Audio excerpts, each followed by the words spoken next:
everyone, I am Rex Red and this is EZ3DTV. We are, it says focus your live screen and, alright, let's see if that works.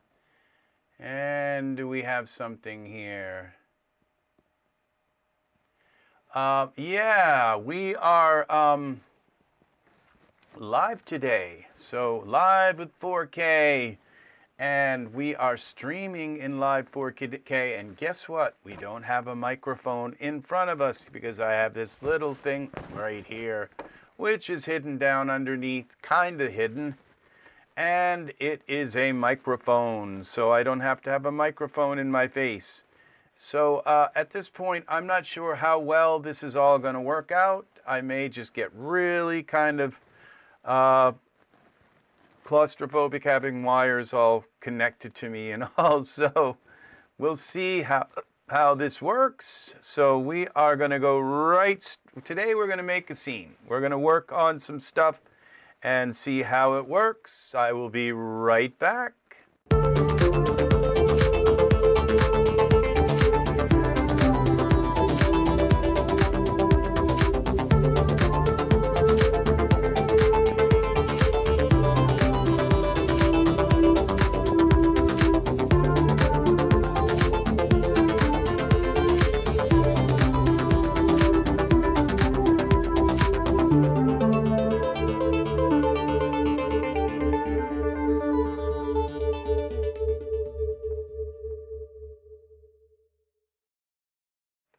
And here we are opening Daz Studio.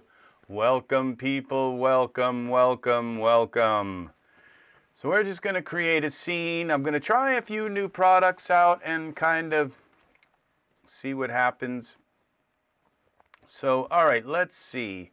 So the first thing we're gonna do is put a Genesis 9 figure into our scene so that we have a figure. Now, as you well know, this is the way I do it. I use my own shapes on my Genesis 9 figures.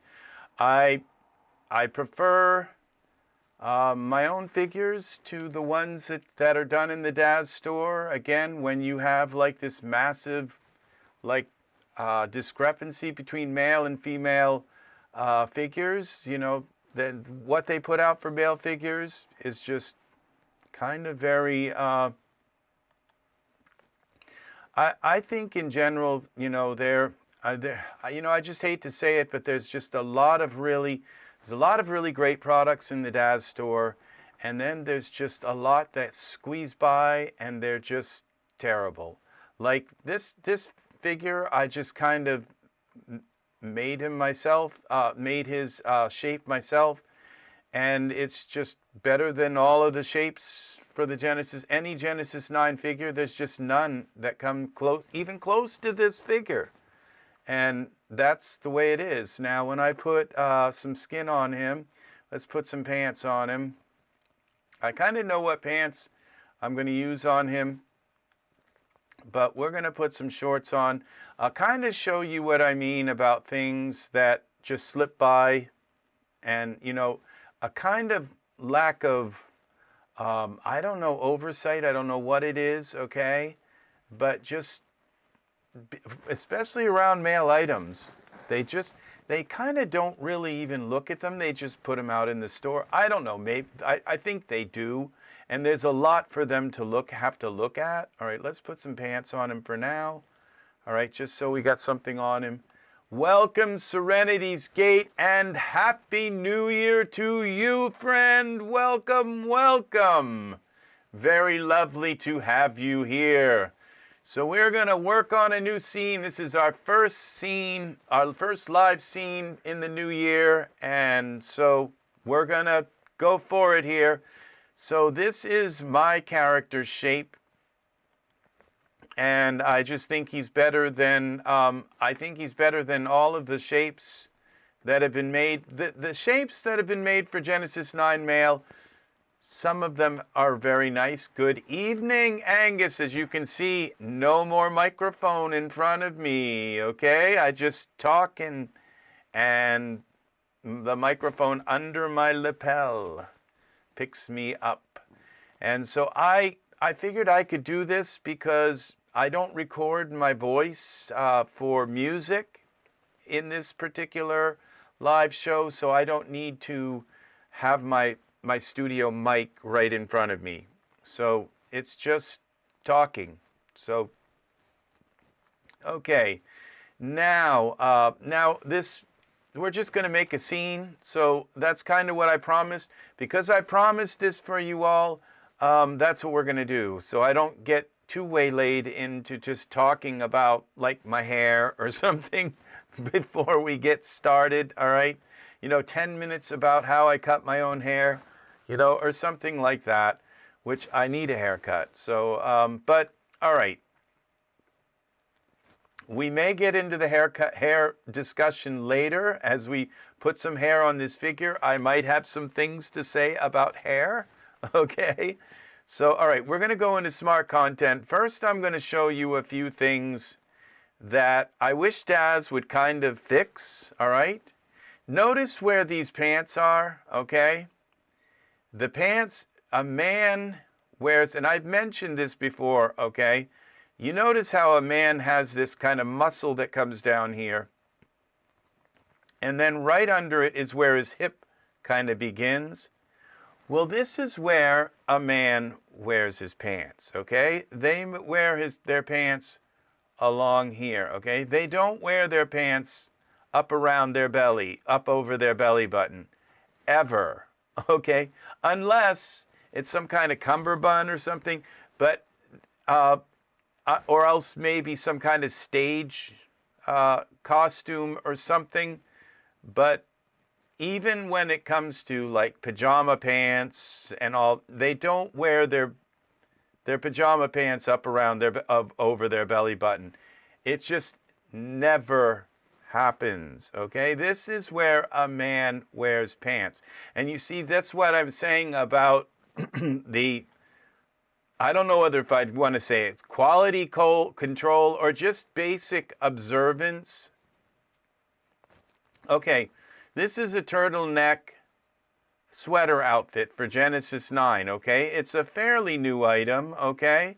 The turtleneck's fine. I'm fine with the shoes are excellent, okay?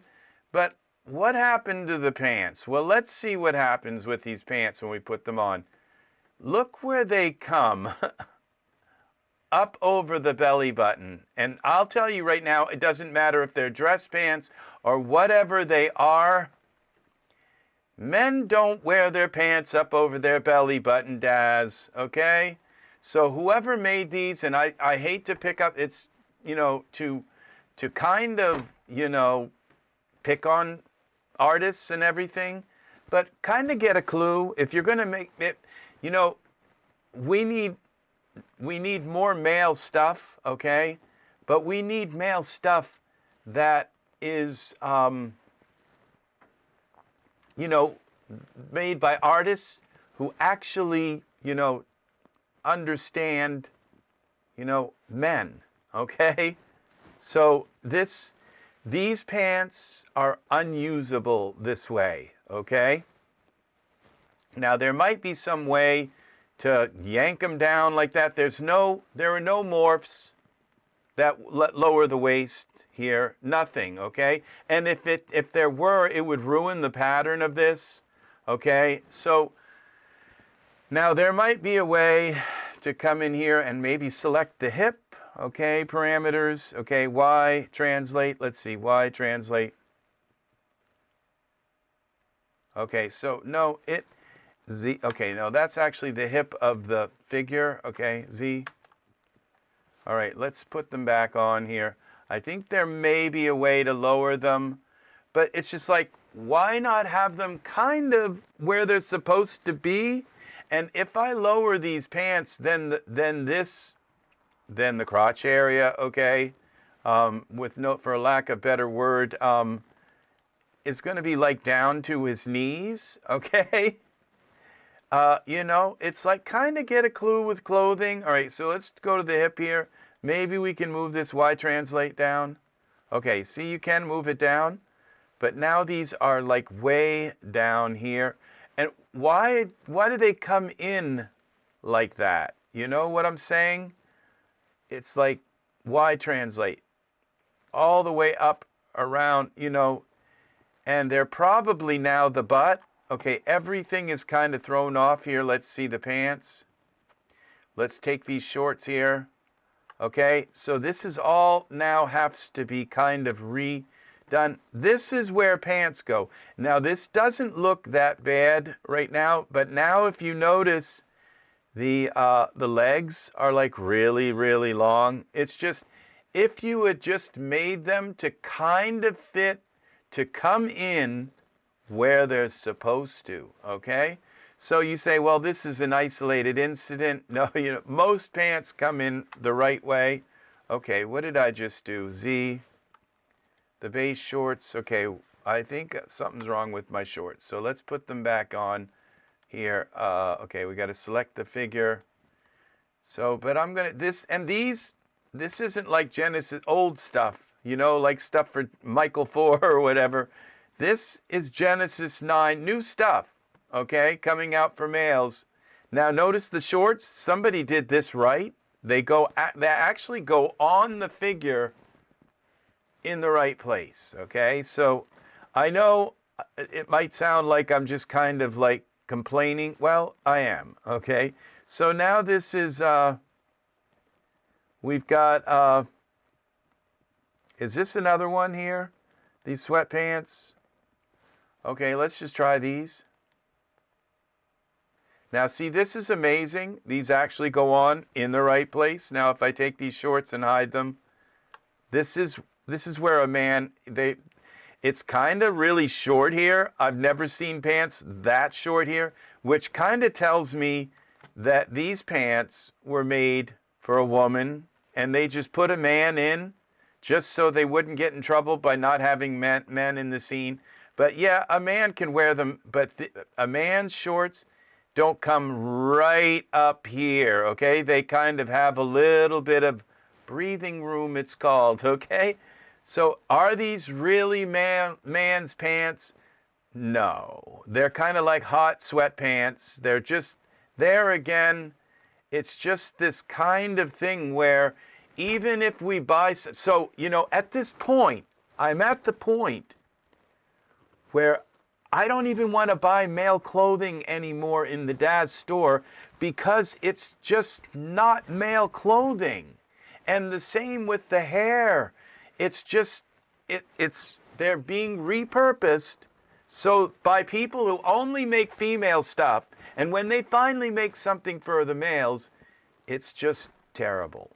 Okay, so, all right, at least these aren't up above the belly button. Okay, so it's like, wow, like that's an amazing thing right there. Okay, but all right, we go here to now. Where is the another pair of? Okay, where right.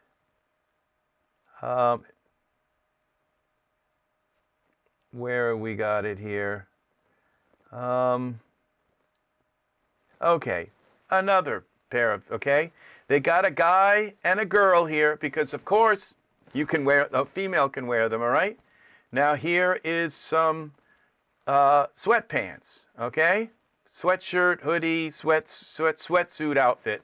Okay, we're going to select the Genesis 9 and see where they go, all right? Oh, look at that. Way up above the belly button, okay? Again, now, I don't know. I don't even think women wear their pants up around their belly button, okay? But maybe they do, okay? But, all right, so then you have to come here and you have to select the hip, all right? And you have to bring them down. Why translate them down to where they're supposed to go, all right? Around there. And then suddenly they just don't fit right anymore. And the pants are going right through their feet. Now, did anybody in the Daz store look at this and say, you know, those pants just aren't right? You know? No. Okay? They're just, where is the quality control here? Okay? Where is it? So, and I have to admit, it's been the Christmas season. Daz has had a ton of sales. Their website, they've been working real hard at a lot of things. They've just got a lot, they've had a lot going on. But you know what? This is money that we're paying out for these things, these items. And when you get them and you put them on and and this happens. And now I'm sure I can go into these pants, all right? And there's some kind of loosen thighs, okay, loosen knees, loosen ankles. That's not it. You see, no, I don't see anything here that says, lengthen the legs. And when you select the leg and you shorten it, it throws off the pattern on the clothing. The way to fix this would be have the pants go on where they're supposed to, okay? And then have the legs roughly fit like a Genesis 9 figure or something like that. This is just going like, to have your pants come in above the belly button is just something's wrong. Okay, so now I'm going to show you a pair of pants that were done right, okay? See, so these pants were not done right, okay?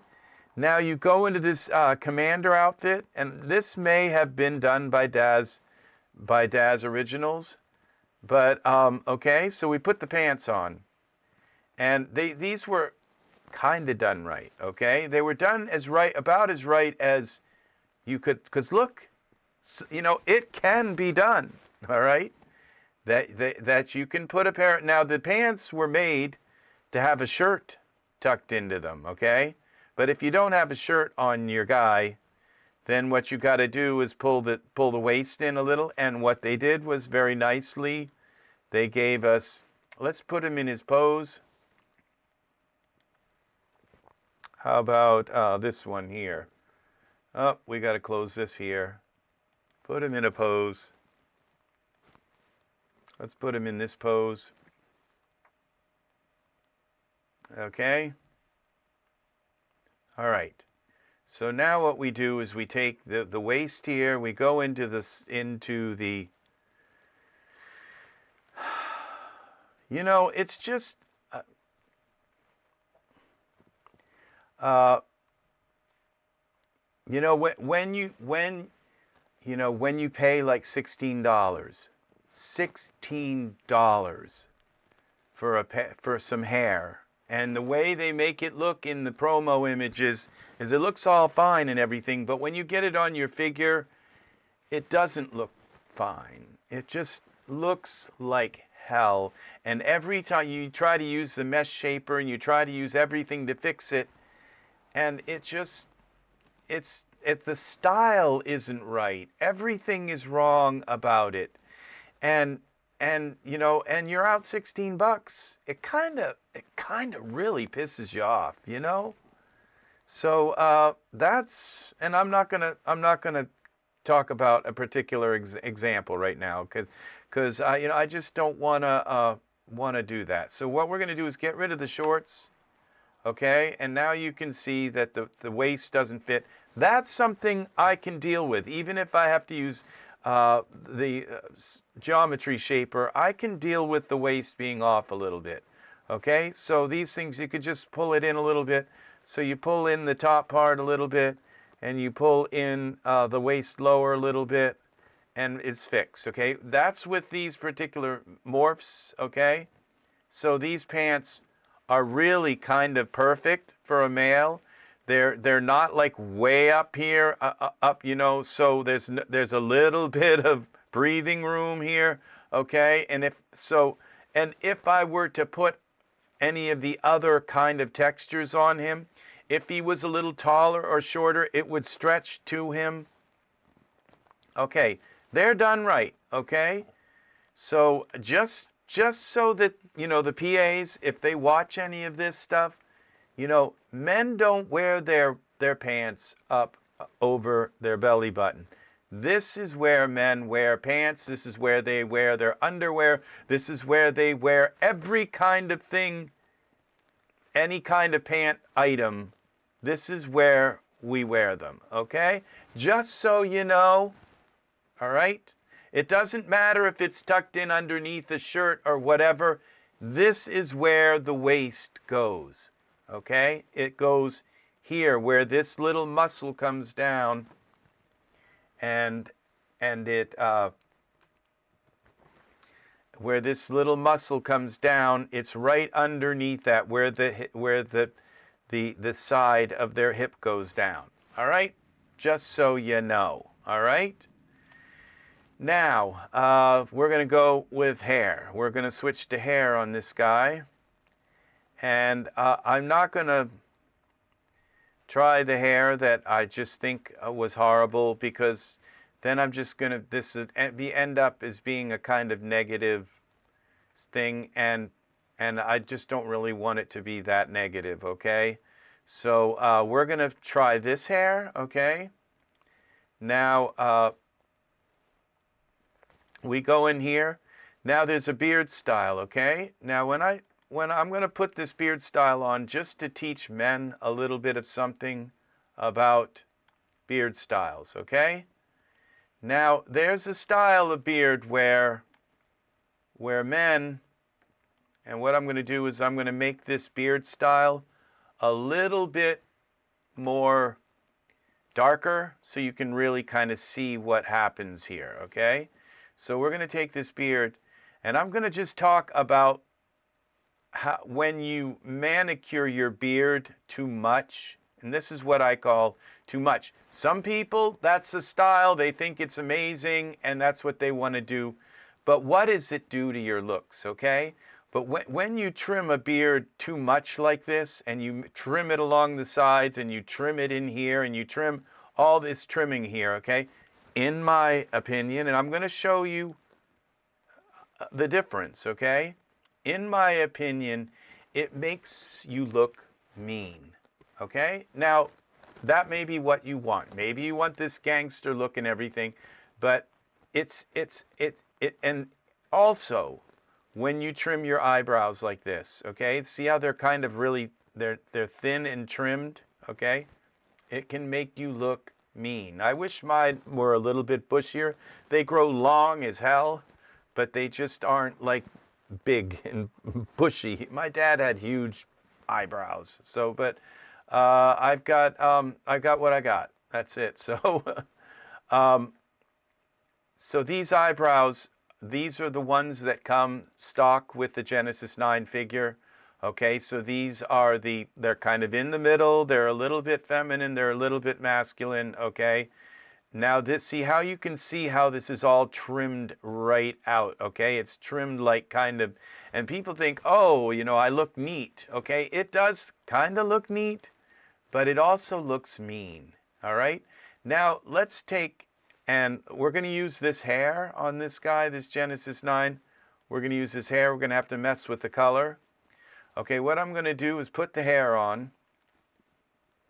I'm going to show you what the guy looks like with hair. Okay?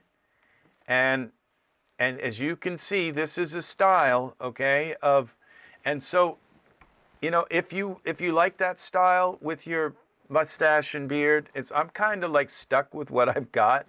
So, you know, and mine needs a trim, okay? It's a little bit long here, and I probably need to trim my own hair. But let's take now, and let's just make this a little darker to accentuate the way it looks on him, okay? Because then I'm going to switch it out with a mustache, a mustache that hasn't been trimmed up like that, okay? So we'll go into surfaces on this beard, and we'll just make it a little darker just to kind of accentuate what it looks like, all right? So we go to this diffuse tint. We'll go to black. We have a new hair, okay? As if Omni hair wasn't enough, now we have another kind of hair, and it's this base color and base color. It's very strange, but if you want to darken the hair, you have to put this diffuse tint on, so it takes you an hour to learn how to use another kind of hair. Okay, so you bring this up here, and as you can see, it starts to get darker. Okay, and now you can see there's this kind of, it's a style. And it does make him kind of look a little bit mean. All right, now we take this beefcake hair off, okay? And let's go and find him some other hair, all right? And we'll go here with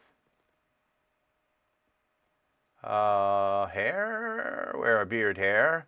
And we're going to go with the Thomas beard.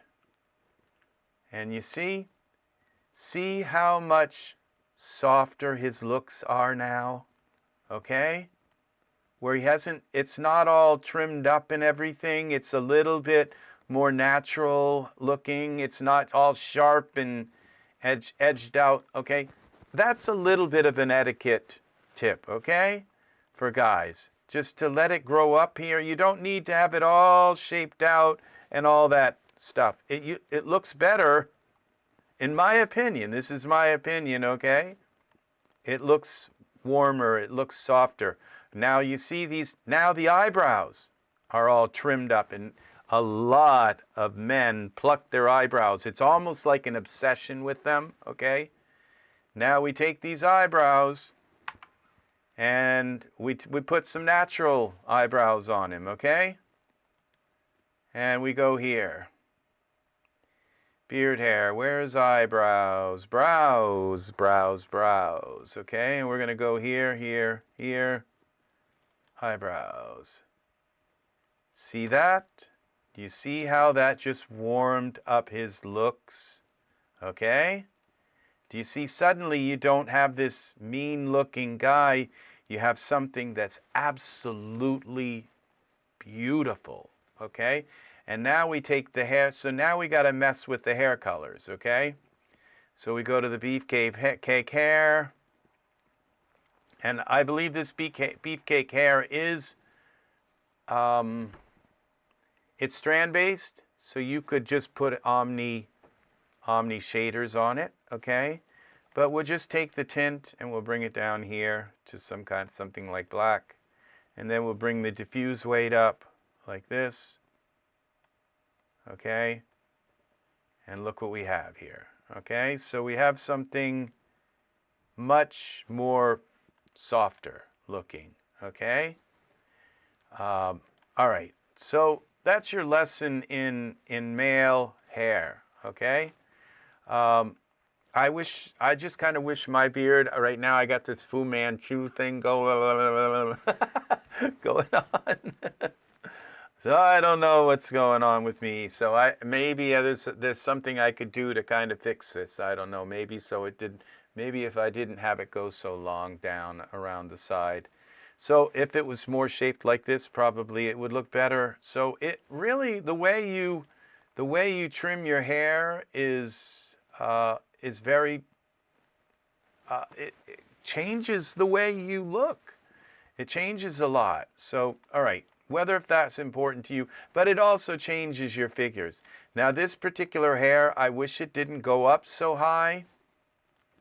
It's like Aunt Bee hair. But the thing is with men's hair is I kind of forgive the artist for making it go up so high, because the thing about men's hair is that when you try to comb your hair straight back like that, it only stays for a little while. You can glue it down, you can glue it way down, and I kind of wish it just went down more, but when you try to use the geometry shaper on this hair and push it down, it doesn't really work that well. So you kind of stuck with the way it is right here, and it's not that bad, okay? So it's usable hair. So I would say that this hair is probably a buy, okay? I would buy it again if, you know, well, thank God I don't have to. But this hair is called beefcake hair. So basically the mustache, and I don't think it comes with eyebrows. No, it doesn't. So, And then these colors that come with it are just ridiculous, okay? It's Farah and Dorado and Smoky Gray and Falcon. It's like, how about just giving us colors? Black, brown, blonde, And when you put the colors on, it's like, okay, this is like gunmetal. And it's liver. It's like liver colored hair, okay? So just give us colors, okay?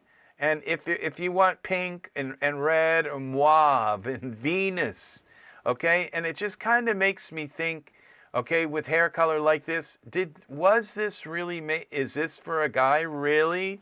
Was this product really made for a guy?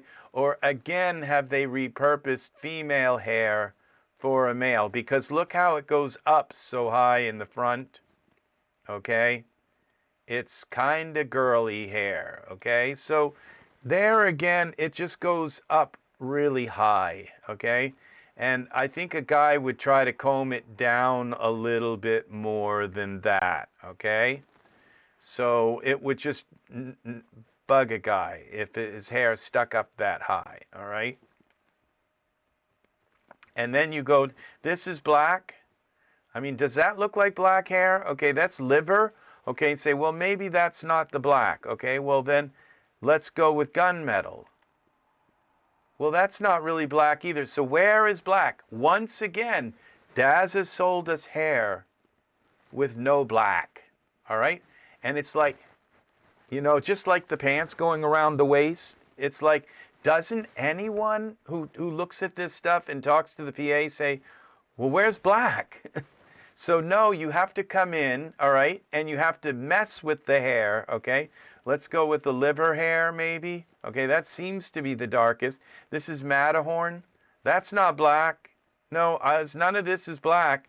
So you have to come into the surfaces, and you have to go to this diffuse tint, which is, it's weird hair, make it black, and then bring this diffuse up, which took me about an hour to figure that out, okay, to make it black, all right? But suddenly, you get black hair, okay? So, and then once the hair is actually black, then we have to come in here to the beard and do the beard, make the beard black, and make the eyebrows black, which we might as well do. Okay, so we go in, and then we're talking with an entirely different, we got beard, primary, secondary, and stubble. Let's just give them all translucency color. We'll go dark with the translucency color. And that almost does it. And the glossy color will bring that down a little bit more. Okay. And then we'll, the translucency weight, if we bring that up, that should make it kind of black. And then we got to do the same with the eyebrows. That would be the primary color. Bring this down a little bit more, like that. Okay, I'm not sure what it is about the Daz, about Daz, but it's like they almost never really give you black hair, and it's like, black is a very beautiful hair on men, and women, it's a beautiful color of hair. And it's just, getting black hair is, and so this isn't quite right, but it's close enough, okay? So then what we do is we take and let's give him some body hair. One of these, is this it? Nope, that's beard. Which one's body hair? This one. Okay, we go here. And his pants are still not tucked around perfectly, but we're going to be far enough away where it's not going to really matter. And luckily they give us black hair for this body hair. This body hair was made right. I tend to think that it's these PAs that are, and what they do is they come from other, they've just started working at Daz or whatever. They've come from like Character Creator and some of these other companies, and they just like, that's what they do in those other companies. They call things mauve and gunmetal and blah, blah, blah. Okay, but here, it's just at Daz, We kind of like regular colors, like, you know, blonde. If you're going to give us, and the more colors, the better, but give us black and give us white. Give us white hair, give us gray hair, give us these colors, okay? Then give us several kinds of blonde and several kinds of brunette and at least several, you know, at least 3 of each. And, you know, and just call it light brown, dark brown, you know. So you can call them also brunette if you want. You've got several different kinds of brown. You got brown and you got brunette if you'd like. You've got redheads, and give us like 5 or 6 different kinds of redhead, you know, so because there's just so many different shades of redhead. So, you know, but make it normal. These kind of weird names. Now, if you want to give them purple hair and all that, I don't care if you call it lavender, you know, or whatever color, that's fine. And if it's going to be pink, then you could do something. If you're going to give a whole hair set of greens and pinks and hairs like that, you can give them whatever name you want. But for when it comes to regular hair, we're looking for brown, dark brown, light brown, okay? Make it easy on yourself and others, okay? Just name it the color that it is, you know? So, all right, this seems to have come out well. So what we do now is we probably want him looking at us, okay? And then we can, let's put some kind of scene in here now. We're going to save this as gun metal. Let's see here. How about that? Gun metal. Yeah. So my life is, you know, if I didn't have these to complain about it, my brain would pop. You know, I don't know what I'd do if I didn't have. Now this is Friedrich. I think Friedrich came over from Renderosity. He was just sold on Daz Studio, and on Renderosity he's very expensive to buy him. On Daz Studio he's like $3. So, and I have wanted to buy him for a long time, but they went like $15 for him or something, you know, and that's when he's on sale. So, so I just bought him on Daz for $3.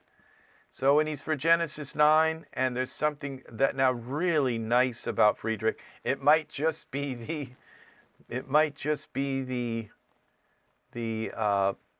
promo image, but I don't know what I think it's French. He looks very, very French, and the way his eyes are shaped and all, there's just I can't wait to try him out and blend him in with some of my other figures. So yeah, let's see what we can find now for an environment for him to be on. So let's put him on an oasis. Now let's see, there was a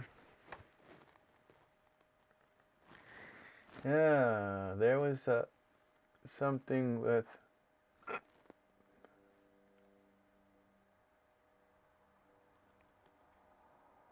snowy peaks. Well, he's not really dressed for snow.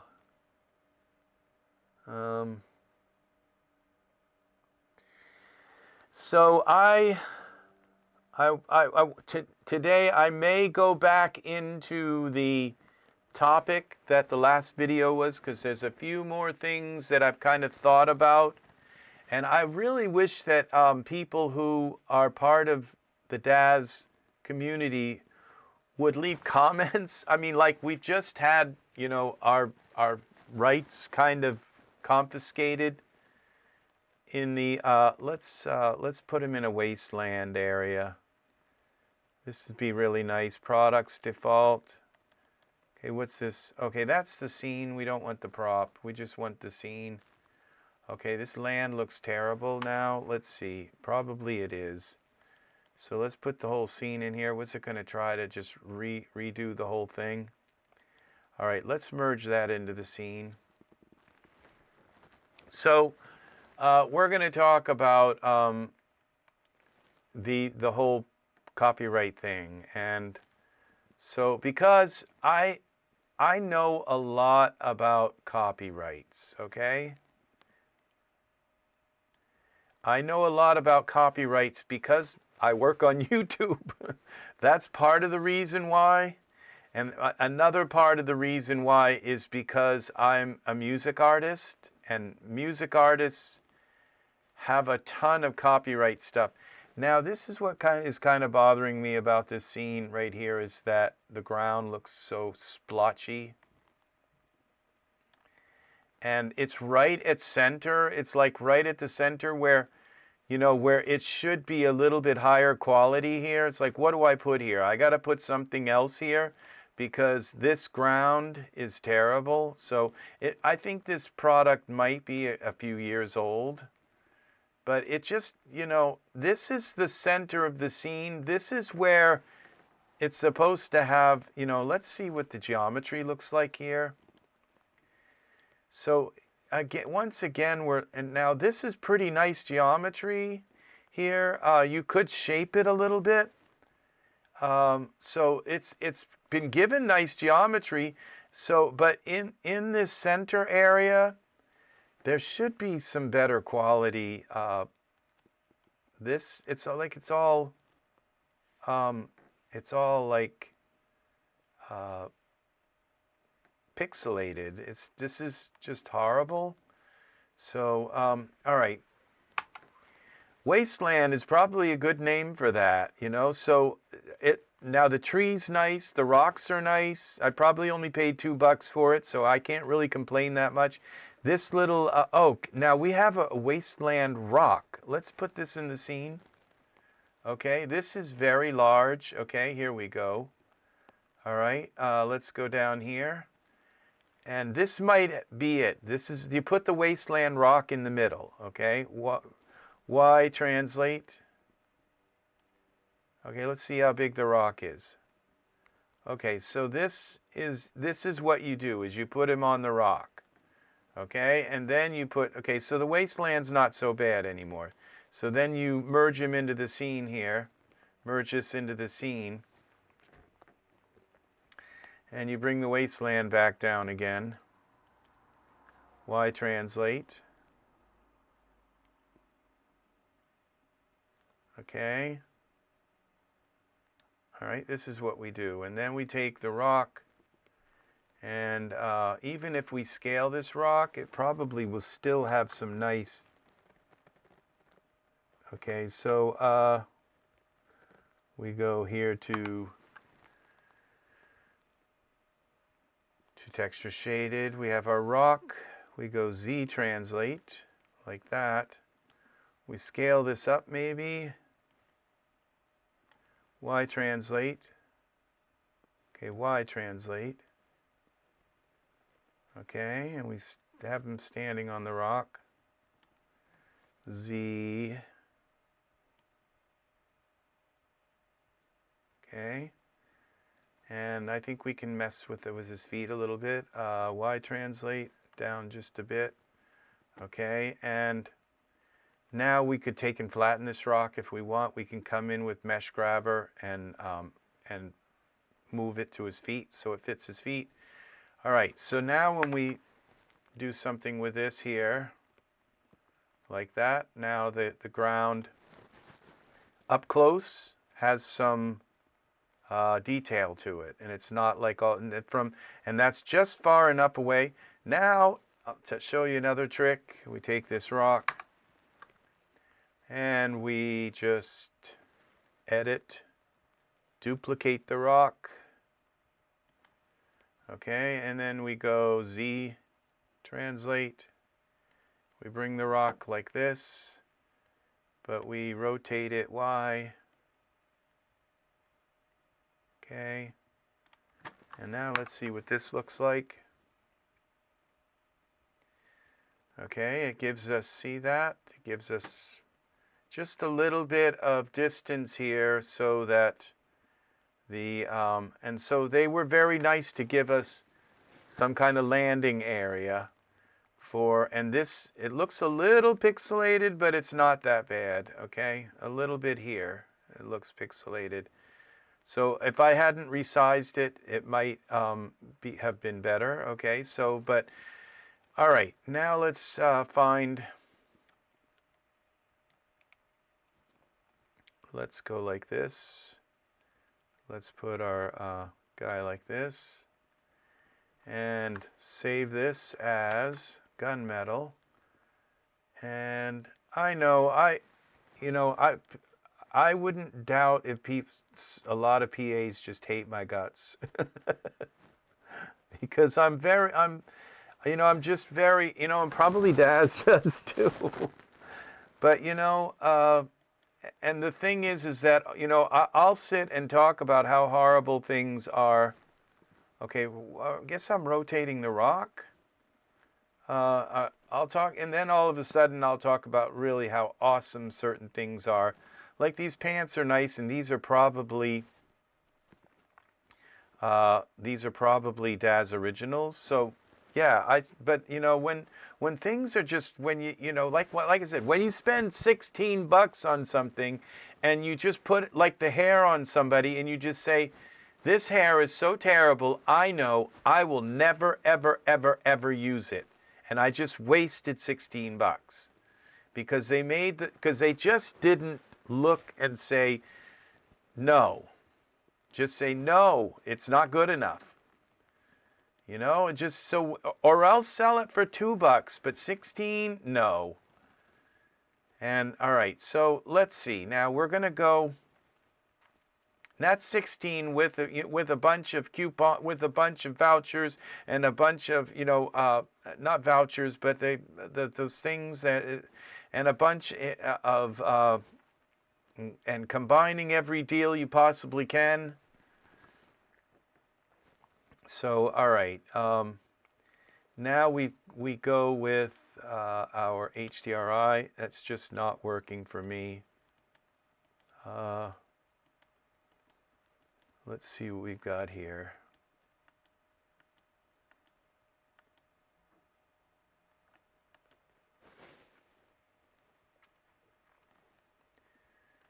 All right, that's let's try this one. And maybe, okay. That's kind of nice, but it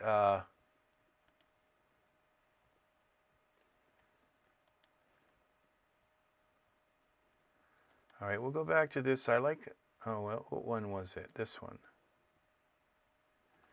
All right, we've got a, now we've got a couple of options here. We could take a sky and lighten it. That's my first thought is, oh, the sky is too bright. Well, maybe it's not. Maybe the rock is too bright. So we could take the rock here, and we open up this. We go to the brightness manager. And we just lower the brightness on the rock.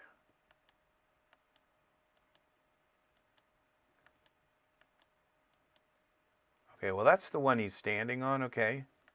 So we got to bring that one up a little bit more. Okay, a little bit down a little bit.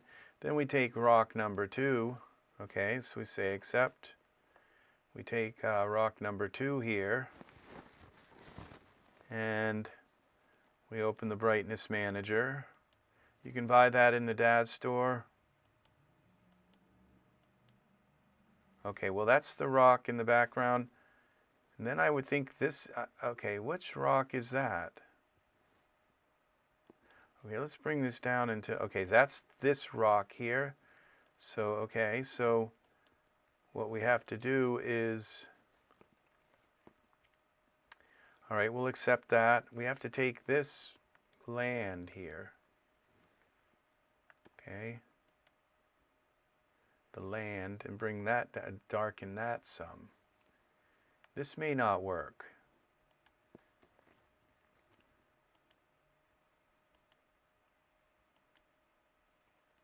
Okay, it looks like it's working. There we go. All right, accept that. So, and we'll take this rock here. We'll bring that down a little bit more.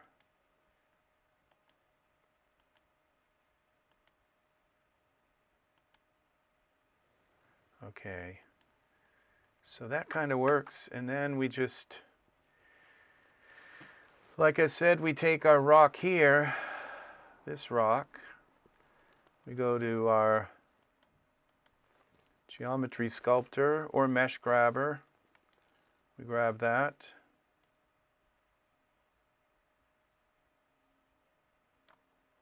Bring the front up a little bit. And we bring this up.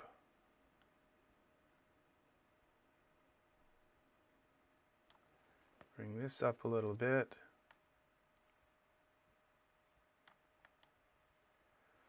Okay, and it looks like his toes are kind of curled, but then we give him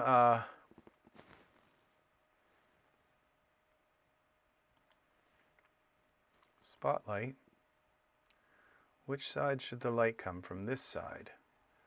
Okay, so we go to the perspective view, spotlight. We got 1,000,000 cameras in here. All right, so we go and select our guy. And we go to our spotlight here.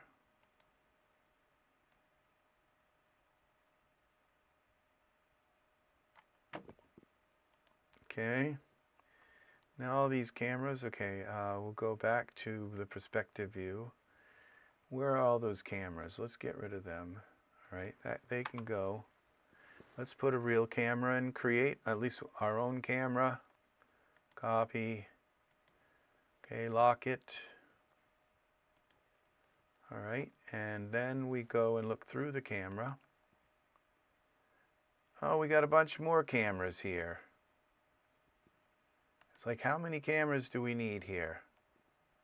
Cameras, 2. All right, just in case there wasn't enough. All right, and now we have this camera. Save this again. Look through this camera. And now we take our spotlight and give it a little bit of light here. Parameters, spotlight, and lumens. Try 2. And maybe a little bit more. 5. And then we give it a little bit of warmth. Okay, and there we go. And so what we do is we take and unlock our camera now. Control Alternate minus is the hotkey that I've set up to minimize all that stuff. And we go here to our camera and unlock it. Okay, we're just gonna tip this up a little bit more so he's looking at us.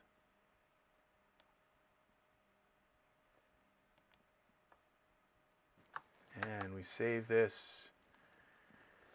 We go to render settings, okay? Here.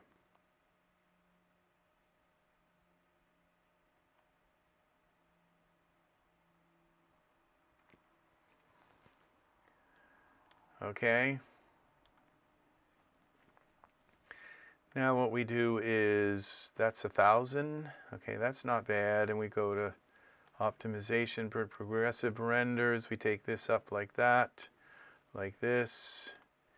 Turn off the quality. Save it again. Go back here. We'll go 2,000. All right, save it again. Here we go. And we go up in here. Let's see how he looks up close.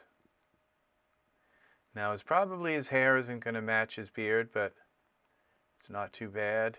His pants look fine. They should be pulled in a little closer, okay? A little bit more snug, okay? He should have some sandals. Now, you see this rock? It looks terrible.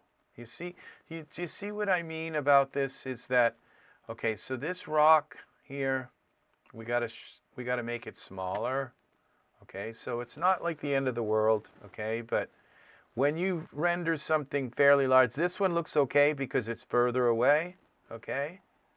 So we close this. Would you like to cancel this? Yes. Please do. All right, so this rock here, I resized it, remember? Okay, so we're going to scale it down to 100%. Okay, now it's completely gone. We're going to go Y translate. 9. Control L, light me up a little bit here. Y translate. Where's the rock? Okay, there's the rock. Z, scale. Welcome, Paul. Welcome, friend. Lovely to have you here. Indeed, indeed, it is. It is. So we are working on a scene here today. You missed all the fun, me ranting and raving about various things. You know how I get. So there we go. We're gonna Y translate. Oops, we go like there. Y translate, bring this down a little bit like that. Okay, and this will work, I think. Now what we do is we go back to, I hope your New Year has been fine. It's like, yes, I have to think, you know, it's like, well, everybody kind of celebrates New Year's, kind of. I think everybody, December is pretty much the New Year's for everybody. I think that's the Julian calendar, but I'm not sure that every country follows, has New Year's. I know there's different parts of New Year's, like there's the tax year where everybody, at the beginning of April or whatever, everybody's got to pay their taxes and stuff. There are different kinds of years, but when it comes to the end of the year, I think most people celebrate. I don't know. Yeah, well, it wasn't that bad of a rant. So, okay, so we got a rock here. We'll go to the tools. Go here to the geometry sculptor or mesh grabber. Grab this here. And where are we? We're going to grab this, okay? And that. Okay, and we're going to pull this down. What's wrong here? Z? Oh, yeah. That's right. Undo doesn't work with geometry. Okay, so let's go 10. All right, that's a little bit bigger. All right, there we go. I think that kind of pulled it down a little bit there. We'll pull this down here. This is actually a very fine geometry on the rock. So it's like a lot finer than what you typically get for a rock, which is really nice. This rock has some very nice, that I think is almost enough. Let's bring this up so it touches his toes, okay? Now his toes over here are hidden. Okay, that works. So we come out of here. Let's save this. Now let's see if our rock looks like horrible. If it does, so with the thing with rocks, you know, you don't just put a rock texture on a rock. Like, notice how this rock has some very, very, very detailed textures. Okay, so let's see what happened to our rock. Now our rock looks almost nice. This right here is sharp, a Sharpie, which means that our rock may need some sub D. Cancel this, but this rock passes, okay? It passes for me. Now you notice this looks terrible, like it looks like it's kind of drawn out, but it kind of looks like sand. So this passes as well, all right? Even though, because that's this part of the ground, and then this is far enough away that it doesn't look pixelated. A little bit here, but it's okay. You can't come on here. Now this looks horrible here. It's like, so, yeah, this is terrible. This just hurts my eyes, this whole area here. So it's really too bad. Now what you can do is, and I don't know that it would work, but we could use, what you can do is just put we could use this mountain here because it's far enough away, and then just push this down and put another piece of sand in here, another piece of terrain with a better sand. So that I've done that many times. Now I don't know if that's him that's causing this thing, so but let's close this, and I'm not sure why that rendered so quickly. Let's see, surface. Let's go to render settings. What happened to my render settings? Okay, something's wrong. Okay, those are up all the way, and the render quality, well, I don't know, maybe I stopped it. Okay, maybe it didn't have enough time to render. Let's see. Maybe I stopped it at some point. Okay, let's give it some time.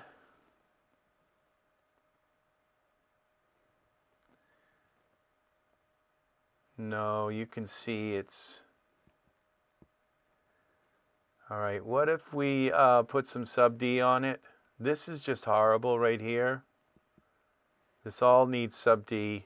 Maybe sub D will fix the texture. Let's see. It could be the little triangles on the ground. It's actually pretty nice for ground. I've seen ground with like huge, with really bad. So we select this, land, okay. Unfortunately, the land is not in different sections. That would have been really nice to make the land in different sections, so you could just put a different texture on it. Now, we're going to go Edit, Object, Geometry, Convert Sub D. Okay, that's one, and we're going to take this rock here. This rock may already be sub D. This is the only one that was kind of bothering me. Edit, Object. It's going to tell me it already is. No, that one wasn't. We might as well do this one as well. Edit, Object, Geometry, Convert to sub D. Okay, it did them both. Okay, I don't know why. Maybe because they both have the same name, and so it does things, but it just took that rock and decided it was going to be sub D as well. So, all right, now let's render and see what happened. So, yeah, my new year has been pretty good. It's, you know, as generality goes, it's been like really excellent, actually. So now let's see if we got rid of the jagged. So there's still jagged. I think that's a shadow coming from maybe his clothing somehow. So I could just pull this rock ahead. So look how his feet are like right on the rock though. It's kind of nice. So, all right, I can move the camera ahead a tiny bit to cover that. Now the thing is this area. So cancel. All right, let's see what we can do. Let's play around with this. So we're going to go here with close this, and let's lock our camera again. Well, let's move our camera in a little bit more and move it down a bit. See what happens like that. Save this again, then we'll lock the camera. Now I may have to bring this a little like this so that he's looking at us. All right, then we'll lock the camera. I can always unlock it. All right, now we're going to look at this thing from the top. We're going to select the ground, the land. Look at the land from the top, perspective view, like that. Oh, this is weird. Okay. So all they've done is copy this land. So we don't need these other pieces of land here. Okay, I don't think they're adding to anything. All right, so unless the camera angle was at a certain thing, at a certain height. Okay, so now what I'm going to do, we're going to do a little trick here.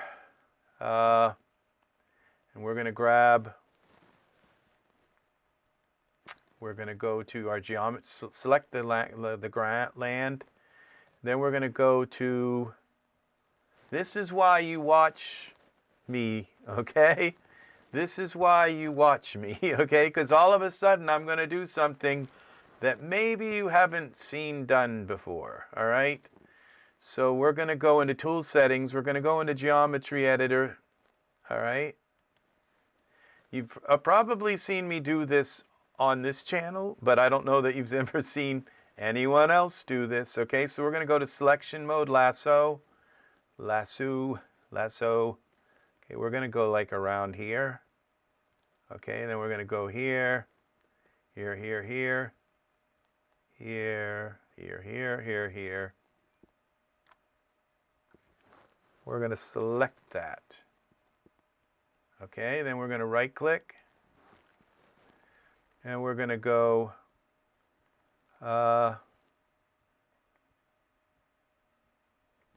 geometry assignment. Create a surface from selected. It won't work unless you do it from selected. And this is going to be called sand. All right, and it should turn it white.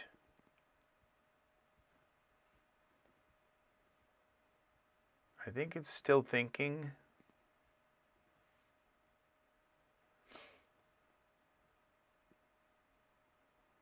Okay. It is still thinking. So we have to wait.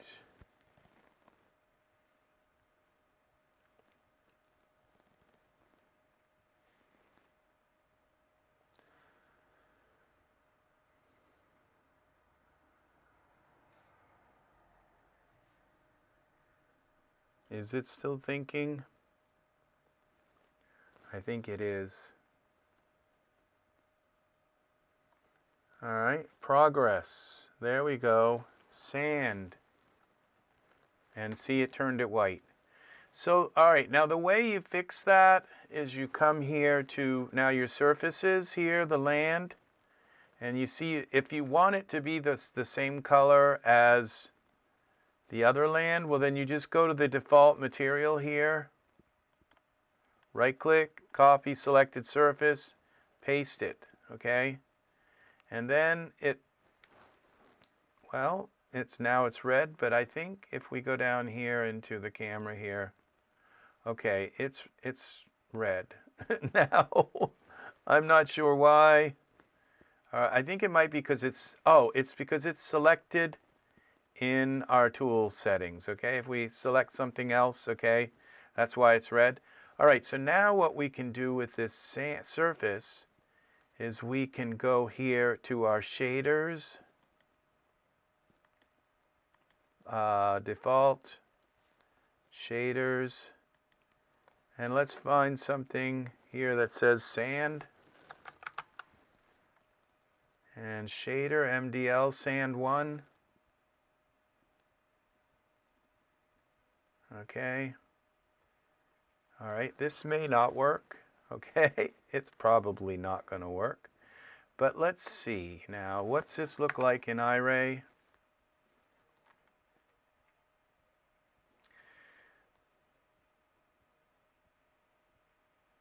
Okay, it's red because we have this surface selected in our tool settings. Now if we just go to something else here.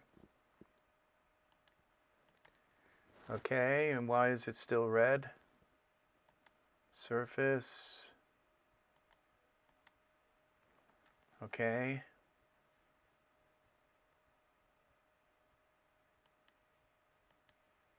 Okay, it's because of the color of the sand. So we go back in here to surfaces, editor. Okay, and we can now go to this sand and we can take some of the red out.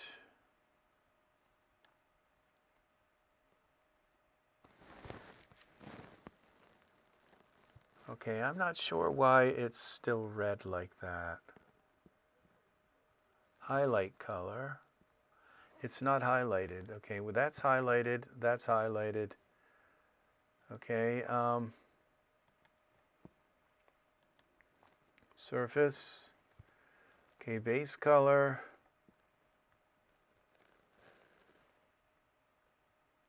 Okay, see, I may have gone too far up the mountain.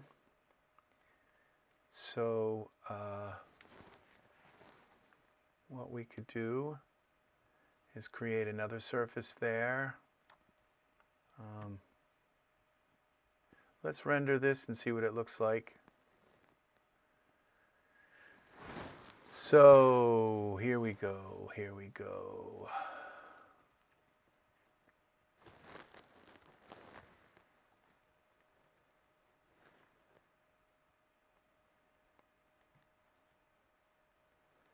All right.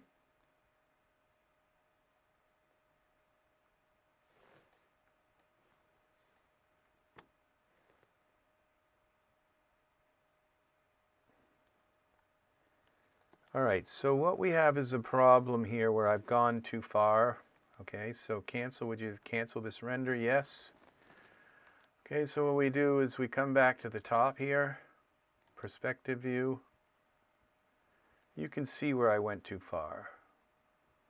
All right, so what we do is we take and create another surface. And we go back to the tool settings. Now what happens when we go out of geometry editor?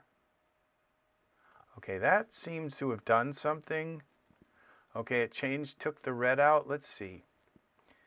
I think, but I'm not sure. Let's go back to our camera view.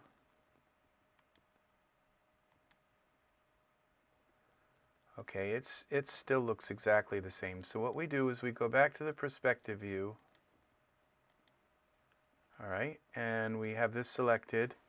Now we go back to our geometry editor, and we just take and cut in here a little more carefully.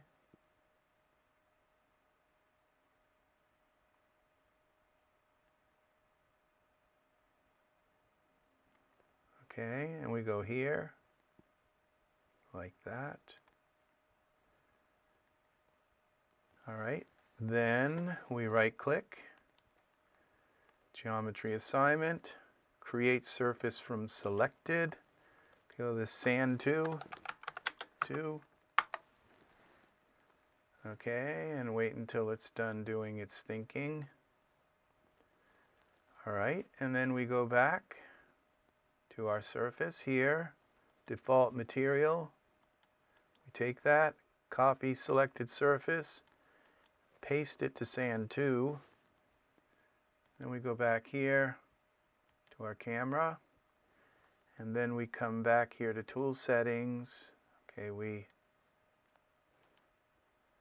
go out of our geometry editor. There we go. See how that fixed that? So now what we can do is with our sand 1,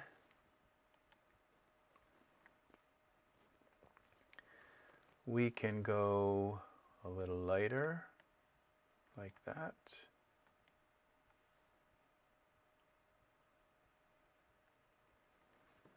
And now, what else have we got here in this? Emission color. Okay, glossy layered weight. Okay, what if we take this down? What happens? That's where it's hitting, the sun's hitting it, I think, but okay, that didn't do anything really, so we'll bring it back up. Okay, base glossy color is white. Okay, so what we're going to do is we're going to grab this surface here, and we're going to go here to our brightness manager. We're going to try to bring it up.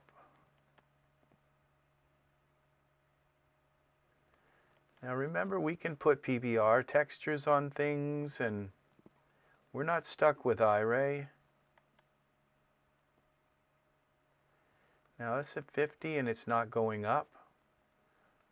All right, so it tells me that there's just something kind of odd about this particular texture.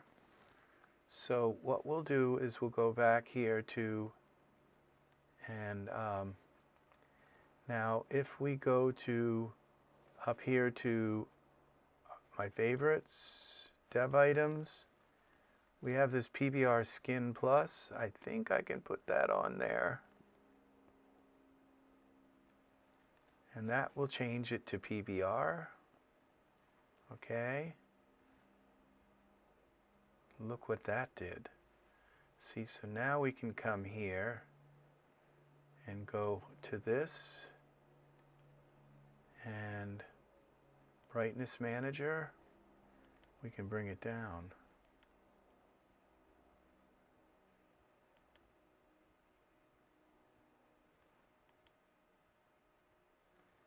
And we can mess with the colors now a little bit more.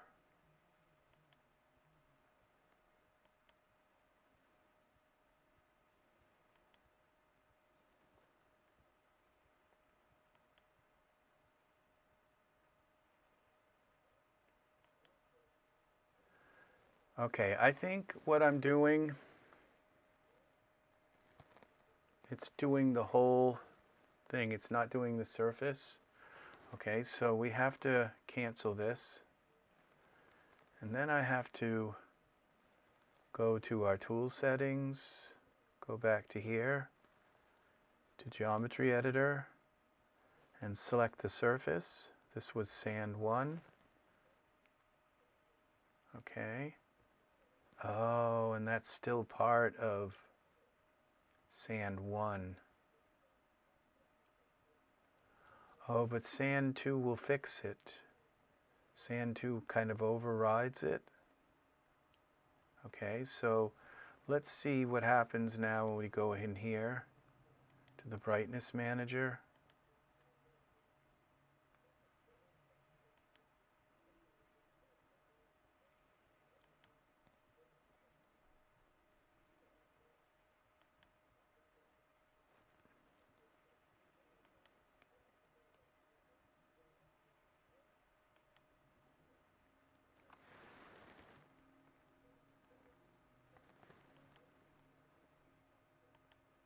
It's not lowering.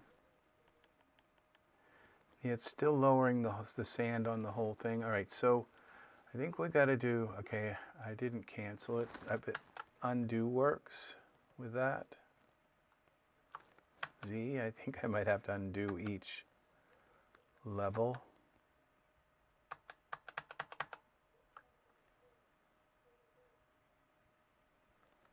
Okay, edit. Undo brightness. Brightness manager, undo brightness manager.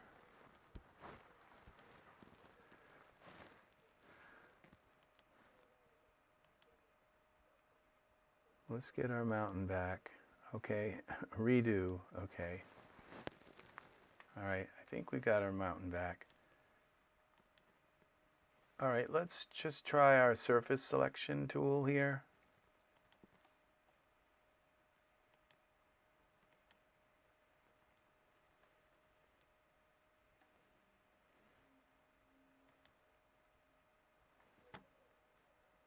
All right, we have that selected.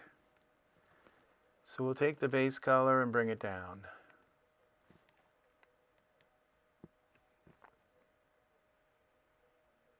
There we go. All right, this is still PBR, okay? So we can bring it down some more.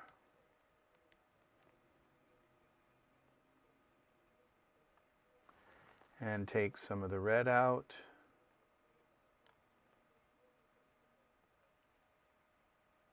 Well,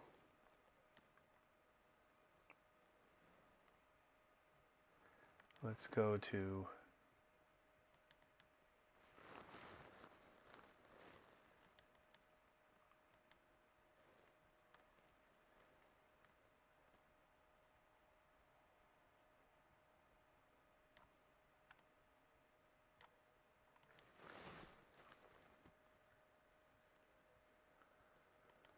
more of the red out.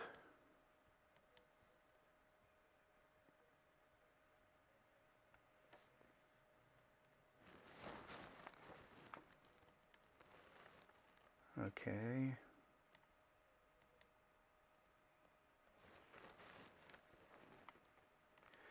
Well, it's not really working that well. I mean, the color isn't merging well with the other one.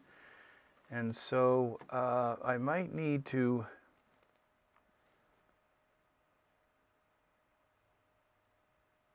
okay, we have a sand. And so this is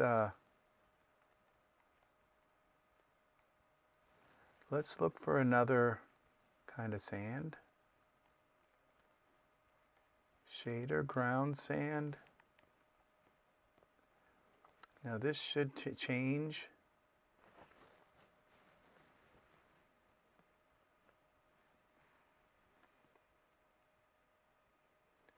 Come back.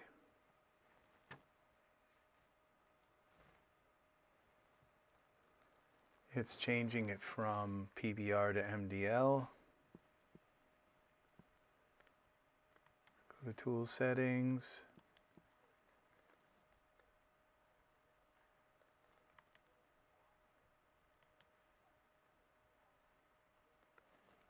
It's still thinking.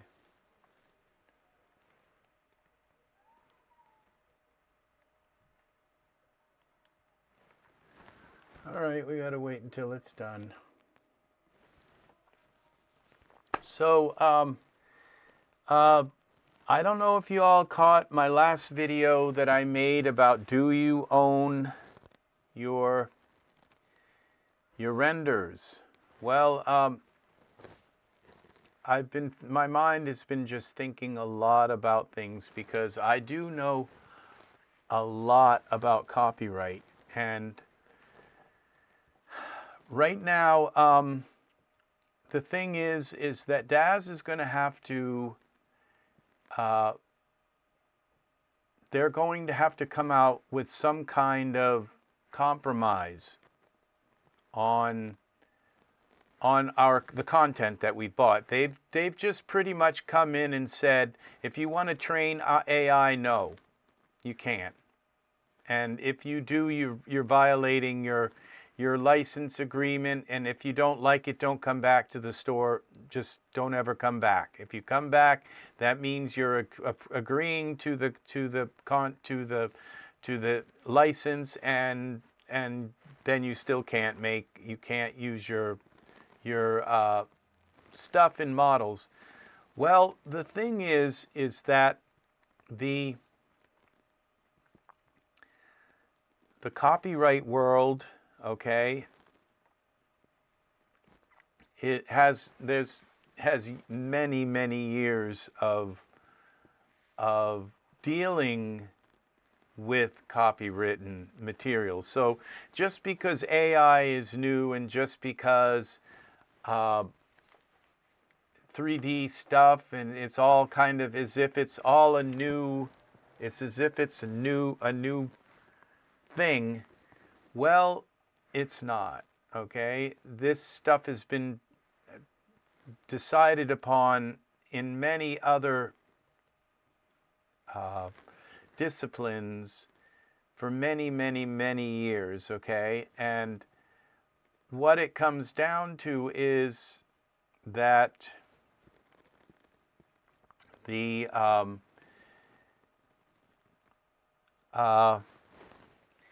that like one type of copyright law. Now I don't know if this is just gonna crash trying to put this on here, but you can't copyright a song title, okay? That's like one copyright thing. It's like, so if somebody wanted to write a song and call it Stairway to Heaven, they could, because you can't copyright a song title, okay? And there probably have been other songs named Stairway to Heaven.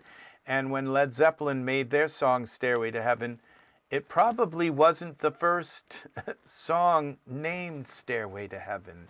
From Tin Pan Alley, there were thousands and thousands of songs written, and I would imagine somebody wrote a song called Stairway to Heaven back then. So you can't copyright a song title. So there are certain things, like in the music world, there are samples and there are songs, okay? And samples are little bits of sounds, okay? And when you buy these little bits of sound, it all depends on where you buy them. Some places, when you buy them, you own them for life, and you can use them anywhere, anyhow. And then there's also like instruments that you can buy. And this relates to our content, because in DAZ Studio, there are whole scenes. Like you can buy a scene, which is like a big, gigantic scene. And then there are little bits like chairs and refrigerators and things like that that are like little bits of samples, okay? They're little things, okay? And the way the music world handles this stuff, okay, apparently this isn't going to come back, so let's close this down. The way the music world handles this is that I'm just not going to wait for it to put that on the ground, okay? So I'm too impatient today. So the way the music world handles this is that if you're a company and you sell a bunch of little teeny sounds, okay, and then when somebody goes to use them, you jump all over them and say, no, you're only allowed to use that once, and you can't, and you don't own it for life, and you don't do this, and blah, blah, blah, blah, blah. Well, what happens is everybody goes to the music site that sells all kinds of samples that they're much more liberal about, okay? And they're going to be, and because, you know, I don't want to buy something that, like, I only get to use once, and if I use it again, if I use it twice, or if I, you know, and they're going to follow you around and make sure you don't make too much money from it, because if you make too much money from it, they're going to want a big chunk, you know. They're going to pop right in and say, make some new thing in their EULA or whatever, and decide that they've got to make more money off of their whatever it is they've sold you. There are going to be other places that pop up, whether if they're going to be some kind of public, so they're going to be some kind of public repository or whatever of user-made stuff, and that will be now entire scenes, like a lot of the scenes that we have here in these products. We go into environments and we have a lot of like full scenes, okay, where it's just like it's the La Belle Fontaine with all it looks like a fountain, water fountain in the middle, and this big thing, and there's all, excuse me, I'm having a hiccup attack here, and then there's flowers and plants and textures and all of this. It's a massive scene. That would be like a whole song, okay?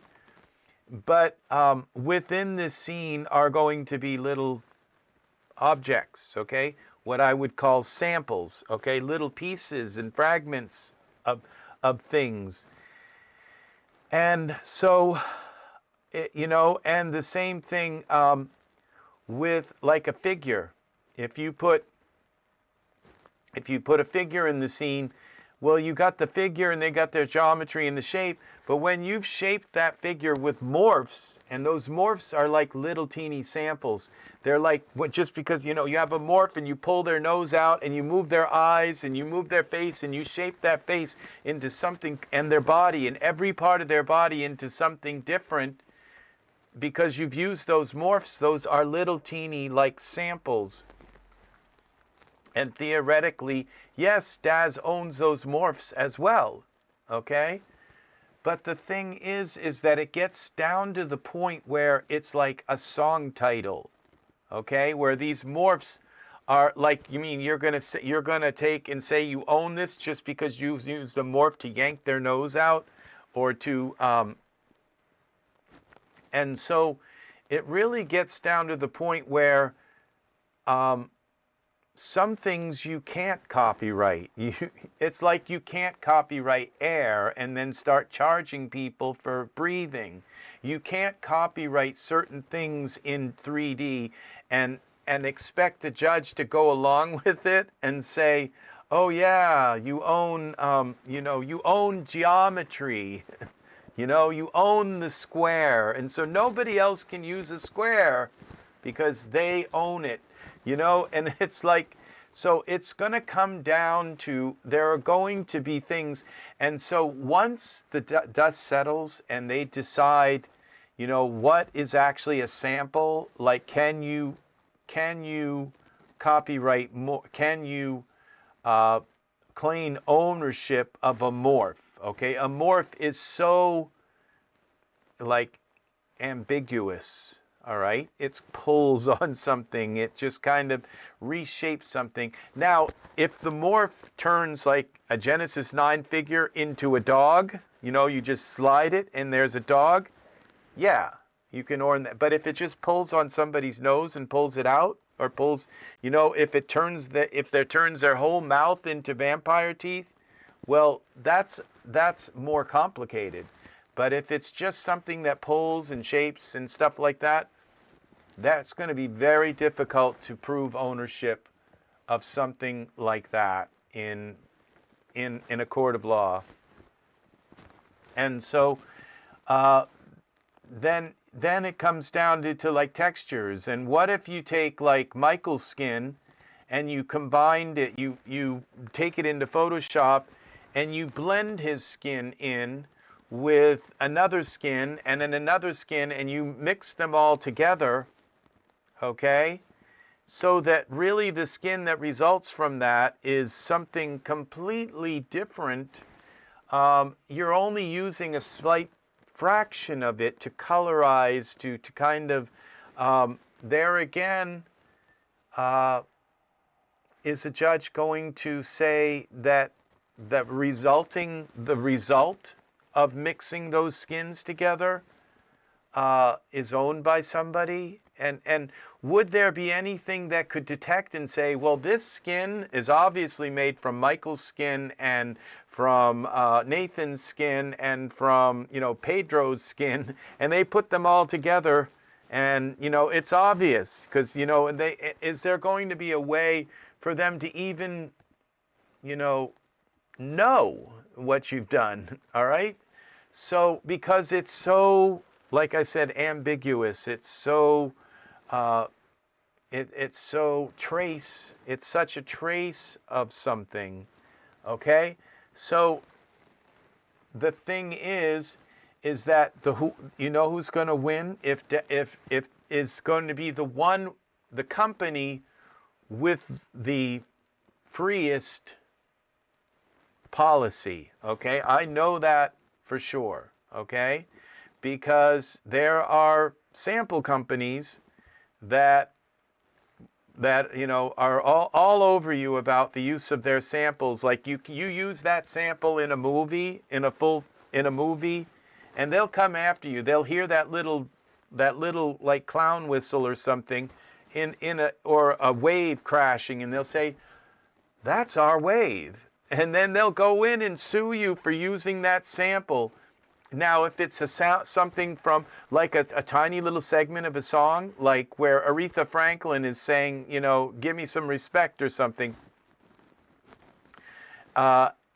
you're going to know that's Aretha Franklin, okay? That's her voice, and that's a little teeny tiny snippet of her voice, okay? Now, the company, what's going to happen is people aren't going to use that sample in their song, okay? They're going to say, well, it's too hard to get that sample, so they're just not even going to make the song, and they're going to go to some place where they can find some other singer saying, I need some respect, okay? And they're just going to come in and they're going to use that.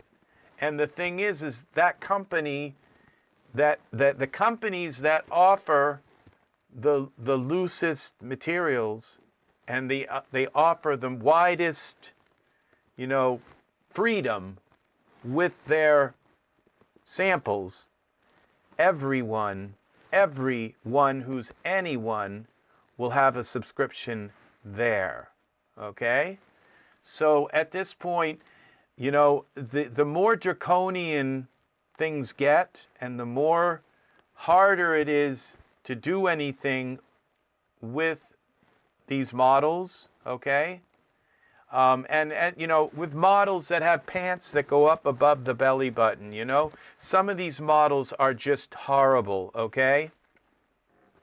Like a lot of them are, like I would say close to, I would say 60% of the hair that I own is so terrible. Once I actually put it on a figure, it was so horrible, and some of it goes so back so far, and it's like I will never ever put that on a figure and render it for anything. Okay, you know, maybe I'm just too picky, but I own a ton of stuff that once I put it in the scene, and like this you know, desert, the ground is horrible, and so I spend an hour trying to replace the ground with something else, you know. And it's like, how draconian are they going to want to be over this stuff, okay? And so the looser their grip on these models, that's where people are going to be. Okay, that's where people are going to subscribe. And in the future, it's going to be the repository of models that is wide open, and just you can use that. You pay a certain amount and you can use them for anything you want. Now you compare that to Daz's model, where you got to use this for, you got to pay for a license to 3D print it. You got to pay for a license to use it in a game, interactive license. Now you're going to have to pay for a license to use it in a chair, or use, you know, or you know, a skin texture or something like that, to use it for training 3D AI.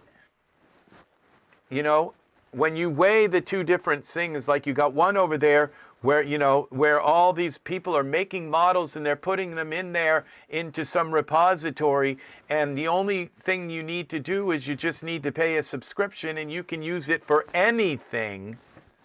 Where are people going to go? It's where they're going to go. They're not going to want to go to a place where everything is so darn tied up.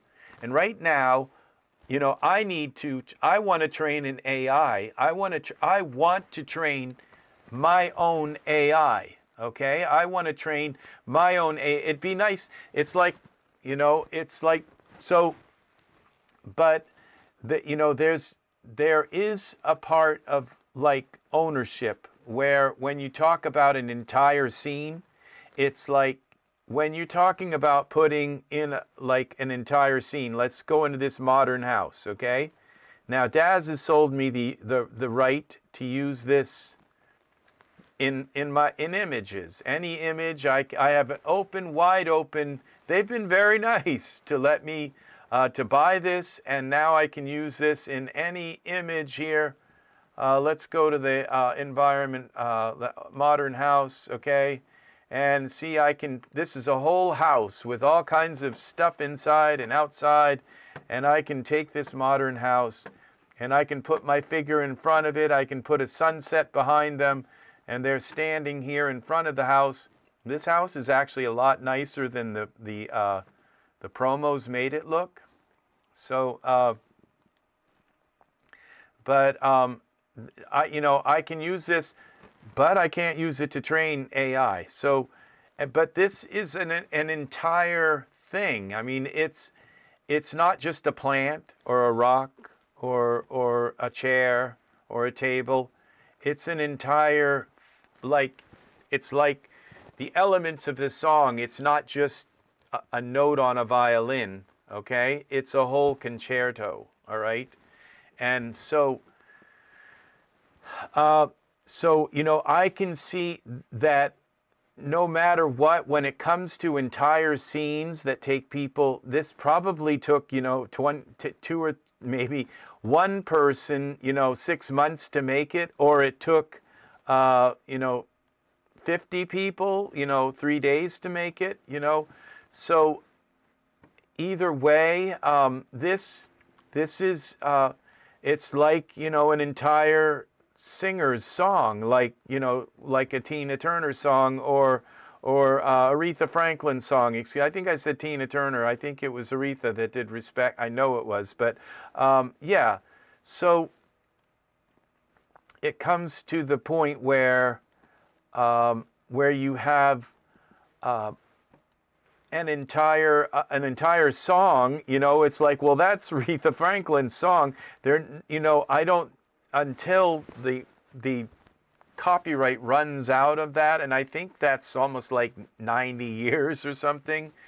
As long as they keep up with the copyright, it's a long time that they're going to own that song. And so, we've been given this right here is an entire song. Now, I don't know that it has the level of artistry that went into Aretha Franklin's song Respect, okay? Because that was like 10 engineers that were in the studio probably at the time, running and turning all the knobs. It was mixer men. It was all these instrumentalists who came in and played all the different parts. It was Aretha. Someone had to write the song. Someone had to compose the music. Somebody had to master the music and make it ready for radio. And somebody had to publish the song, and there was a manager involved, and there were probably about 3 or 4 lawyers and music lawyers involved in that song. I'm not belittling what went into this. I'm just saying that there's a lot of hidden stuff that goes into a song. And so, but what went into making this was quite a large amount of work as well. This is like a song, okay? It's a complete thing. So it's very different than just this plant here, okay? Which it looks like they resized it a little bit, and but it looks like the exact same plant. And the trees are actually, the palm trees are really nice, but whatever this is, it looks a little bit kind of too orderly. That's probably why I didn't buy it. And I ended up probably only paying about $2 for this. So this looks a little too orderly. Some of this stuff, the grass looks a little too orderly. It just doesn't look, it looks too neat, okay? But that's my eye. But now this stuff looks very real, okay? The shape of the house, the corners and the edges don't look too sharp. And probably if you go inside the house, which is there an inside? Well, we're going to find out. And probably not. I think it's meant to be used from the outside. Yeah, see, I don't see any inside. And probably the outside windows here, they're made to reflect so you can't see inside. So it just looks like there's an inside. Yeah, it looks like there's an inside, but there really isn't. So in this particular model, there's not really an inside. It's not meant for that. It's meant for rendering it from the outside. You have a little family standing out in the yard, and a Corvette in the driveway, and something like that. You decorate it up, and then you put a sky in here, and you put all kinds of cool stuff.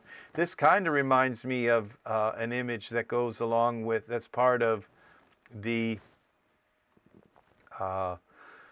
what is it, NVIDIA's Omniverse.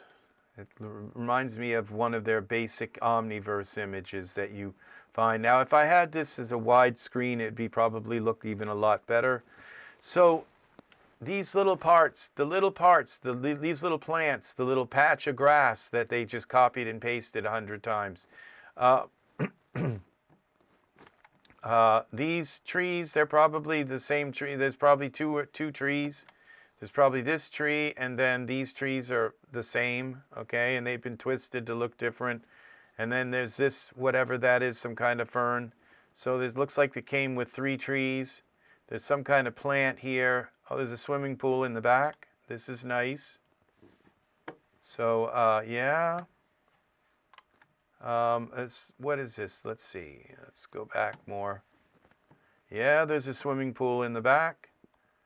And so, yeah, for an outdoor house, the outdoor of a house is just about any kind of area that you'd want to place something here. A lot of these parts, these are all been copied and pasted. So, yeah, well, that's the thing, is that eventually they will be forced to, okay? They're not going to, I don't expect, that's the thing, is somebody left a comment on one of my videos and said, they said, well, I don't really use DAZ Studio. I take my models into Unreal, and I take anything that I buy from DAZ. And they said, but I'm not going to pay and I'm not mentioning their names, so I'm being nice, okay? They said, but I'm not going to pay for DAZ Studio, for the Premiere version of DAZ Studio. And they said also,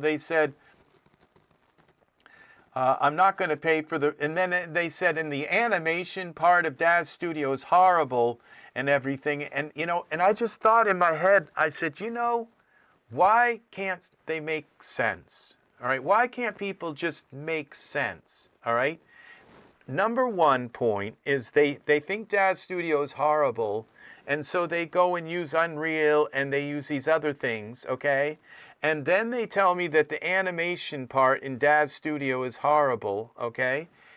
And then they tell me that they refuse to pay the programmers to make it better. Okay. So they think the programmers should just continue working for free, okay?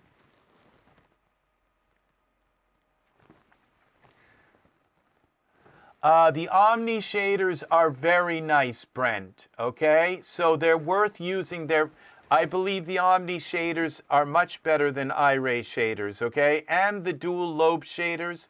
The Omni shaders are very, very nice, but there's a learning curve. And yes, I've had some very, very nice success with them.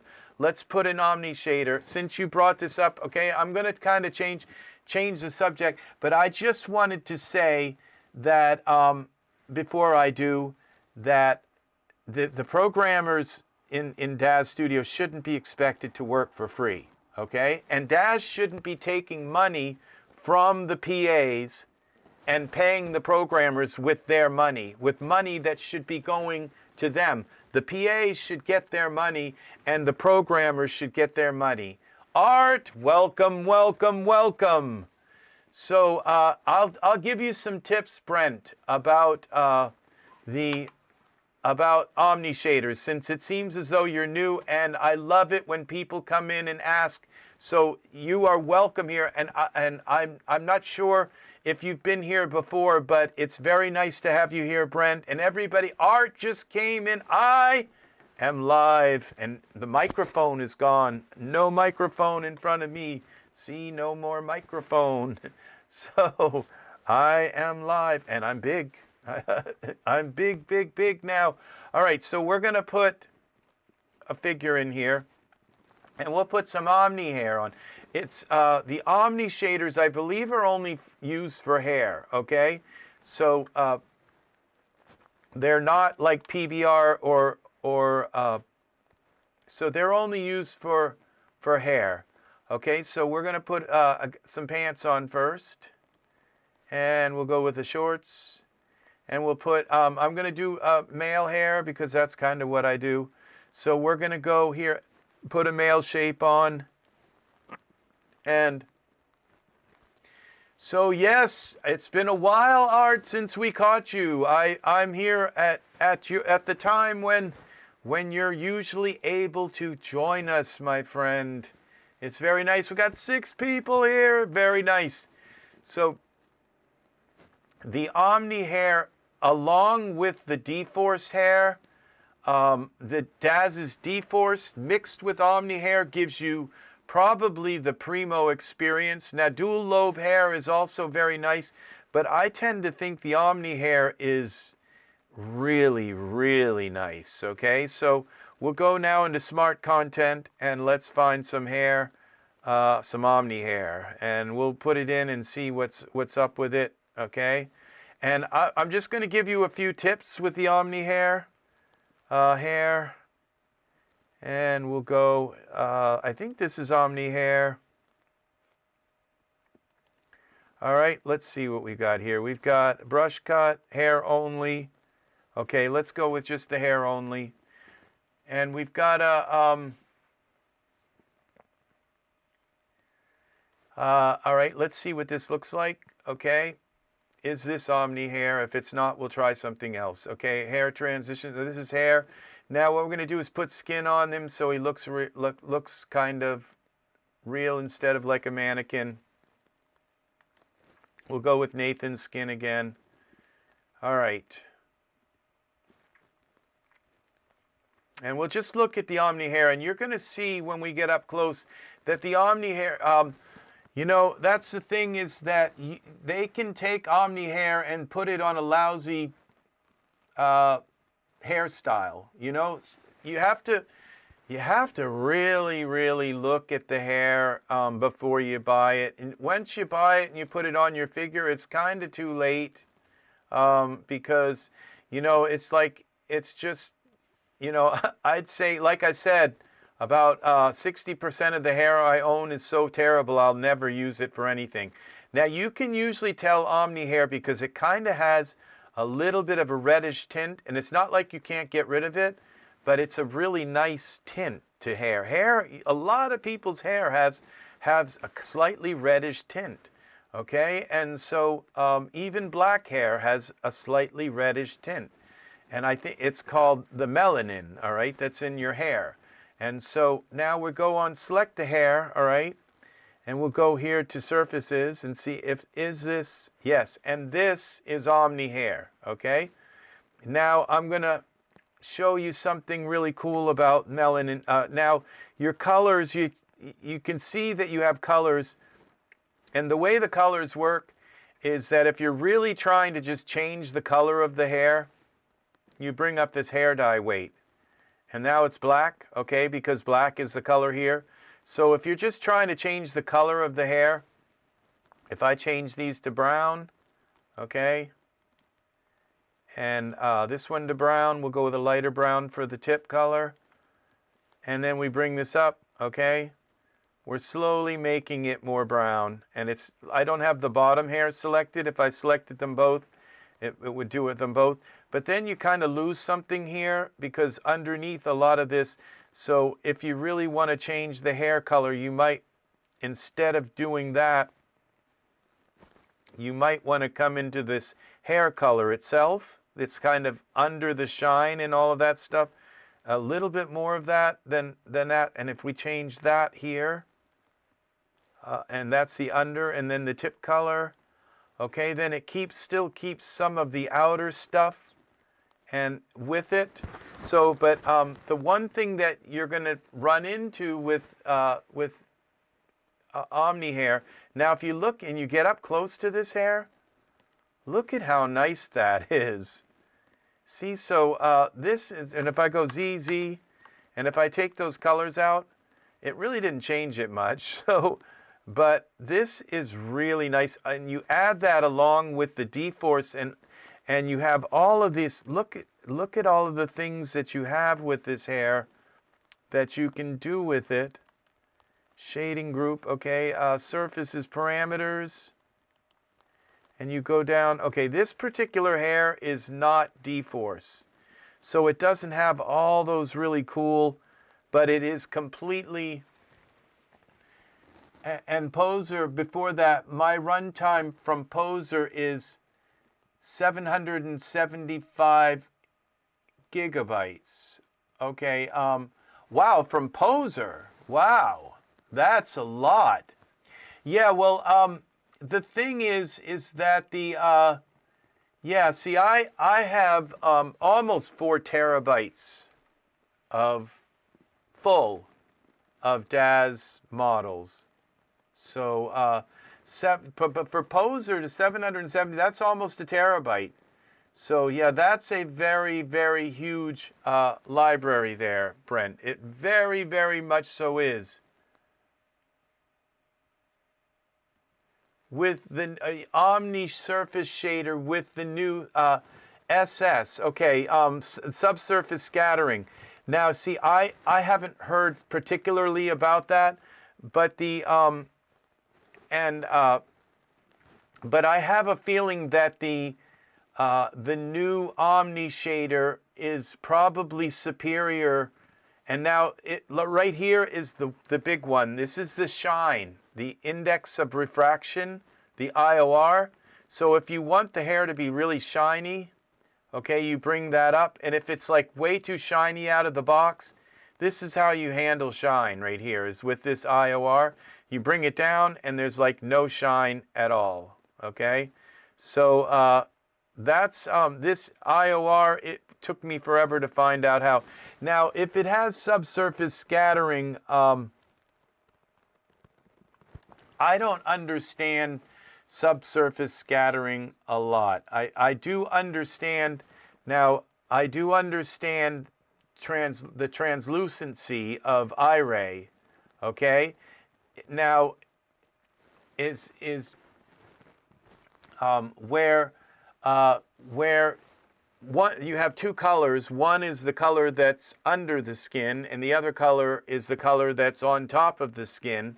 And so when you have like somebody turns sideways and the sun shines through their nose, okay, you can see like their nose turns all red. Okay, well, that would mean you would want the subsurface to be kind of a reddish color or an orange color, so that when the light passes through it, if you just have an image on the outside and the light can't pass through it, then it's going to be just like one color. And so when they turn their nose sideways, their nose is just going to be like the same color as the rest of their skin, because there's no transparency through the surface color, or through your base color into the color underneath. Now, how subsurface scattering works is another whole subject. And so if they've added subsurface scattering to Omni hair, well, that's going to be just all the more realistic it's going to look. Omni surface shader with the new SSSC. Yeah. My material layout for older DAZ was ruined with the new versions. I had to change everything to get similar results. For the older DAZ was ruined with the newer versions. Well, that's something, you set up DAZ when we, like 6 years later, you find out that you didn't set it up right 6 years ago. And that's I think that's partially DAZ's fault, because there should be something that comes in and says, hey, this library shouldn't be in the same folder as this library. And those kinds of things. Or it just pops up and says, do you really want to put your content library on your solid state hard drive? Are you sure you might not want to put that? It might be better to put that on a backup. Can we do that for you? Can you pick a drive that has more space? Those kinds of things. And it's like when you go to install DAZ, it just starts installing models wherever they want to go, wherever they want to get put. And and then what happens is you end up with a fragmented installation, okay, where some of your models are installed on the C drive, and by the time you went into the install manager and set the install location to be on another drive, then you end up with some of your models, you know, on one drive, and they don't work right. They can't find the right textures. They can't find things. And then there's also this part in here where you go into edit, preferences, okay? And you go into content. No, it would be content. And then you go here to, where's the content? Is it content? Content directory manager in here, okay? And then you go down through here and you find out, oh my gosh, I've got two my DAZ 3D libraries, okay? This is DAZ Connect, okay? I've got a my DAZ content library there. And then you've got, now I've gone through and fixed mine, but at one point I had two my DAZ 3D libraries here, okay? And then I had, in the poser, I had, you know, another my DAZ 3D library. And so I had to delete them and reinstall all my, so that you only have, in this DAZ Studio format, you're only supposed to have one my DAZ 3D library. And so that's, so this is, these are, unfortunately, it's complicated setting up DAZ Studio, and even if you're a professional at it, it doesn't mean that 6 years ago when you first set up DAZ Studio that you didn't do it wrong, okay? And that some of your content can be fragmented, okay? I was using backscattering and thickness on skin textures, of which changed in the newer version to look purple. My content library was fine. Backscattering and thickness on skin textures. Well, all right, the thing is, Brent, is that they've been borrowing, they've been taking money that they should have probably been paying to their artists, okay? Because DAZ Studio itself hasn't been earning anything. That what revenue they did have their DAZ Studio, everyone's their professional, what was it called? DAZ Studio Plus or something. They had that, and it was bringing in some money. But was it really enough to have this massive group of programmers? And DAZ would and they were taking money from the PAs and from the products they were selling and paying their programmers to work on DAZ Studio. And so basically they had a part of their business that was losing money, and it was the programmers are expensive to pay. It's like just a basic programmer that's not even in a massive company, they get like $60 an hour, and when you've got to have 3, 4, 5, 6, 50 programmers, I don't know how many they have, that they have to pay $60 an hour for, in a year, 40 hours a week in a year, that's a lot of money, okay? And so that's the whole thing, is that things aren't working right in DAZ. I can show you, just like a lot of things that you go to do, they're just not working right. And so it's going to take a while for them. And my microphone is making weird noises. Okay, the little plastic thing fell off. Okay, so that might have something to do with it.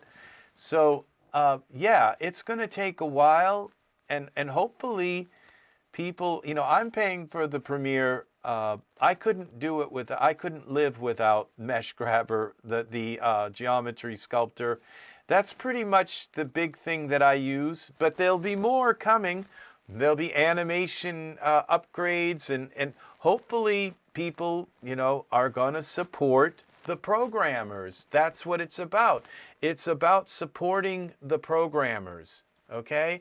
About coming in here to DAZ, and the people that are actually make DAZ Studio. That's what when I pay every month $20 a month for Premiere, I want that money to go to the programmers, okay? I want that to go to the programmers. But the thing is DAZ is sweetening the pot as much as they can. They're saying, oh, you'll get this free content and that free content and this free content. And it's just kind of a way of them saying, well, since we're giving all this free content away, we got to pay for it somehow. Well, we're going to take it out of the programmers' money.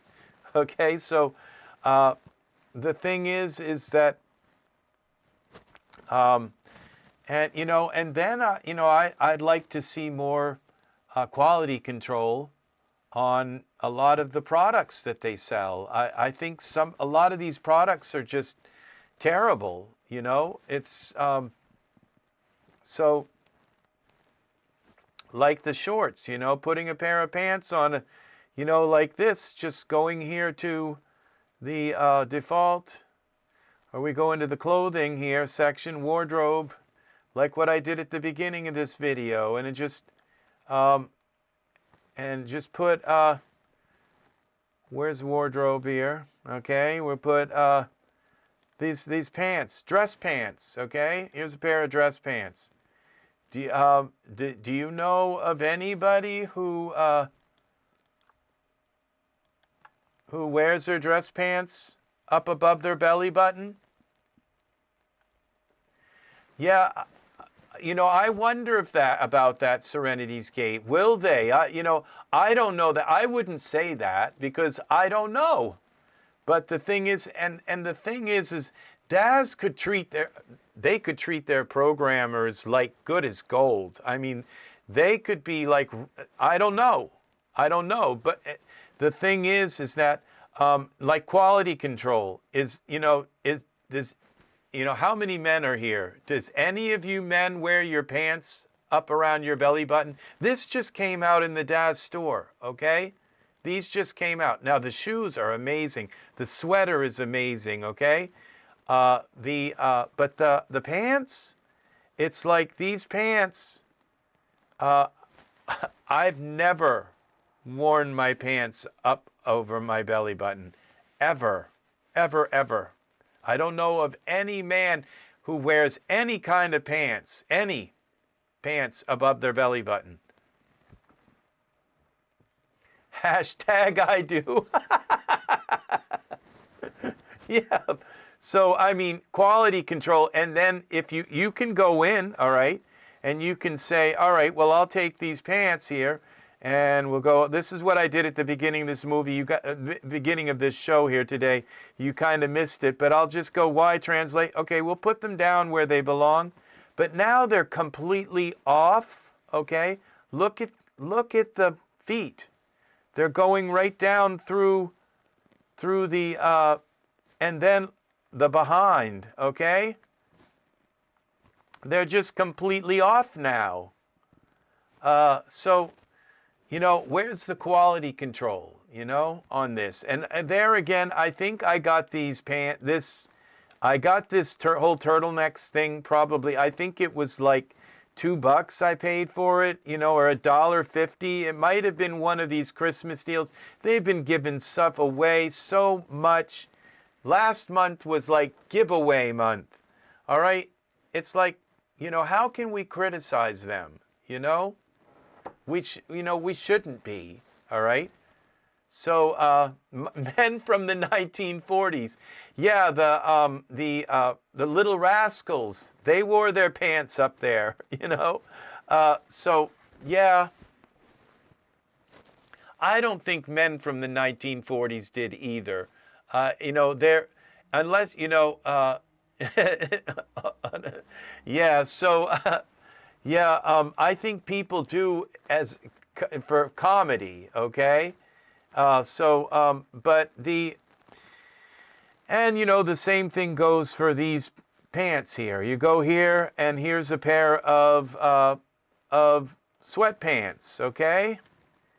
And you know, I don't think women do either, okay? So here's another pair of pants, right up above the belly button, okay? And you know, you don't even wear. Men don't even wear sweatpants up there, you know.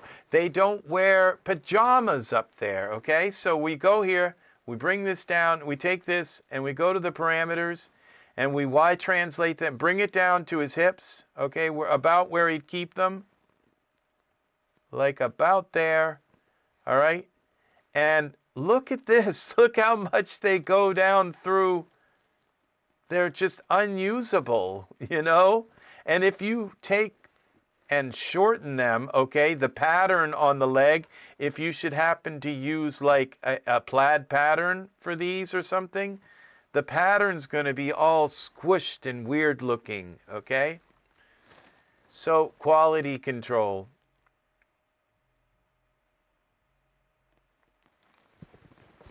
Yeah, I don't know. I really don't know. If they're cash short, that's not good, okay? It's not good for us. It's not good for me. I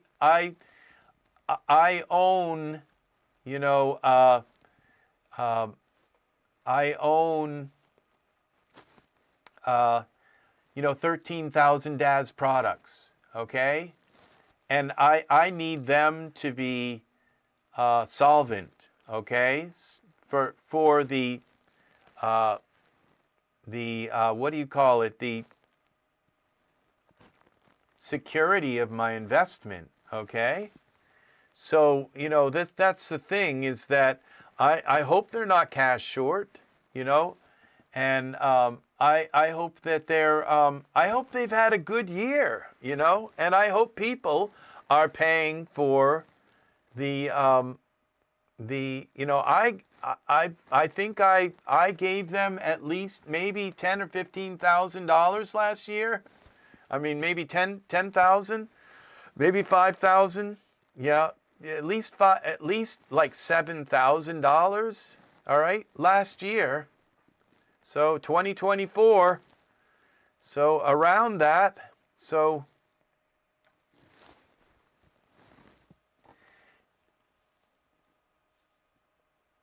Yeah, well, there are some things that I really, really love. Okay, like this skin.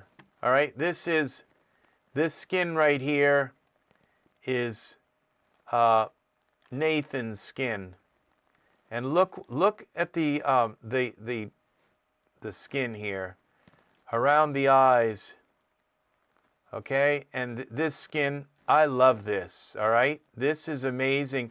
Those are Nathan's eyes, okay?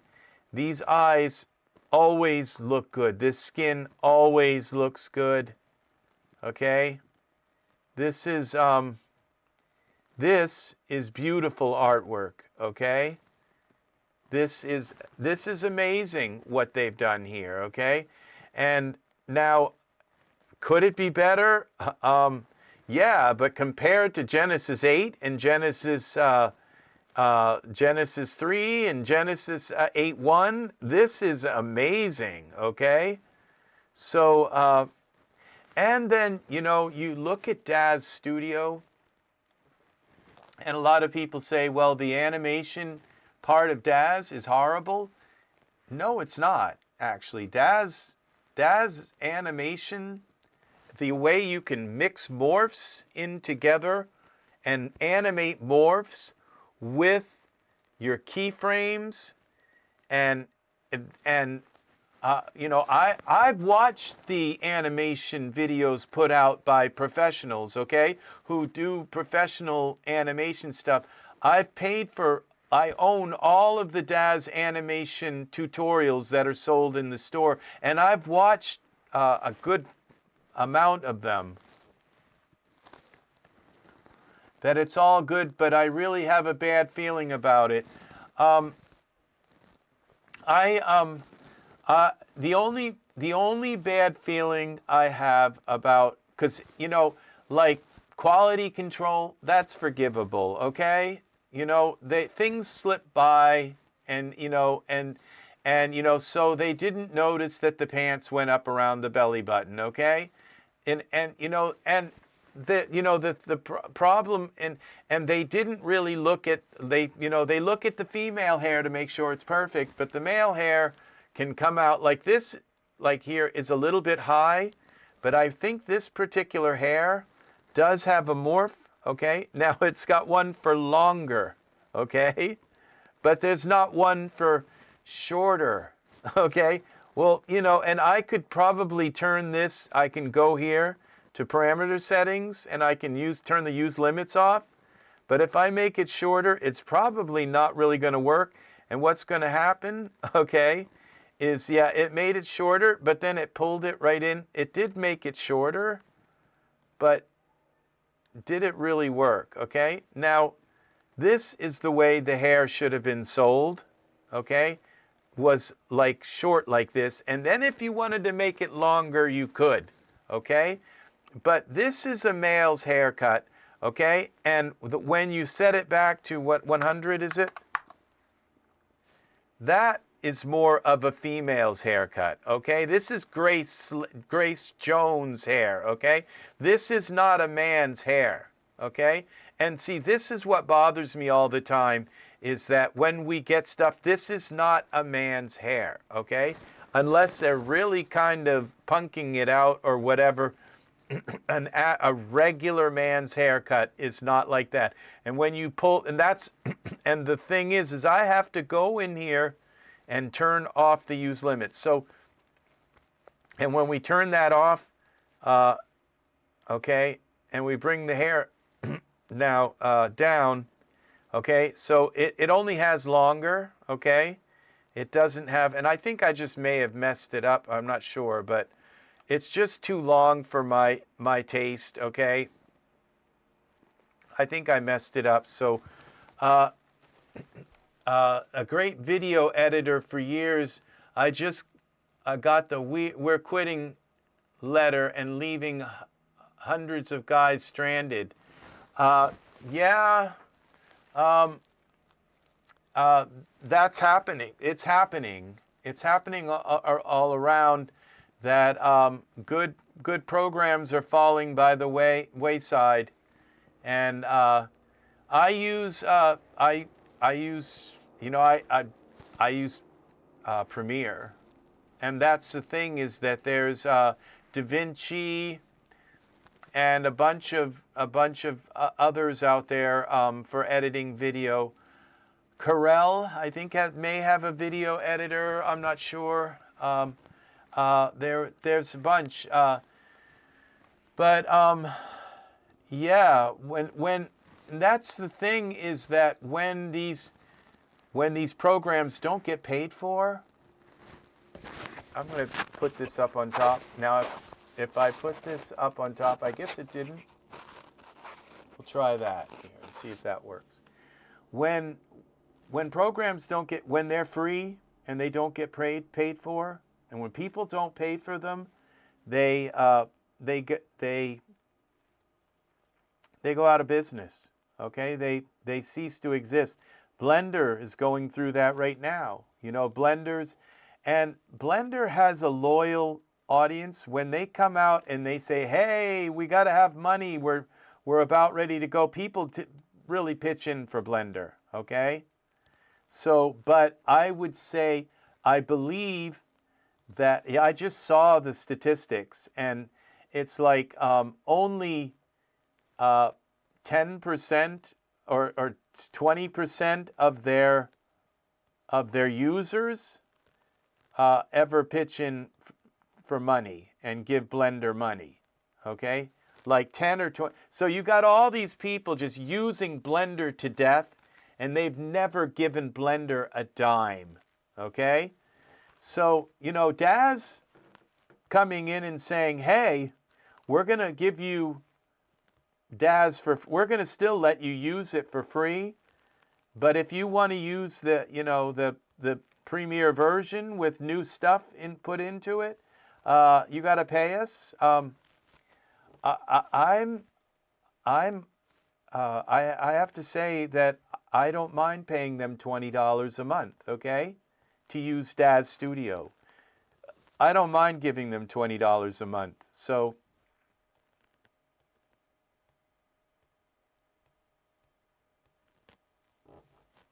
oh, you've been paying monthly for the editor and it still went under. Wow. Well, that's got to be the worst, you know, the worst management in the world. And that's the thing, is that Daz has been, you know, are they managing their money right? I don't know. I'm not part of the company. I don't know if they're managing their finances well or not. And if and so that's got to be up to them, because I have no control of that. I have like, the only thing I have control of is how much money I spend in their store, and so, and sometimes I feel like I don't have much control there either. So self-control. So, and a lot of other people are like me, that have very little self-control. They've, the thing is Daz, look what they've given us. Look at this hair. Look at the skin.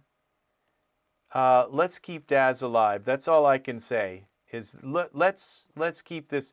This is beautiful hair. Yes, it's a little bit too high for me, but I can make this hair work. I can kind of use it, and I can probably grab a hold of the mesh grabber and squish it down a little bit, because the new mesh, we got tool settings. We go here to the geometry sculptor, and we got this hair. Where's the transition? This is the top hair part.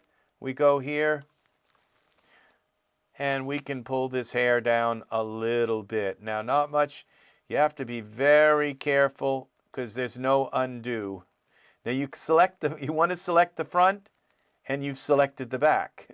You want to select the back, you've got selected the front. Okay, so yeah, so we could pull this down maybe just a little bit like that.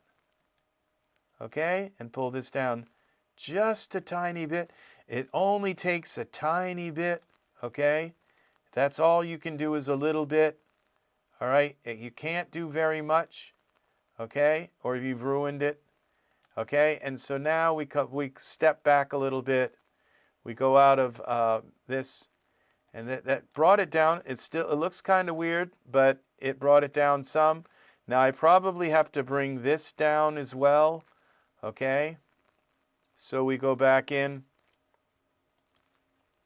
to the geometry sculptor, and we select some of this, okay, and we bring this down a little bit,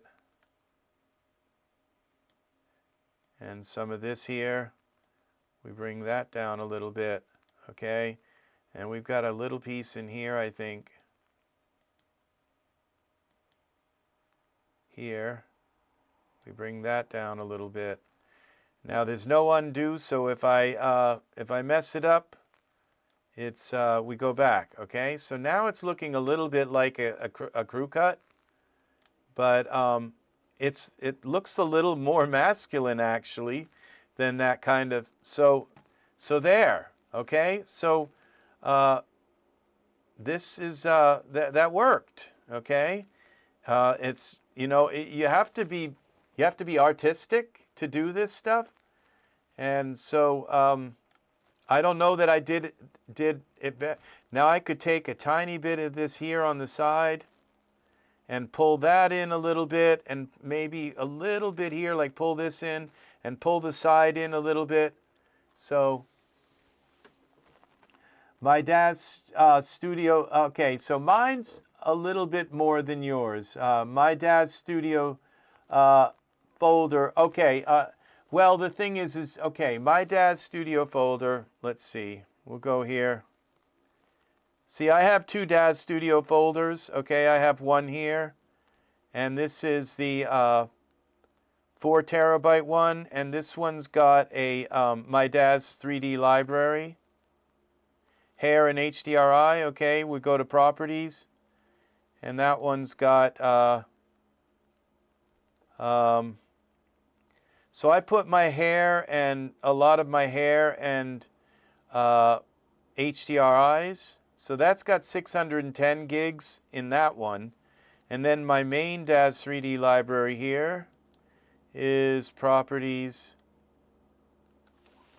Okay, this is going to take a while. So,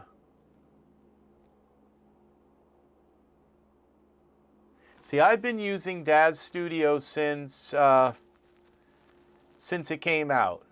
And I was using Poser before then, and I was using Bryce. So for a number of years, probably 4 or 5 years before, no, not that many, probably I was using Bryce, maybe, yeah, 3 or 4 years before DAZ came out. And then I was using Pabre. I mean, I go way back. I'm 61 years old. So I go way back until to the beginning when Pong, well, I go back before there was Windows, okay? I had a TRS-80 computer, and I also had a Commodore 64 computer that I hooked synthesizers to. I hooked my synthesizers and played MIDI with my Commodore 64 computer. So I've been doing this a long time. So, yeah.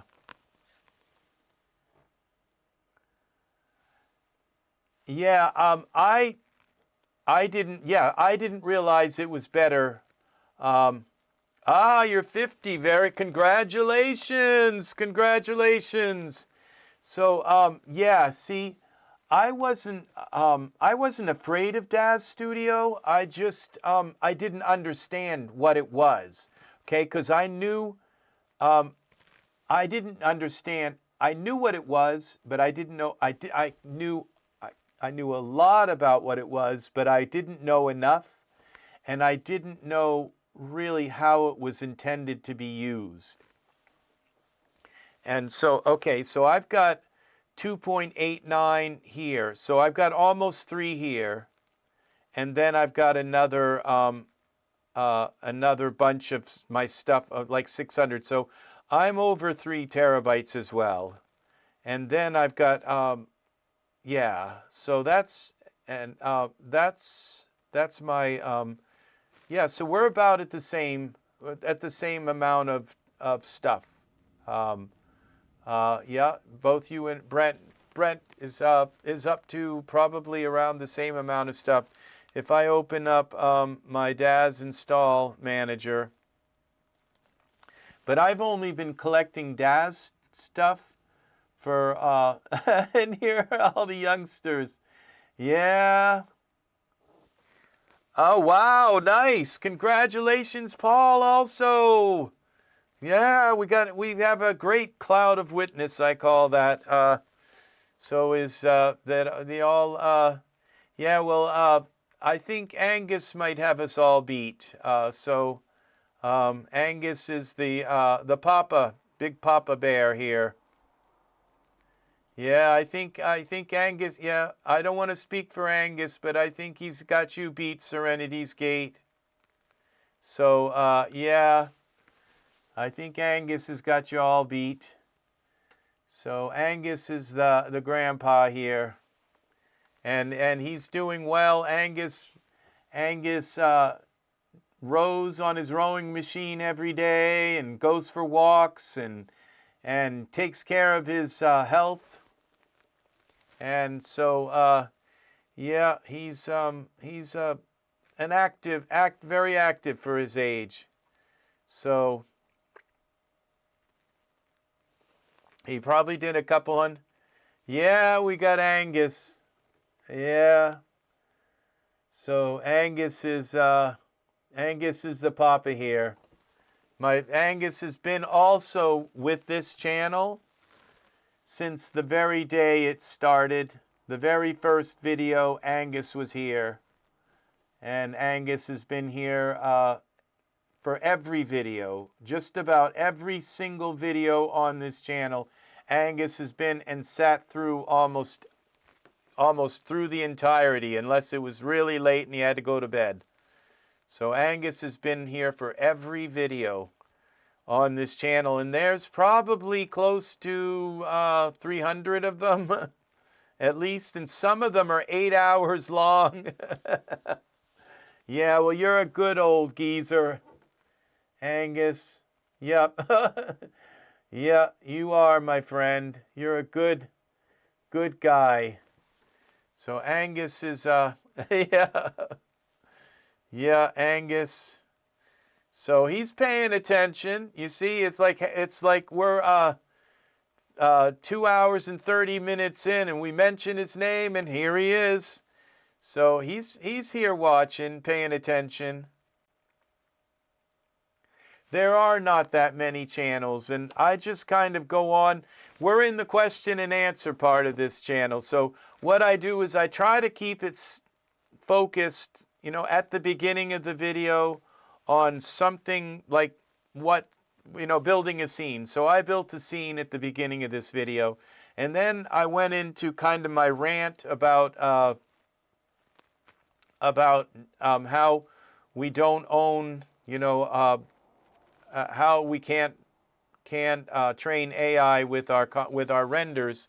We don't own our renders. I kind of went into that, and now this is, yes, well, Angus, it's very nice to have you here. So it's very, even if you just lurk. So yeah, so I'm still waiting for this to, okay, so it says I've got 13,320 products installed. Okay, so that's pretty much the test right there. 13,320. So that's the amount of items I have in my library, and I started collecting about, maybe I would say 5 years ago. So that's the lurking is good, okay? Because then you can do things at your own pace. You can learn at your own pace, and you're not under the under pressure to learn any faster than you're than you want to, that you prefer. So yeah, about 5 years ago, look at the quality that Daz Studio has given us, you know. And I went into the forums and I said, I've been pretty rotten at times, and I went into the forums and I said their neck skin is like reptile skin, and you know, I've just, and so they came out with the Genesis 8.1, which fixed some of the neck stuff. So and now, I mean, look at the neck skin. It was like, and then I had a look at that. I mean, that is beautiful now. Look at that skin. And so and then, like with Genesis 8 and 8.1, I had horrible. The hands were just terrible. We got to put some pants on him. All right, here we'll put these on. All right, so and then we'll just take these really poorly made shorts, space shorts. You know, it's just some of the people who make stuff don't know where men wear their shorts, their pants, okay? So apparently, and Daz, most artists at Daz, look at these hands. I mean, we are at the pinnacle. Now these hands could be rendered, say, we go to parameters here, and they could be, you know, easily be rendered at HD, you know, and look pretty good. They look a little funky around the knuckles, but this is nothing compared to how horrible. And look at the nails. Look at this. This is just, yeah, this is Genesis 9. That's why I jumped right into Genesis 9. I didn't even, you know, when Jay came out with his video, and he says, well, I have a surprise for you today. And all these people was like, is there new hair? Is it new clothing? You know, are you gonna, they're coming out with, you know, some new this and new that. Everyone was going through, and the whole list was just going by, and I was reading everything, and I just typed in. I was the first one to guess what he was about to announce. And I don't know that anybody even, you know, after I said it, I don't know that anybody even typed it in after, but I know for sure. You can go back and you can look at Jay's video, and you'll see I was in his in the chat room when he was announcing and that's what after a lot of fanfare and everything, he said they're coming out with Genesis 9, and that was what I typed in. I said Genesis 9. And so, I mean, I was looking forward to it, you know.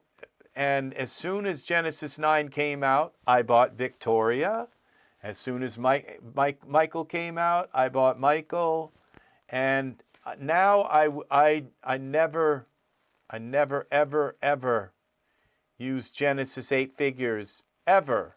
Never, ever. Unless it's a specialized figure that's like a shape that is really bizarre, and it requires you know, special skin and special stuff, you know, like a werewolf or something like that, which you can still, you know, if it's based, but they don't always come out right. But because the skin textures are made for all the little crevices and warts and things like that, that's the only time I will ever use Genesis. If I want to use a Genesis 8, like just regular male figure, I'll take the shape, and I'll convert the shape like Roy or Jet or Vladimir, or is there Vladimir? I don't know what not Vlad. Yeah, there is a Vlad, but there's Vlad, and there's also I'm thinking Farah was that. It's been so long since I've used them, but and then there's Dragomir. Okay, yeah, and there's just a bunch of them. And Dragomir comes with a bunch of stuff. He comes with nails, and he comes with makeup and stuff like that. If I want to use their skin, but I just don't use the skin. I don't use Genesis 8 skin on my Genesis, even though I can. You can put the skin on. I just don't. Push the view sub D level higher to see more model detail in the live view. Oh yeah, you can, but it's still not going to give you. Yes, I've done that. Oh yeah, you have to push the sub D level even on Genesis 9, because you're going to end up with little steps. You'll notice the steps when you get the sun in the right angle. Okay, you'll notice that the shadows, like these shadows, look at that. You can see, like here in the hand. Okay, right in here.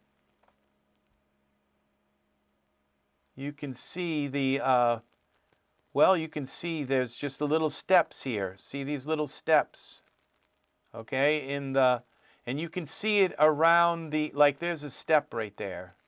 you can see it around the shadows.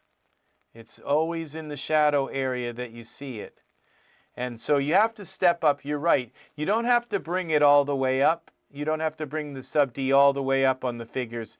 You just, I think 4 is good. Let's see. Let's go to the parameters. We'll select, and you have to bring. If I put a better HDRI in here, it'll show that more. Let's see if we can get something with a really radical HDRI in here. Well, let's try one of these. Let's just, don't know which one's going to do it, but let's try one. Yeah, okay, this one does it perfectly. So you can see here, now look what the sun is doing here. See, we got all of these shapes here. All I did was put the HDRI in. I didn't change him at all. So you just can't put up with this stuff. This looks horrible. So that's what it's for. So you bring your sub D level up to this one. You bring this down, and then you bring this up because it brings them both up. And you bring that up to 3, and this one to 3. And look what you get. You get perfect shadows. So yeah, you're very right about that. 4 is too much, okay? It's 4, I try to do 3 on both. Because as you can see, you can't see any kind of, very little bit of crisscross here. But unless you're zoomed right in on that, you're not going to see that. So 4, I try to use 3. Now,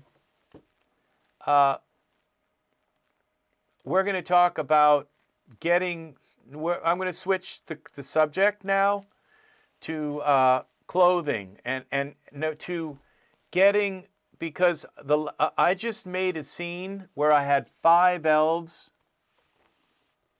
I had 6 elves and 2 Genesis 9. 6, I had 8 Genesis 9 figures in the scene. 8, okay? And my computer would not render it, okay? And I have a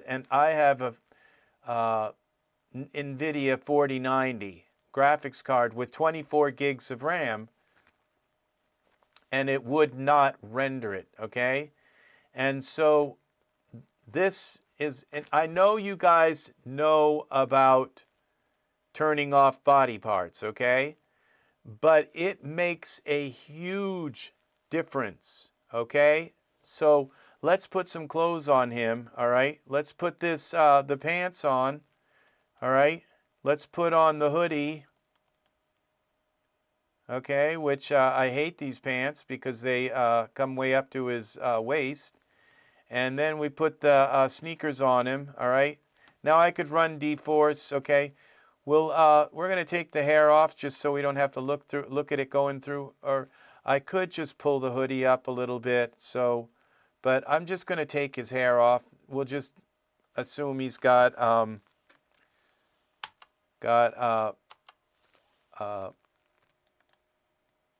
right. So 3090 Ti with 24 gigs myself. So yes, so that's very, very nice, Brett. So yeah, and so this was 8. It was not just 8. My heater just turned on, so it's belaboring while the fan picks up. So I hope that's not bothering anybody, that little bit of a noise there. All right. So turning off body parts, okay? Well, obviously you need the hands turned on, and you need the torso turned on, okay? But what you can do now is you can go in here. Now, now I'm probably talking about stuff you guys already know this, especially if you only have so much. But you start here at the pelvis, okay? And if you turn, now everything down from the pelvis down, okay? Because I don't think I even need the ankles, okay? Because you really can't see the ankles here, but you can see them a tiny bit. Now let's see. All right, so you might want to leave the feet on, okay? So you can't just go here and turn everything off like this, because that will turn everything off from the pelvis down. So then you'd have to come down into here, all right, and go to the right shin, right foot. Okay, the right foot, we turn that back on with the right toes. Now we don't need the right toes on, and we don't need the right marsupials, metatarsals. I've never even said that word. I just read it and read over it. Metatarsals. Okay, that's what they are. Metatarsals. I don't know what I said, but I think that has something to do with prehistoric plants or something. I don't know. All right, but metatarsals. Okay, we learn a new word every day. I just read some words. I just read over them. It's like, nah, I ain't gonna read that word. All right, so we go into here and we turn the left foot, right foot back on, and then we come down here, and we can we hold the and we can turn off the toes, and the make sure you get all the toes and the metatarsal turned off.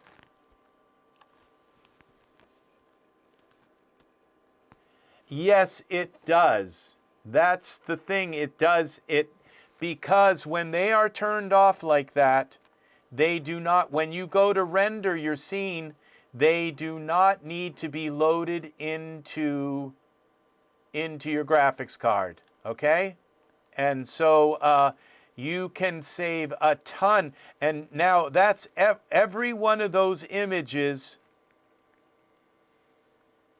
Every one of those images on the toes, the bumps, the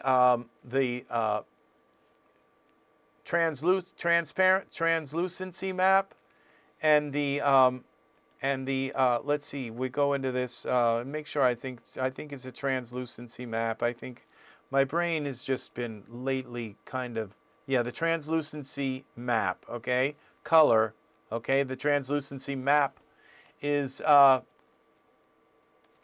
they don't have to be loaded, and neither would any normal map, okay? So that's for the torso, and then you go into your so you have to leave the left foot on because you want the ankle, but you don't need to leave the shins on, okay? And then you come here to your spine, spine 1, spine 2 can be turned off, spine 3, okay, spine 2, all right, spine 4. Now I think I just turned everything, including his head and the teeth and everything. So now, so you have to come back in here, make sure his hands are turned on, okay, so upper face rig. Okay, we've got to have the neck, from the neck down. It's got to be turned back on, okay? So that gave us all of the head stuff, okay? Now you have to make sure that you can't see, like right now, I can see part of his upper spine is missing, okay? Now that may be a shirt that's underneath his shirt. Let's see what happens when we turn on spine 4. Okay, so then we have to, okay, spine 4, we turn that back on. Okay, yeah, it looks like it did do something there. And we might even need spine 3 because I'm seeing a tiny bit of something there. No, I guess not. So spine 3. So that turned everything back off again. So it's kind of the way all of this is. It's kind of difficult to do. So you got to go in to down here, leave the forearm on, and we just turn the left hand back on. Okay, turn all of the parts of the left hand back on. And then we go back here. And I've turned stuff off again, so, but we'll turn them back on. Okay, the left hand, the right shoulder, okay, the neck. Okay, so you have to do it in the right order. The left hand is on, and the right shoulder. Okay, we turn the right hand back on. Right shoulder, right forearm, right hand. Okay, we turn that back on. Okay, then we come down here and we go to the neck. Now we turn that back on. Okay, and we're going to just assume that that is an undershirt or something. It's part of the coat, okay, to make it look like he's got a shirt on. All right, so this is enough. Okay, he does have a shirt on because the shirt comes down out of his, it's part of that. So he does have a shirt on.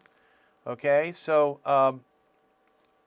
now that just saved like all of those textures: the forearm, the shoulder, all of these parts, and the legs, yeah, and the thighs, and the pelvis area. All of that is off now, and so they're invisible. So that means that those parts. Yeah, you can cut the sub-D back down, but it will show like in the shadows of his face. And I would like this shadow. I mean, if we're going to have a shadow here, I'd like it to be smooth and not jagged. So I'm not sure that I would cut the sub-D back down on this particular. Now it all depends. If they're far away from the camera, well, you don't need to have like sub-D. You could turn the sub-D like off, you know, turn them to base, you know. So that's another option as well. But now there is no. Now if we just take his shirt, okay, and turn it off, okay, these will not be loading into Iray. And now watch, we go to this hoodie.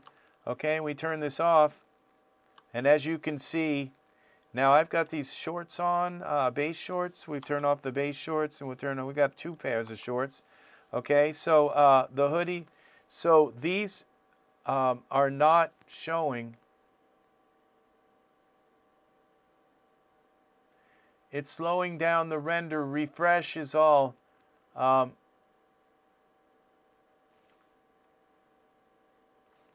Yeah, so now when I go into here, now I know that I know that when you turn these off, it does not still send those textures to Iray. Now I don't know whether if that's new, like if it's something that's been done, because Daz just revamped for the Premiere version. They redid a lot of stuff. There's new stuff in the render. The whole render engine got a lot of features added to it, okay? And that may be one, but I know that I know because I had all of those 8 figures in my scene, and I started shutting off stuff one by one into my scene. And I started shutting off all the stuff under their clothing. And finally I got it to render. And then I added like snow to the scene. And then it was too much again. And so I went in and started turning off more and more and more. And suddenly there was more, I had more space. Now when I click render here, it should render quite quickly, because it's not sending all that stuff. So this works. Look how quickly he just popped up and rendered. Okay, it's done, you know. So yeah, this is so this is how you fit more into your scene if you want to add another figure or something big into the scene. Now, like as for like a big environment, like what if you have like an ultra scenery environment, okay? Well, all of the textures that are in ultra scenery, they're all instances, okay? So just because you delete like a bunch of instances out of the scene, it's still going to send those textures up to like it's still going to send those textures up into the graphics card because they're all using the texture from the seed instance, okay? The seed instance, and so it's not going to that's not going to help, and that's like the and so you can delete and delete and delete and delete things from a scene, but as long as there's something still in that scene using that texture, and there's like a bunch of nodes, like a bunch of instances, it's not going to save you a single drop of space because they're all instances, and they're the only texture that needs to be sent up to the graphics card is the one on the seed instance. It's not sending them up anyway.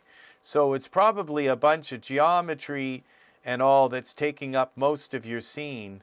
And those seed textures are probably taking up stuff, but by just deleting a bunch of stuff, it's not going to save you one drop more. And I'll show you an example of that. The Viking,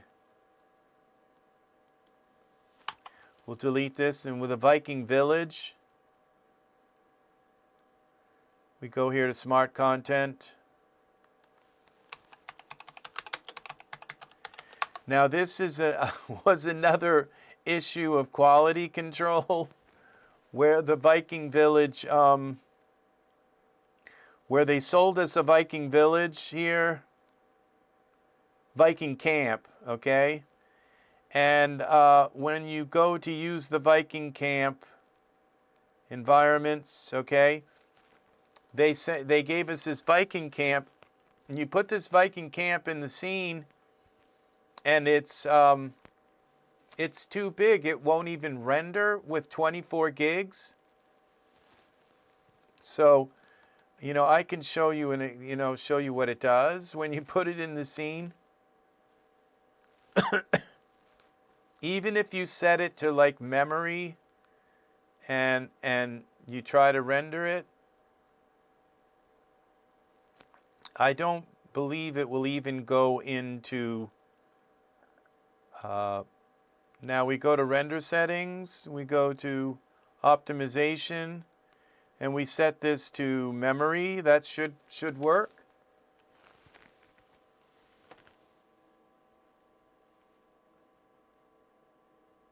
I don't know about that, if instances take care of polys as well. It may, if yeah, it could take care of polys as well, because as long as because yes, they do actually, now that I think of it, is because as long as you don't change, you can resize the polys, and you can rotate them, and you can change the place, the place they are in the scene without changing the geometry. So yeah, so I think you're right about that.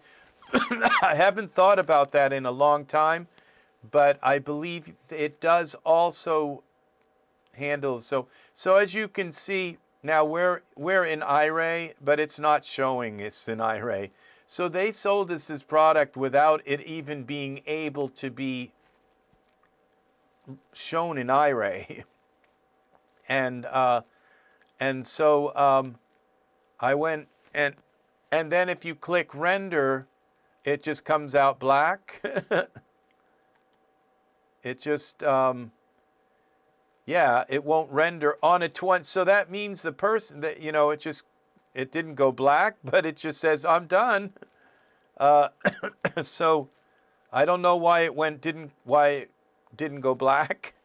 So that might be the thing they fixed in the rendering.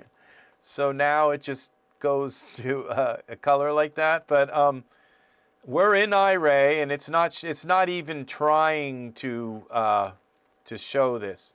All right, and so I went into the DAZ forums and I said, the Viking Camp that you just had a big thing on won't even display with a 24 gigabyte graphics card. And they said, oh.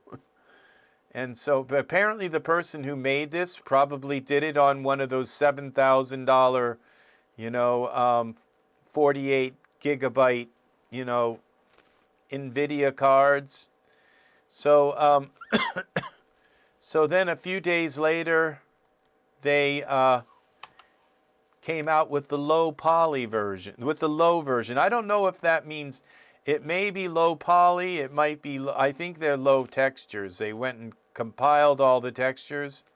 They may have forgotten to do something, you know, that was what they were intending to do, and then they put it out and said, "Oh my God, I forgot to to lower the quality of the textures." So, so the props probably have very high quality textures, but now this will actually, we go out of Iray, okay, into. All right, there it goes. It's going to try to go into, this will actually render. So, yeah, well, now it's actually, okay, so it will show, you know, in the full version will show in texture shaded mode, but now the Viking Camp, when we go into Iray, it will go nicely into it, and, so it takes a moment. This is a big camp, so if you put this Viking Camp in and you delete these little houses and stuff, you'd think, well, I deleted that house. The only thing I kept was the longhouse, but all the same textures that are on the longhouse that are on these. So the textures are all, so it still won't render. Now, now this one isn't, okay, it may be because it tried to upload all these textures. They may even have the same name and all, so I may have just completely screwed myself here with this. So we just go File, New, and new scene, create a new scene. No. And it still may not work until I might have to close DAZ. And no, because there's no way that's going to work there. So I think I have to close DAZ. All right. And reopen it, and that will empty the memory out.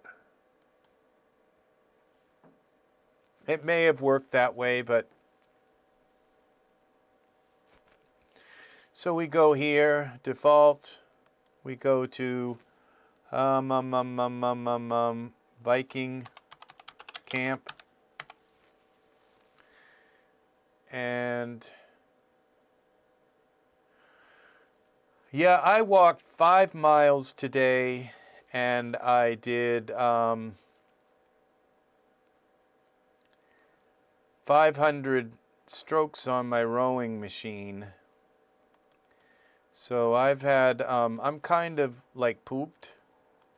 All right, so we're going to put this in here. It should go right into Iray. There we go. See, this is Iray. The Viking Camp with Iray. So, yep.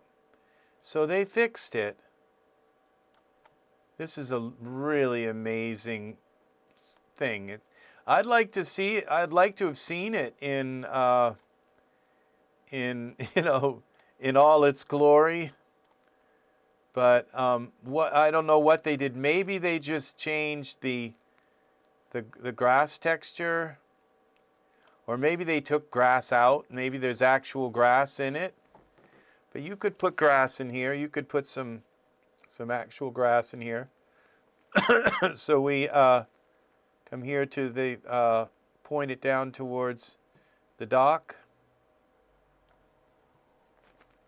This is the dock area, and then we could put an HDRI in here, some dramatic clouds, and yeah, the Viking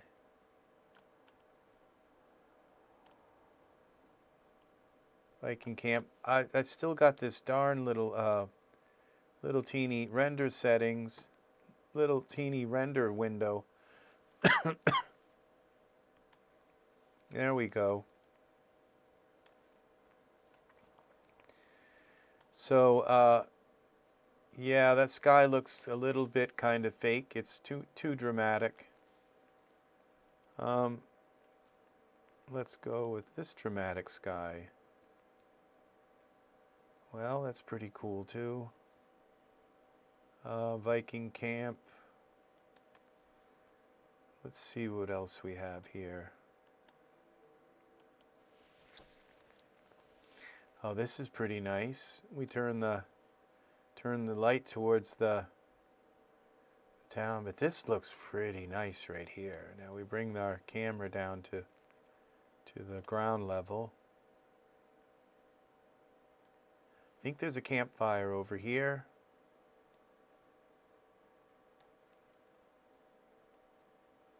Where is it?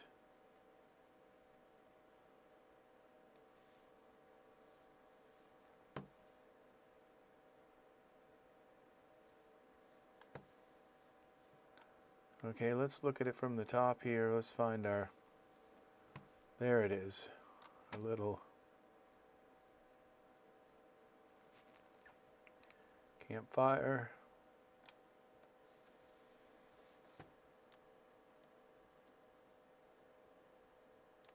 Look at that.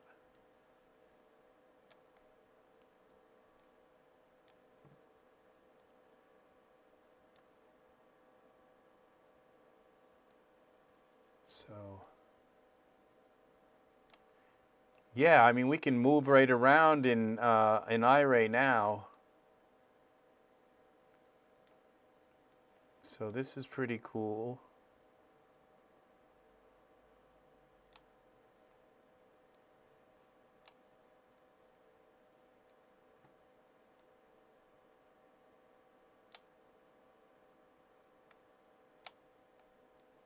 Could probably get some better fire than that. This is pretty nice. So yeah.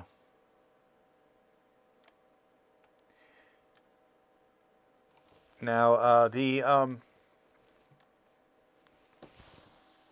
what's amazing is that I've played Assassin's Creed Valhalla, and now in comparison, when you come up to this wood here and you get really close to this wood, the wood and now some of these textures, like, yeah, see, this still looks like this up this close. It still looks really nice.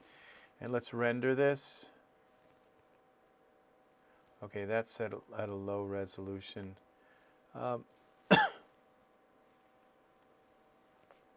Let's zoom out a little bit and move our camera to light the front of this building.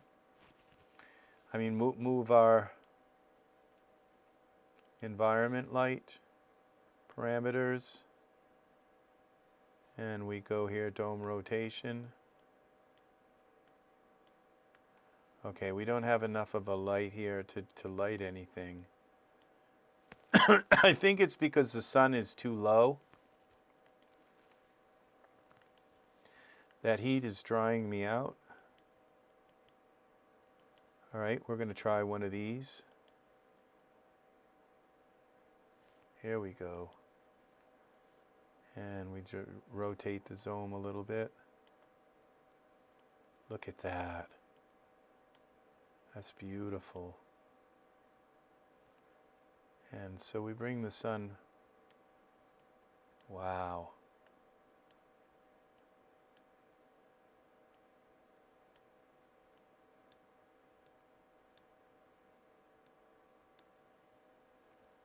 All right, we bring this in like this. Now, I mean, so the thing is, like in the Valhalla game, it's got like tall grass and like poppies and things growing in the ground, but they're like, if you zoom in on them, they look like a little flat piece of, you know, mesh, each flower. And that's the way they are in DAZ too, but they're much more detailed. So you could, you know, you could add stuff in here, but the level of detail is much higher than, you know, even with like the Valhalla game, much higher than even when it's set with its highest texture levels. So that's about the closest that I would want to get, where it, you know, it looks kind of really real. And so we render this at let's say 4,000.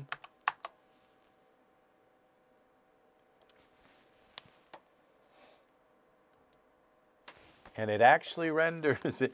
It actually goes into Iray. And at 4,000, this isn't too bad. You know, it's not horrible. This looks a little bit kind of, but I just wonder what this really looked like in the now, would you like to cancel this render? Yes. Now I wonder if I think we could take this all out of here.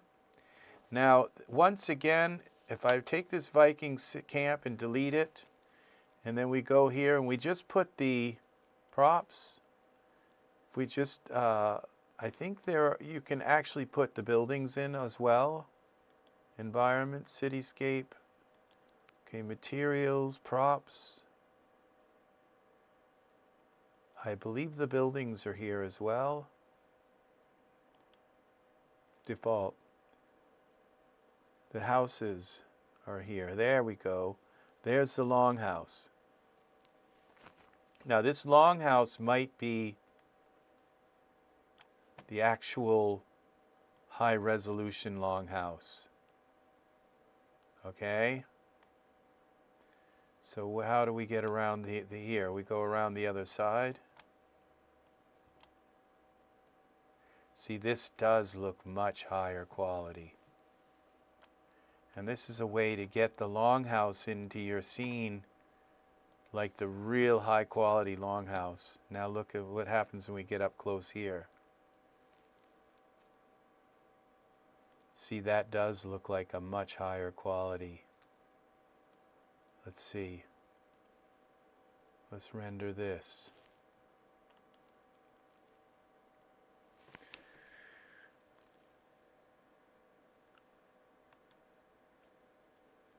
Yeah, see, that's much better. Look at that. So you know, that's the thing is that now I didn't let it render all the way, but that's probably enough. Look at the quality of this. Now you get even slightly close up like this in the game to a wall, and it's, you know, in like Assassin's Creed, and it's not even pixel, it's just like blur. So yeah, this is why we look at that. I mean, look at this right here. This is really nice. So you want to put your Viking guy here standing and then you've got something really nice to show off.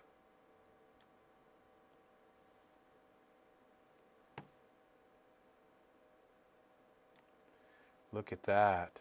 Now we render this, and it's just like amazing detail. Look at this. So you won't get this in the full scene like that. Look at the detail in this. All of this is beautiful. It's not rendering long enough. Say close. Excuse me. To some of my renders from my website. Very nice, Brent. Very nice. I love to see them. Got to force a Uber shader on every texture node to see. Okay, doesn't instances take care of, okay. You have to force an Uber shader on every texture node to see it in Iray. Okay, this is, all right, you're talking about a problem you're having with the new DAZ. Okay, I can help you with this. Let me think.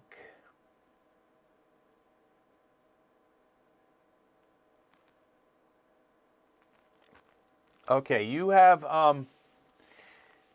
yeah, you're it sounds like, all right, do you have all of your downloaded content saved in a folder? Like I have a folder with all of my downloads, my DAZ downloads. I keep my DAZ downloads. I don't, I keep a folder with them all in it. So when I open up the install manager, click start, it's going to take a moment for this. It says, wow. It says install after download, and then in here it says delete package once installed.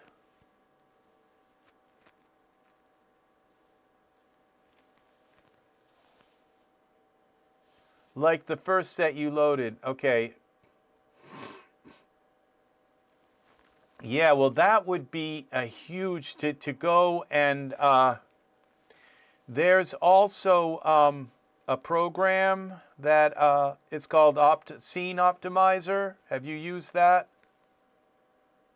Okay. For instances, take care of too many polys as well. Oh, okay. All right. Got to force an Uber shader on every texture node to see it in Iray. Yeah, you would have to just email you a link to some of my renders from my website. Yeah, see, I don't want to go into my email is kind of private.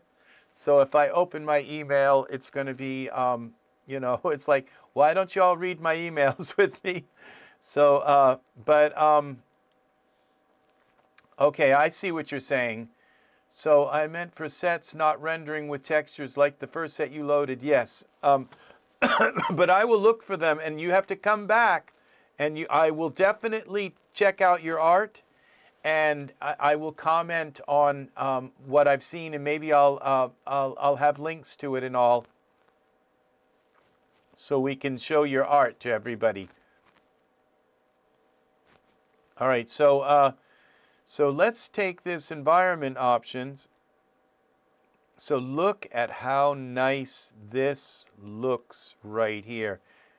And a nice VDB would be really nice in here too. Cloud field. Oh, look at that.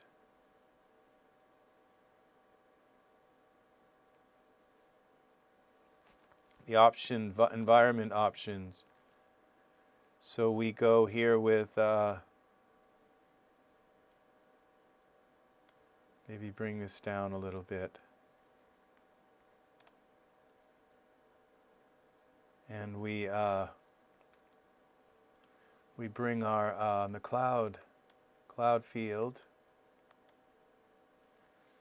Let's go to surfaces here. Volume. and we go to this absorption multiplier. We make it a little bit, there we go, and we bring the cloud field up a little bit.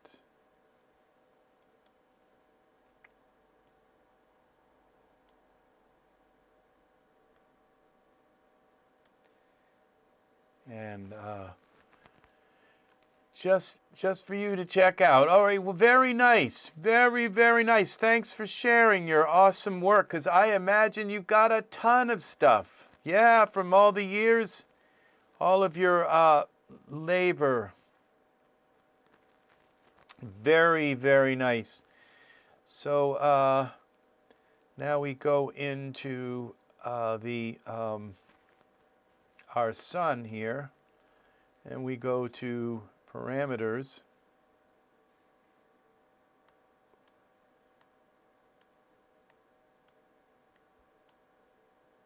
Look at that. They look like barn boards. It just looks so amazing. Okay, I keep forgetting to turn the set my render settings. I'm going to close this. Would you like to cancel? Yes, because it's going to stop it almost like immediately anyway. All right, close that. We go back to render settings. We go to progressive render, maximum samples. Oh, that's minimum samples. I guess like something like that. And we go maximum samples, maximum time. Okay, and then we can go here, and then it'll keep rendering.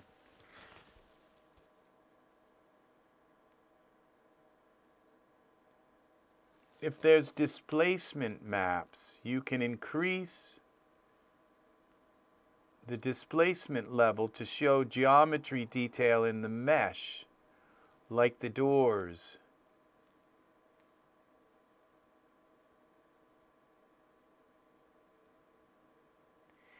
Oh, that's interesting. I've not worked much with displacement maps. You mean so you could see the geometry through the texture?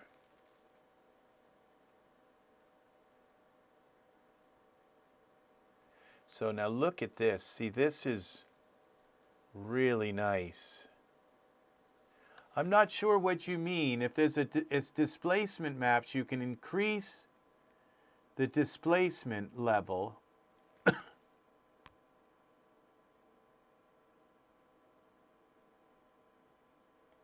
To show the geometry detail in the mesh, like the doors. Oh, okay. So, all right. That's interesting, because now I have a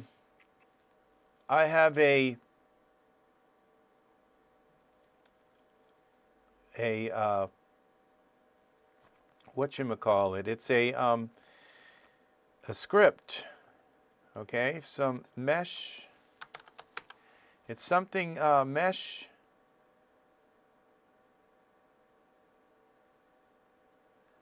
Mesh to volume.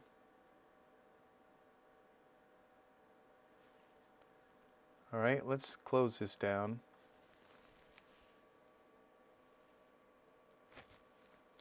What's that called? Yeah, yeah. The bump map is an actual 3D bump. Is an actual 3D. The normal map is kind of is a fake bump. It uses light to make it look like there's an actual surface. Now I bet the grass here also would have the same thing. So now we could come down at this also like this.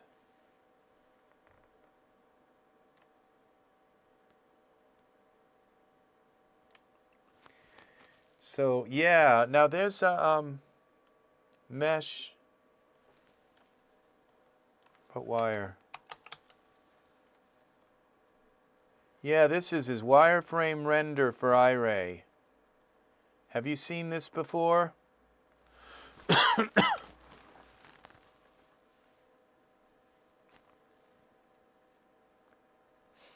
How to use this folder. Don't execute. Okay, so wireframe render. Let's grab the longhouse script. Okay, and you can decide what you want to use here. Uncheck all wireframes. All right, and we just grab a few of them.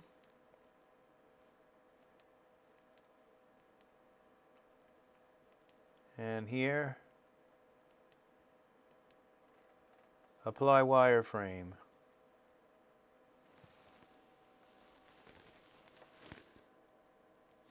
Welcome, Chris, welcome.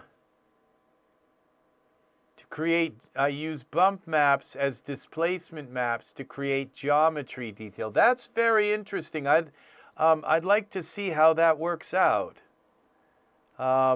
Yeah, that'd be very interesting. Now this shows it. Should show some of these parts of the building in wireframe. So you can do this with certain body parts. This is taking a while. That's taking a good long time. It may be a while. What's going on, Chris? Hope you're having a nice New Year's. Wonderful, wonderful having you here. It's amazing the stuff you do. Are you still putting out new products? You got you're probably not allowed to talk about them in particular. So, but I certainly love the products you have made.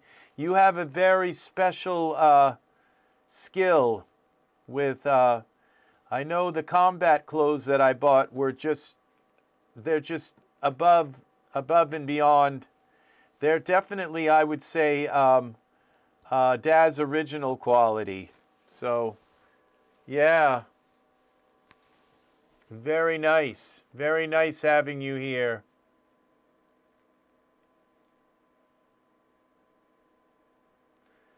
The texture map for displacement, and then increase the level to 3 or 4.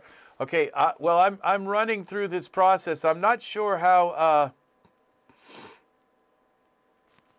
this is going to work. I've never used this mesh wireframe render for Iray.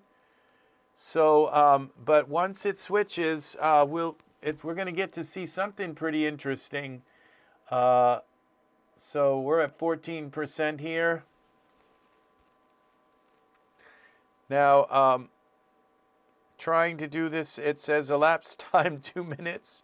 So it's been 2 minutes for about 1/6 of this.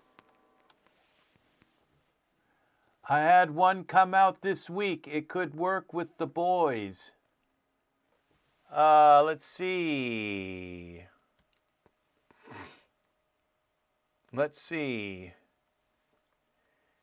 My dash shop. Okay, let's go to the shop. We're at the shop. Okay, shop now. Oh, yes. Is this it? That looks like your work. That's Agent Jones. I was wondering why we didn't get the agent himself, okay? And I am definitely, I buy every bit of male clothing. So this is definitely, all right, this is your, I can tell, this looks like your work. This is very nice, this is very nicely done. Yeah, I just had a, the Storm Raider outfit, okay? This is outfit for Genesis 9. Let's see what we've got here.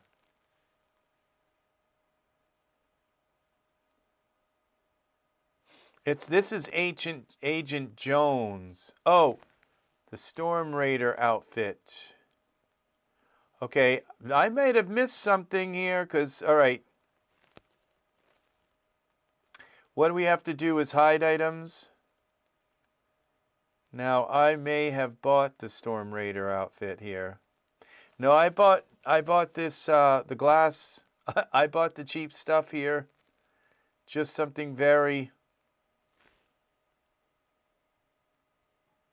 Okay, well, it looks... The Agent Jones looks like your work.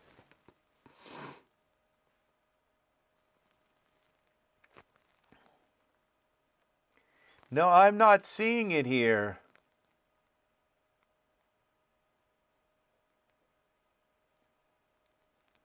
All Hive.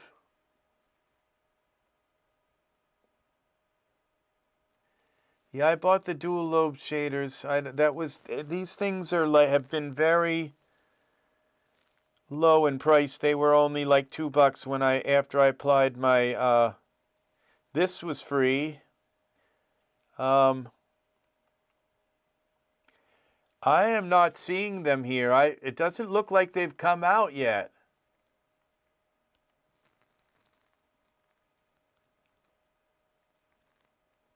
I went past it. Okay. All right, Agent Jones. Okay.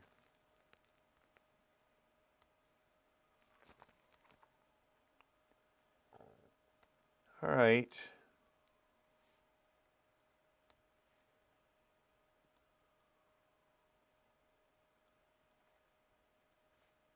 Bar outfit.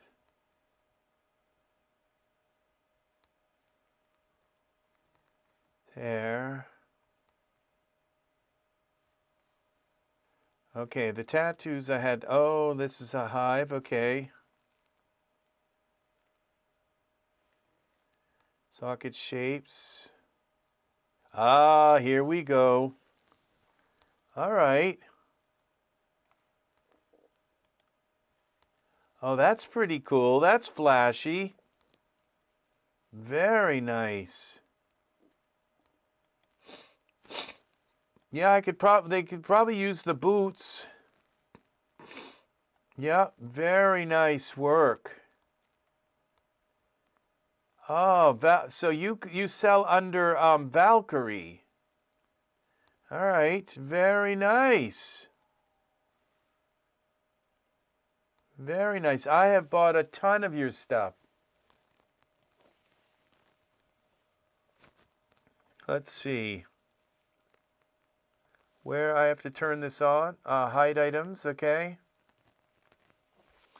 As you know, I buy mostly male stuff, so it's going to be the stuff that would be for males. Yeah.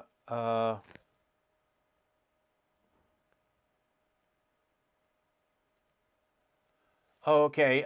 Those are Valkyrie's textures add-on. Okay, let's go back. All right. All right. So this texture add-on. Okay, I see. Let me go back here. Hide items I own. All right. So it's got to be right in around there. Oh, here we go. Yeah, okay, I see. There we go. Whoa. Now this looks pretty cool here. This looks pretty nice. Now, I think a guy could wear those, yeah. Oh, okay, these are for like,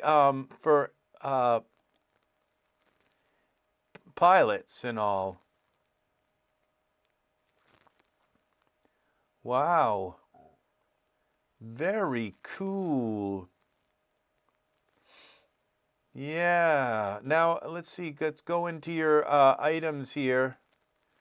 Because I'm sure I bought a bunch of your stuff. We got to hide. Okay, let's go through the guy's stuff.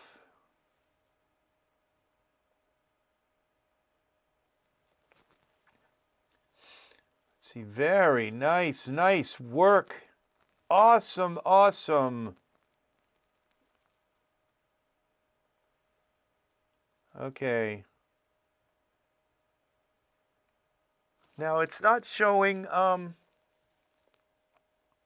stuff I've purchased because there's like combat. I know you have combat stuff. Okay.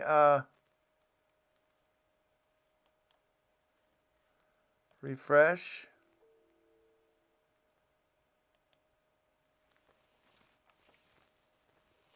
That's nice work there too.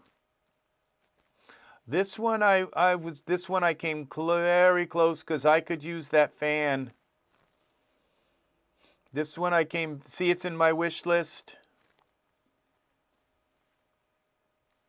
The pop-out cake, I bought the pop-out cake. All right, so, yep. I figured I could have a guy pop out of that one. It's like, hi! All right, so, yep. And this one's very close to stuff that I might buy. Yep. I don't have a lot for, I don't have a place where I can really do lingerie, even for male lingerie. I just don't have a place. Now those boots are nice. We'll add them to, they would probably still work for, those are for Genesis 9. Those are very nice. We'll add them to our wish list. Those are very nice. Very, very nice. Oh, you did? Very nice. Well, I bought that one. You got me on that one. It's like, okay, these are very nice. I like these boots as well for the female. Sometimes, you know, I don't buy a lot of,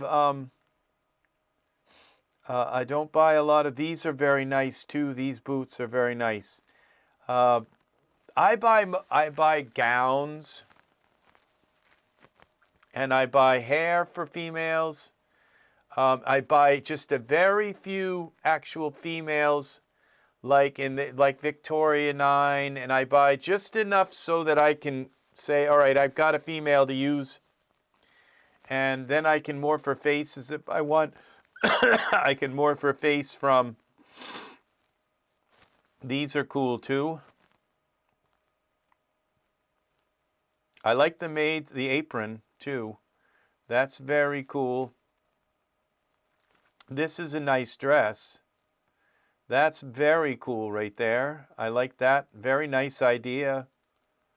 Yeah, this is nice too. I kind of like that. Oh, and so is that. That's pretty nice. I like the cape. Yeah, and this is very nice also. Yeah, it is. It is. Okay, so the pop-out cake. So I own the pop-out cake. Let's see. Did a guy come out of here? No, it don't look like they used the guy. Oh, there we go. That right there is Wagner. Yeah, I recognize him. Very nice. Very awesome. Now, I didn't realize that the cake had all of these. I just bought it, but I didn't realize that it has these other textures. Ooh, look at that. I think I like the pink one the best. The white one is nice as well. So it must have a morph for the top, or you just leave the top off, or how did you do that? Oh, you just have them come through, and you can take the candles off probably.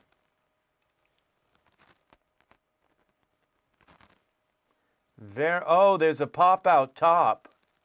Okay, I get it. Ooh, and this is a Halloween one. Very nice.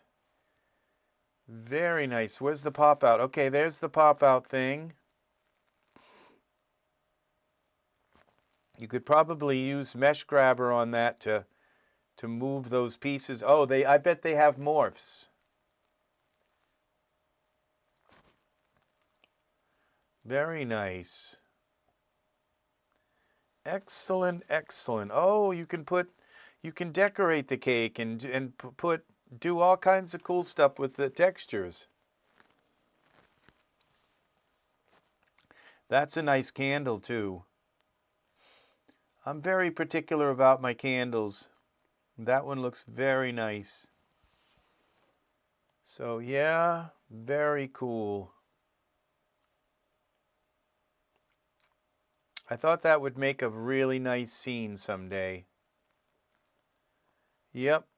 So that one I bought. Now I thought you did some male combat stuff. I bet you. What you do? Did you work with somebody else? The torn paper has morphs. Okay, I figured that was probably the case. Well, that would be fun to kind of put that in the scene right now. Oh, this is still doing this stuff.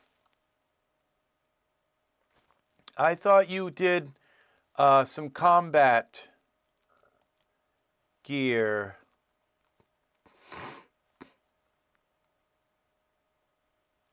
It was like a military outfit.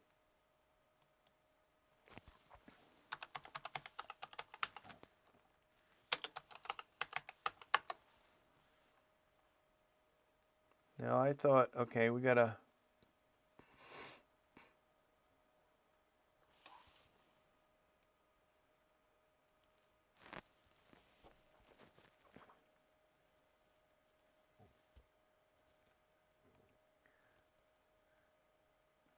What plane did you use for the first promo in Raider? Let's go back. Okay, we'll go back. Okay, Storm Raider. Ah, that's nice. Very nice. Yeah. That's a very nice promo image.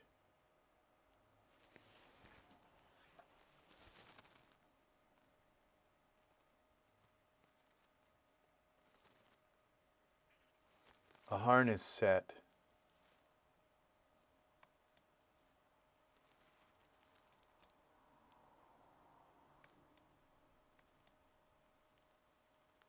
Wow. Lots of morphs for the clothing. Those are nice too. I have to be careful. I can get in trouble for this. Some of these.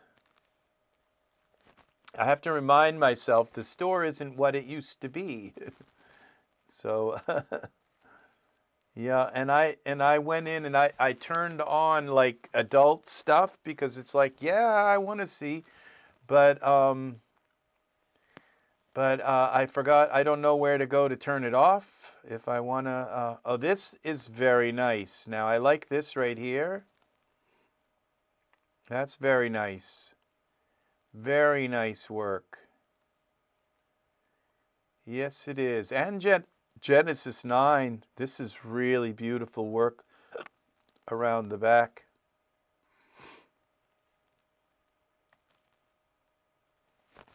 Very nice.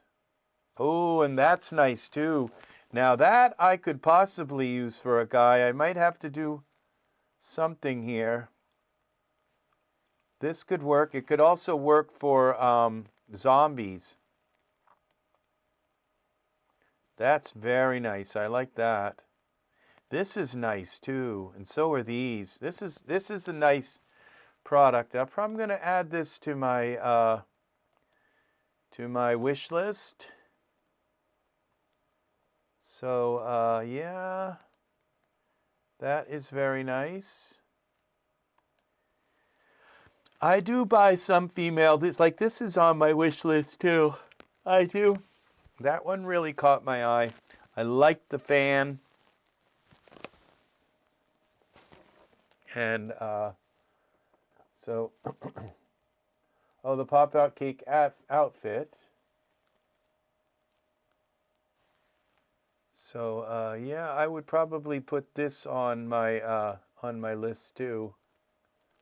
A guy could wear that. Be a little bit fun, a little bit kinky, but yeah, he could. A guy could wear like a lot of this stuff. It's just when it gets into the lingerie, there's really no place I can show it. You know, even the DAZ gallery is just a little bit funky with some lingerie, and YouTube is as well. YouTube's let me get away with a lot of like scantily dressed kind of men, but usually they're like in a bathing suit, or they're not usually in a thong, okay? And there's a difference. So I can get away with, now this is nice too, the Magic Cave. This is interesting. I like this. And it's Iray. It's probably an older product, but this is really cool. I'm going to put this, add this to my list as well. Oh, that went down. That was way down in price for a while. I like the way the mushrooms have this emission on the bottom. Very clever. The rocks look pretty cool too. Cave rock. I went on a crystal buying. I was looking everywhere in the world for crystals. I found a bunch of them. These are very nice.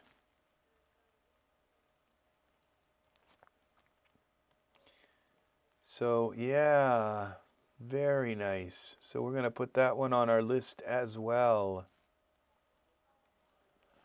So, I'm getting, sudden starting getting tired. Let's see what's going on. Let's close this down. All right, we're done with that. We're only halfway through turning this into mesh.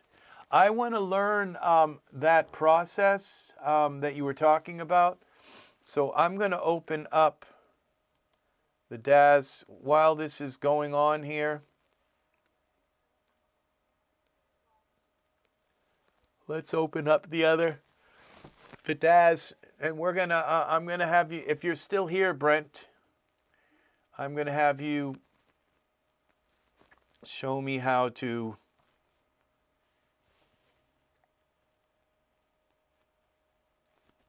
accept.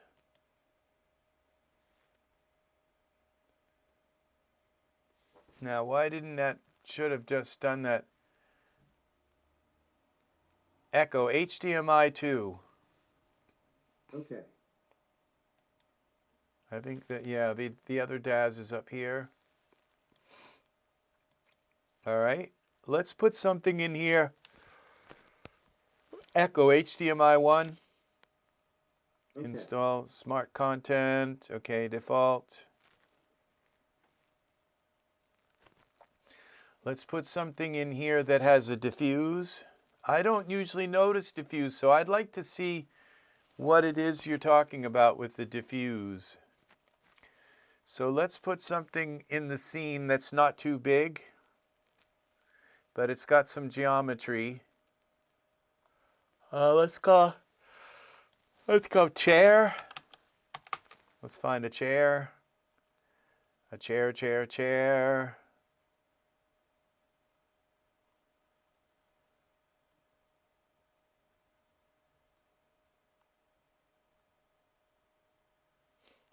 All right. Harp back. Okay, I've used this in a scene before.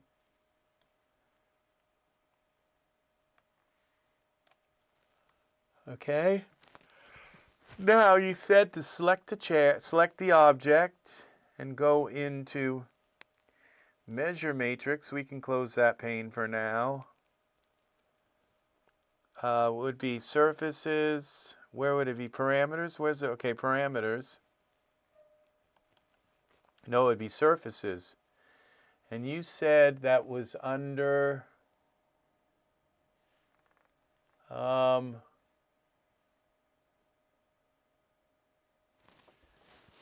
what was it? No, the diffuse. Okay, these are not okay, this is not Iray, so I have to convert it. So we go up here to Smart Content, and we go 3DEL.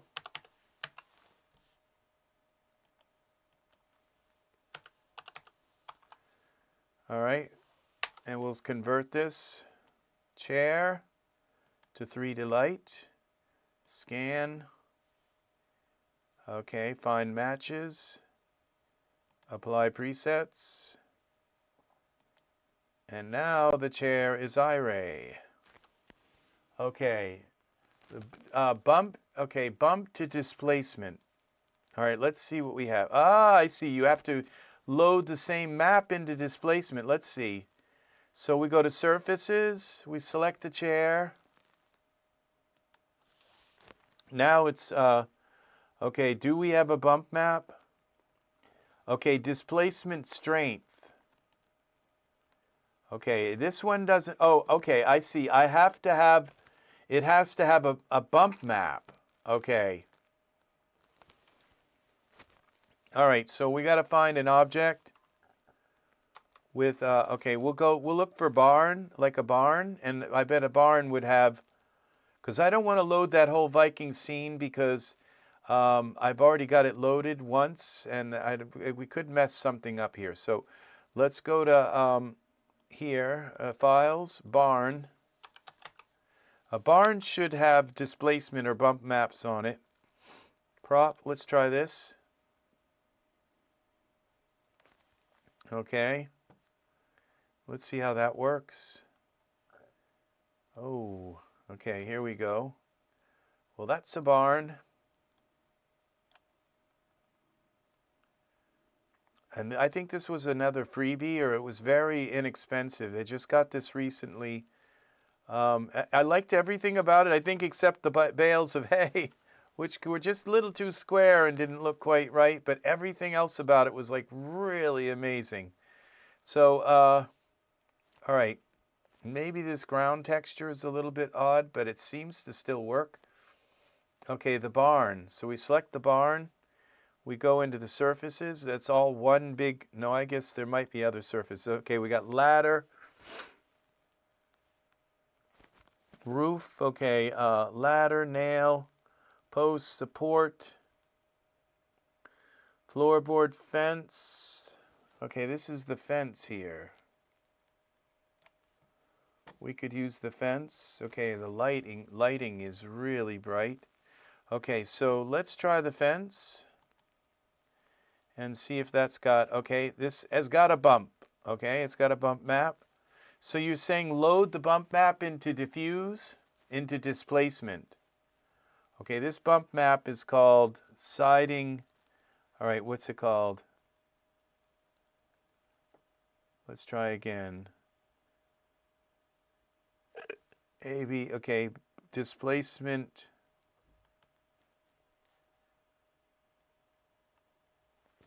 Siding B. Okay, displacement strength.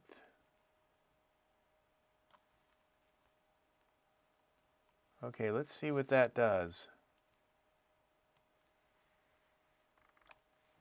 Okay, this has that darn yellow thing. I forgot how to turn that off. Okay, the lighting is too bright here, so we got to go to the, I'm not sure why, but let's go to what would that be, parameters, and we'll bring this down to 1 and 1. Okay, that didn't work. Oh, it's my camera light. Okay, so if we put a light in the scene, okay, I mean, yeah, it's my light. Okay, here. We'll put a point light in the scene. Okay, that did it. All right, so we have now, we go back to our barn, and we go back to surfaces, the fence. Okay, what happens when we, okay, minimum displacement.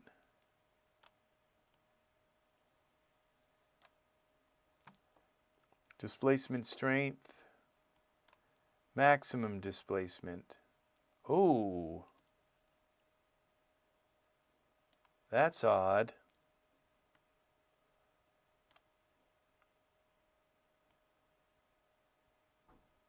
Well, I've never seen anything like this before.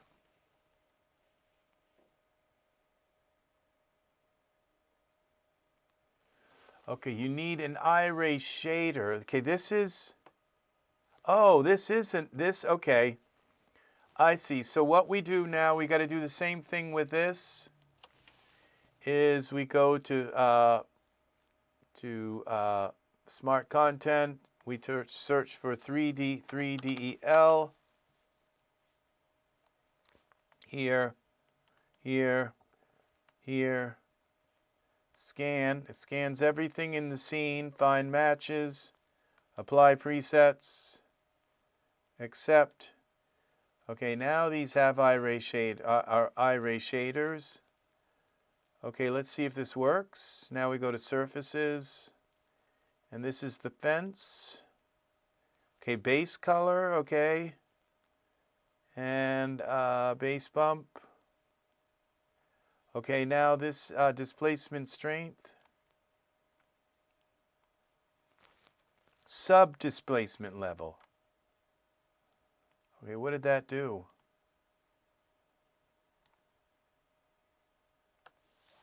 All right.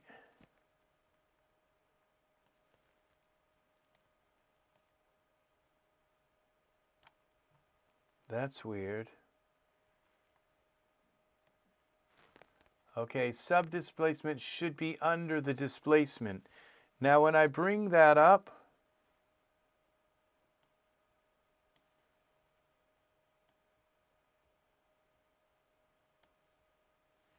oh wow, okay.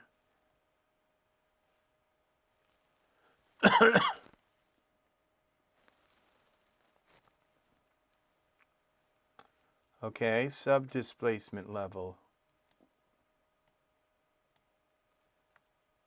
I don't think it's working.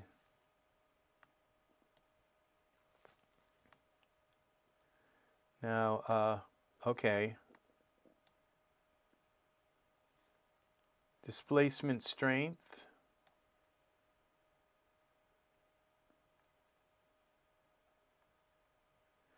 Okay, I added that to displacement strength. Do I need to add that to any other map?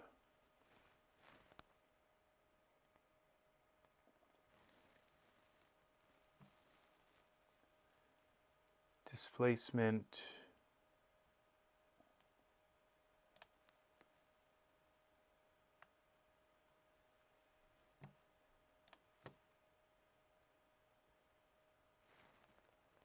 Render it. Okay. Let's zoom out a little bit. Oh, I brought that up. Okay, let's go to, let's bring this back to 0. Okay, let's see what happens. Render.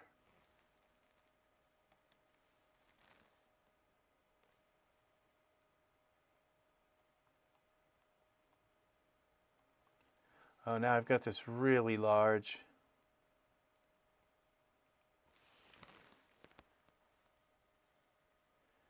Okay, too high. Okay, let's see. Would you like to cancel this render? Yes. Okay, let's make this a little smaller so we can see what we're doing.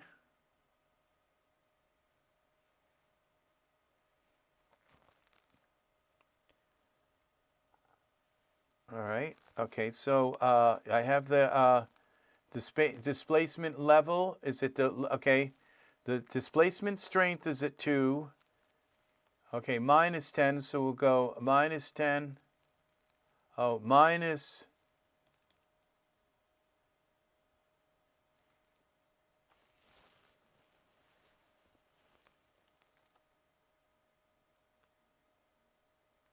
Make sub displacement about 5 or higher. Okay, 5 or higher. Okay, and he said minimum. Okay, we'll go minus 0.01. Okay. All right, maximum displacement 0.01. Okay. All right, let's see. And now I'm going to go to my render settings and set this to something reasonable, like was that 10,000? We'll go at 1,000. All right, and what's our 16 by 9? That's good.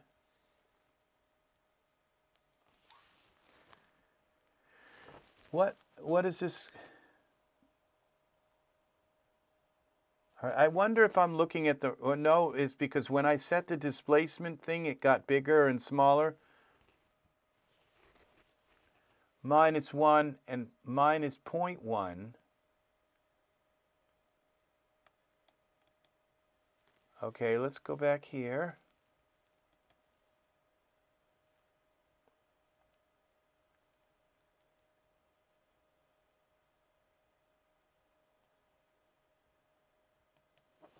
One minus, see, it's not letting me do points. It's just doing plus and -1. Sub D is displacement is 8. The strength is at, and I added this image to the displacement strength, the bump map image. Okay. Oh, I see. Okay. Oh, I see. I see. I see. Okay, let's try rendering this.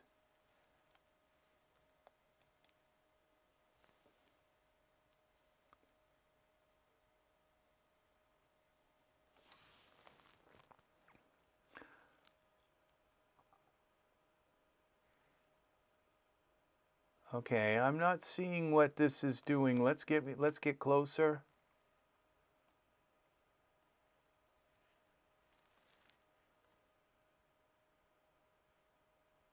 Now I have the displacement strength at 2. What was the default? Okay, the displacement at 1. Let's try that.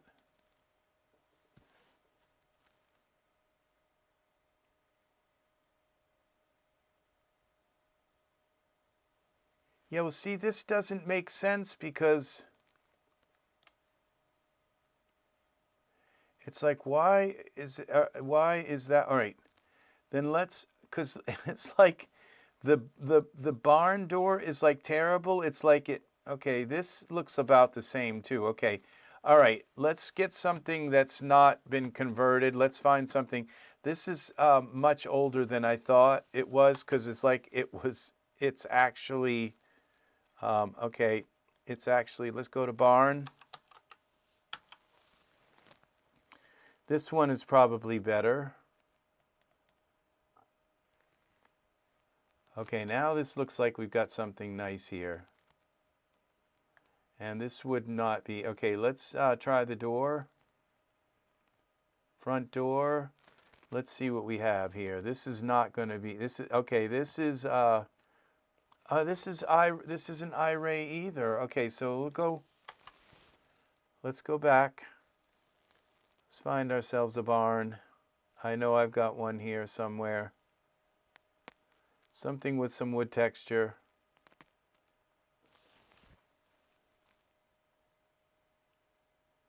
Okay, here's matte old. Oh, that's the material.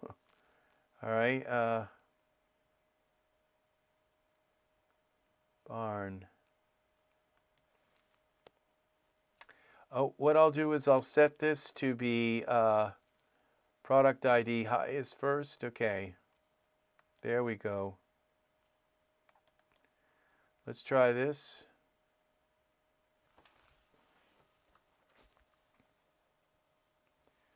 Well, yeah. Let's go outside. All right, we tried something here. The door. The door. Okay, we'll do this door here. And we'll go to surfaces. And this is another thing. How can this have this product ID that's high? Everything is coming out in ambient color. Okay. All right, that's all right. So that's out.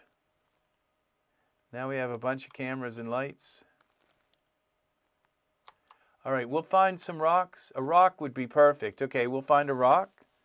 Okay, perfect. Rock. I have some very high resolution rocks. Okay, product ID highest first. We'll go down to a few here. Some that I kind of recognize. All right, I think one of these will work. There we go. Let's select the rock and let's zoom in on it. All right, there we go. This is probably like, look at that rock. That's one beautiful rock. Okay, and now we go to surfaces, rock. All right, oh, this, we finally got something here. Where is, it probably doesn't have, okay, rock, what's this? Okay, all right, base bump, okay, what's that called? Cave Builder, VRAM height rocks, okay. Cave Builder, height 3.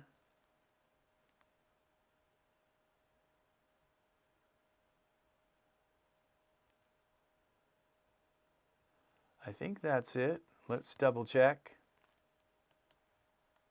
Again, all right. Height rocks, okay. So we put that in displacement strength.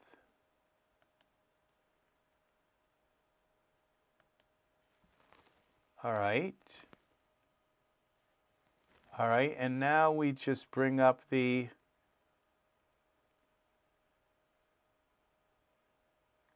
displacement strength. All right, and that opens those up. And then let's get up close.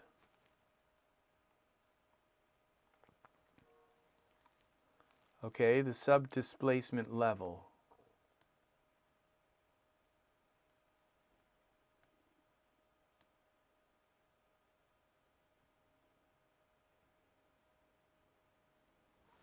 Okay, let's go 12. Displacement strength.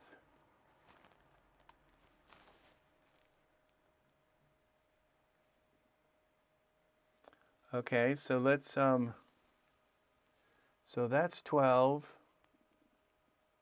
And this is okay, I'm not seeing much distance, but let's go up to like this and then let's hit render and see what happens.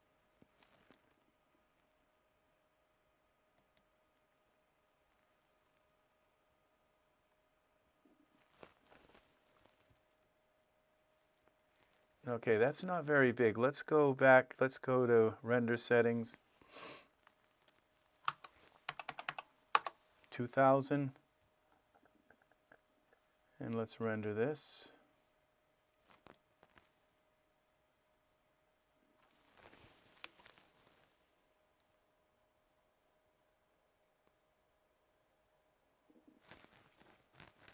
That's a very nice rock. Okay, I'm seeing a little bit of kind of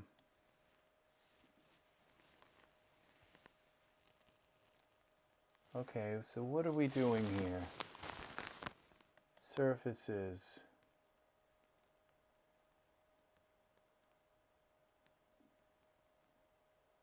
Eight.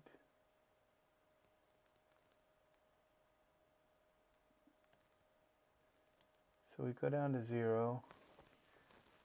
Okay, oh, the base bumps aren't turned on.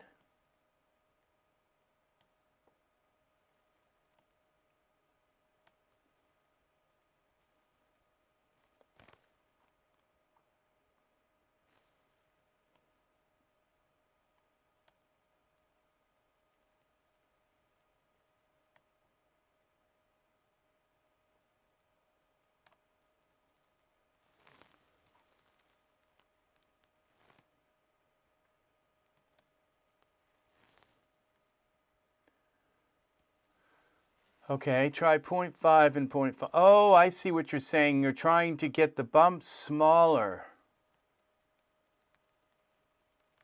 Okay, and that's not rendering for very long, so let's go to render settings.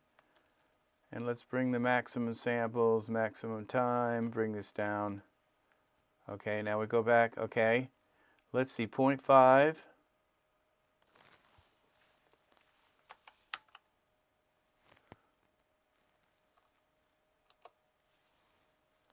Okay.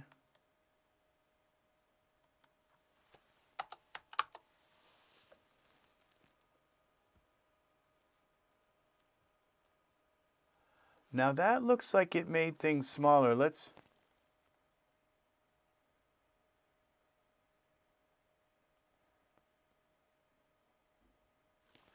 All right, yes. Now that, okay, you just made something click in my head because yes, you're right. Now, see, I've always just used bumps because I thought bumps were actually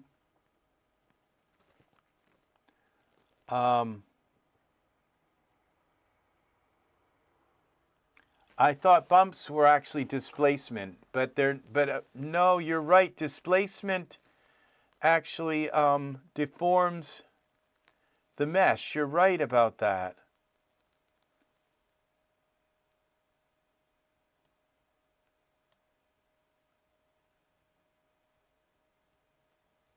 Now it just clicked on what displacement is. The edges are more defined. Let's see. It does look more defined. Okay.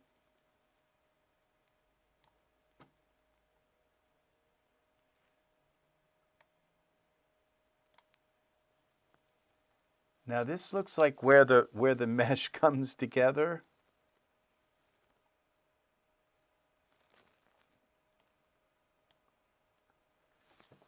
All right, so we'll take a look at it from here. Because all you have to, you step back just a little bit from this, and this rock is amazing. That is just amazing.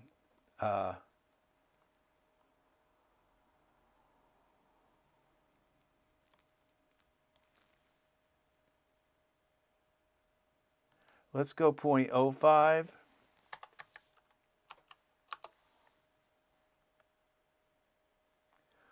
Oh, see, I noticed a big difference right there, 0.05. Okay, so let's go to 1.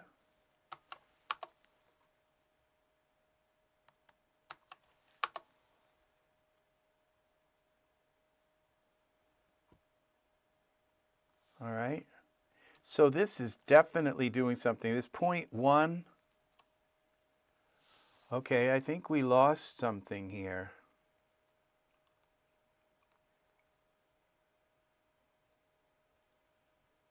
Because we had this surface here and now...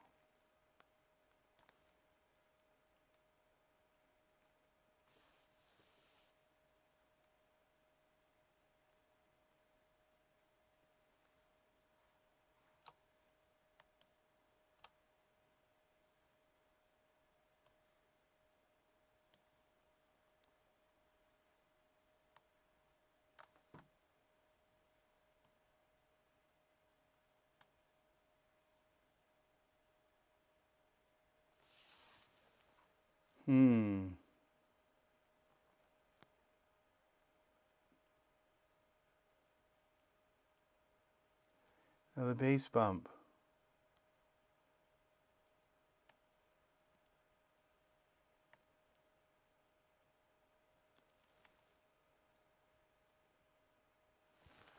Okay.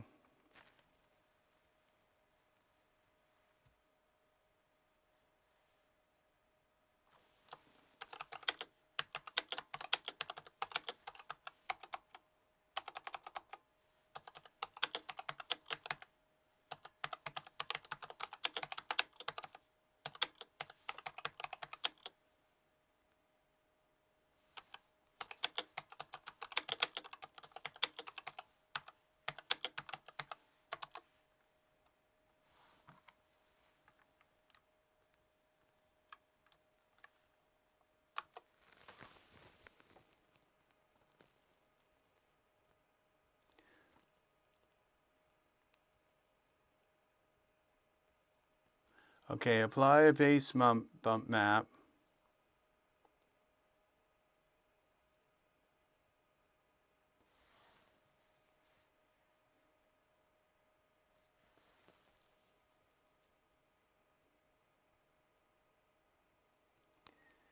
Since bump maps and displace, you'll need to convert your bump map to a displacement map. You can use image editing software like Photoshop or GIMP to do this. Typically a bump maps are 8-bit grayscale while displacement maps are 16-bit grayscale.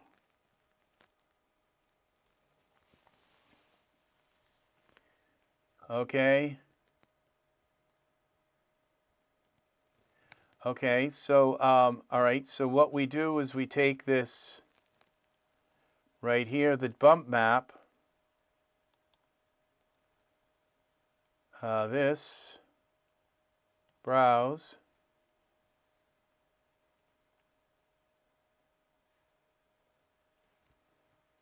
okay, these are big maps. What's this called again? We'll close this for a minute. This is called Cave Builder VRAM Height Rocks.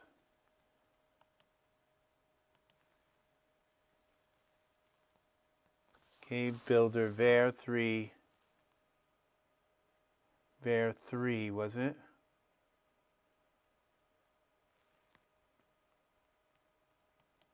Height Rocks. Okay, so we go this, open with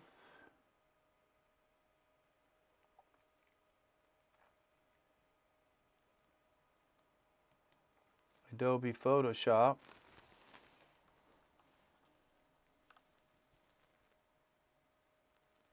All right, now this is, so we go Edit, Image Mode, 16-bit. Okay, File, Save a copy. What is this?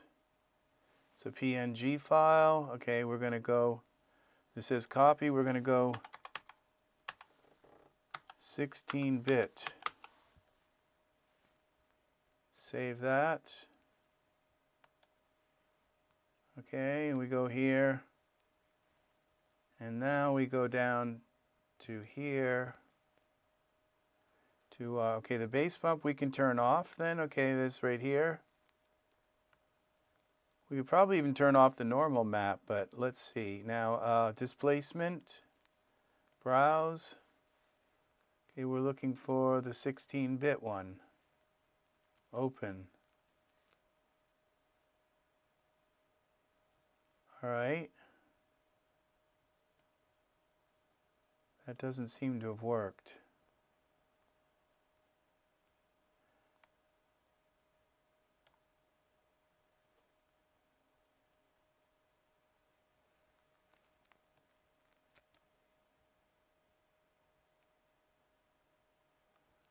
Well, when you zoom away, it still looks pretty cool, but it's not like it's supposed to. Oh, let's displacement, minimum displacement. Okay, maximum displacement. Let's bring this up.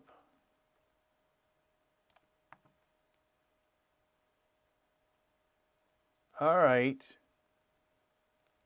That seems to be displacing the geometry.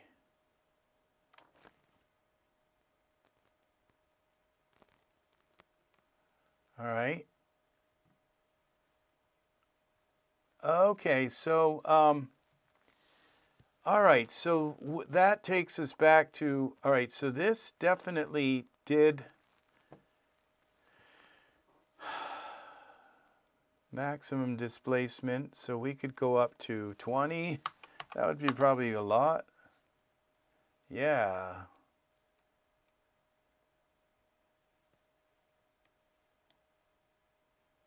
Wow. All right, so, okay. So this reflects back. Let's get rid of the rock. Let's see what's going on here. This is going to take for like a year for this to happen. Okay, so let's go here. And what was the name of... Okay, let's go and take this back to Smart Content. And now I want to I want to go. What happened to my microphone? Okay. It decided to flip out here. All right. Hello, hello. What's going on? Hey, hey, hey. Hello, hello. Hey, I can't hear it. All right. Hello, hello. Hey, hey, hey. Hey, hey, hey, hey, hey. All right, we got a little short or something here, I think, in my little microphone. Hey, hey, hey. Hey, hey, hey. Well, it's loud, but it's testing one.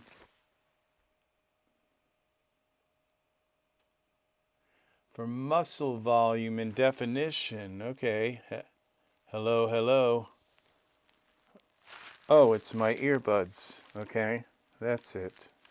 Sorry, I probably just blasted you guys. I'm very sorry about that. Screaming into the microphone. I'm very sorry about that. It was my ear. I thought it was my microphone that cut out, but it's actually my earbuds that cut out. So what we're going to do is go. I'm interested to see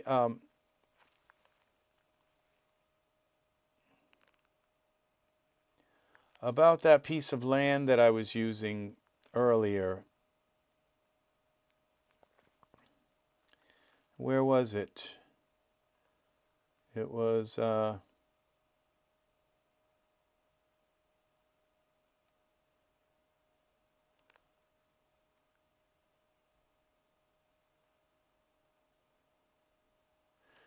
environments.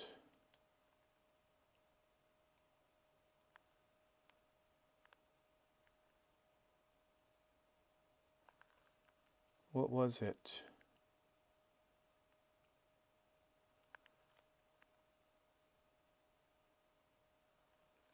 This looks about like what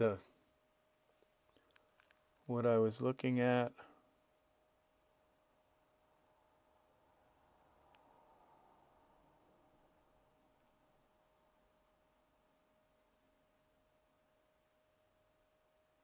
Here it is.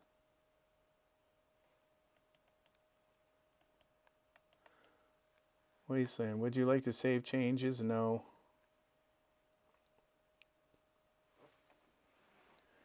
Okay, this was a piece of land.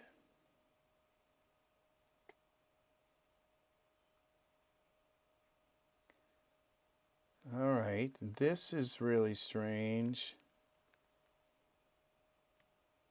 Suddenly this land looks totally oh, I see what they've done here. All right. Now see this right here, this land here, the land. This is the one piece. Let's go into surfaces now. Land. What have we got for displacement? Nothing. Okay, so, and we don't have a bump map. Okay, well, it looked like the base map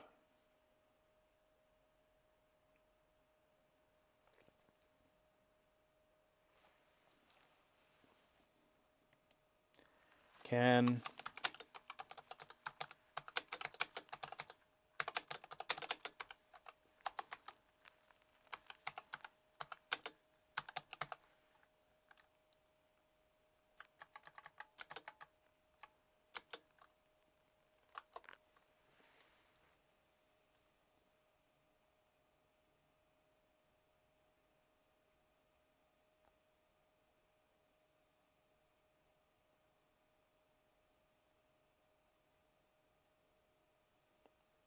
okay, so we have to turn the base map into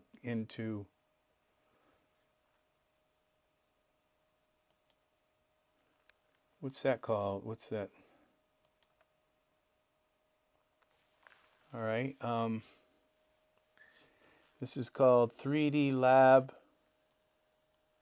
WA Land Color.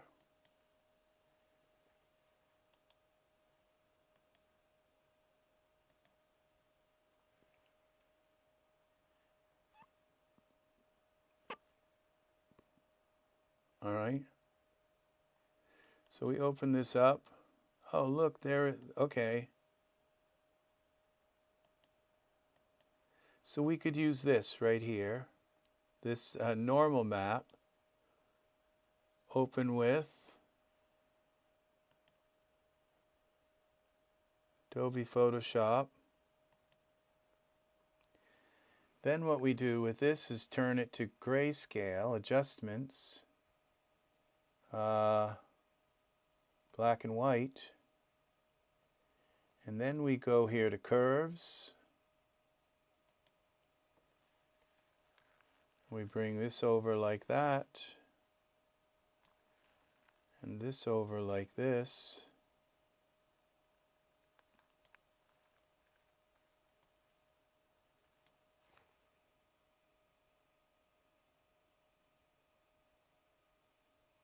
Yeah, see, I have I may have a different way to do this than you do. Image, adjust, desaturate. Yeah, that's what I just turned it to black and white here, and then which is the same thing, and then I use curves to bring out the white and the black. Okay. So we bring the black over a little more. And the white.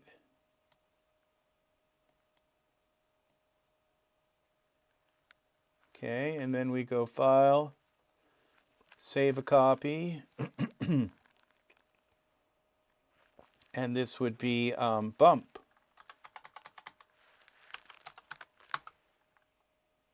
Yeah, cool. All right, so we go, let's save this here. Large, all right, there we go, we got it. And then we go here, where's Bump? Bump, bump, bump, bump, bump, bump, there it is. So we cancel this. Now we go down here to our, now we can use this instead of, oh, but I don't know if that, okay, that may not have been 16-bit. All right, well, let's load it as a bump map first, browse. Oh, shoot, it's in a different place. No, we're in a different place. This is the,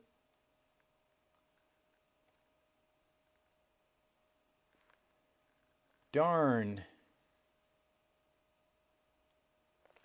Let's see, base bump.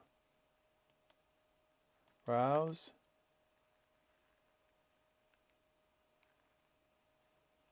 Okay, 3, all right, maybe it was there, I just didn't see it.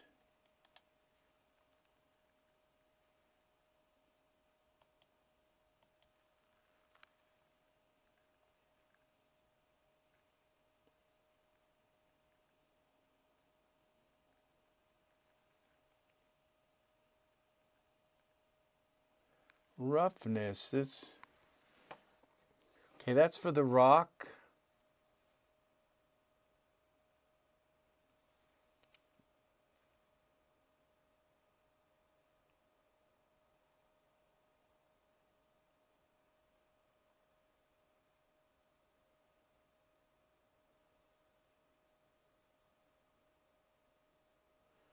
Okay, let's do a search. Okay.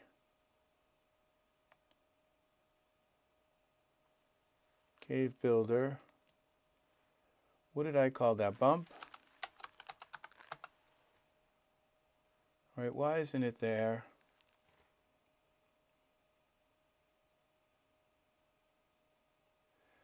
Load anything from the scene file, then you can go to the folder and browse.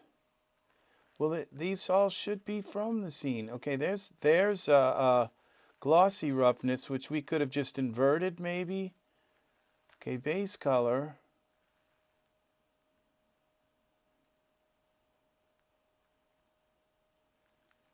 Okay, 3D lab. Okay, okay.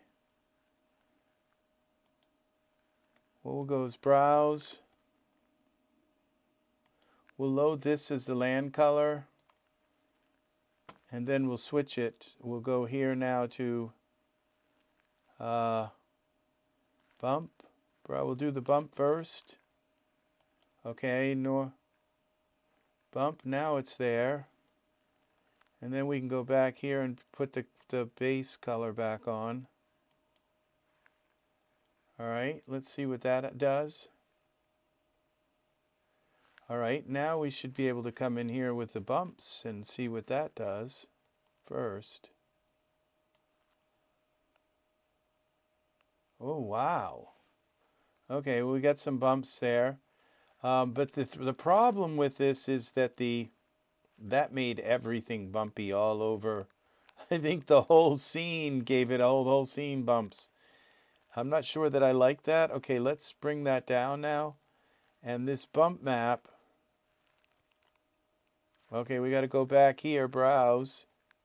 We got to right click, open. Okay, we still have it open in Photoshop. Let's see what, okay, image, mode. Okay, we got to change it to 16-bit color. All right. Then we say save a copy. And we go here. And we're going to just, all right. And and we'll bump and then we'll go 16-bit. All right. PNG. All right. And that takes us down here.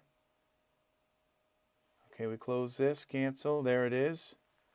So we can go to diffuse now, displacement map, browse. There's our 16-bit displacement map. Okay. And then we go here to displacement strength. We can turn off.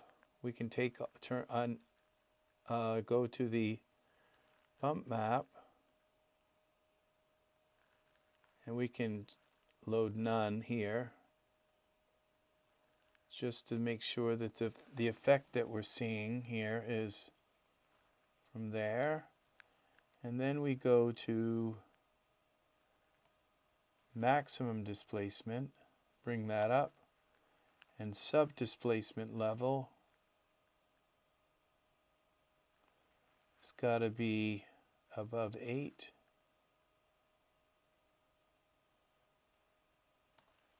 Now let's see what we've got.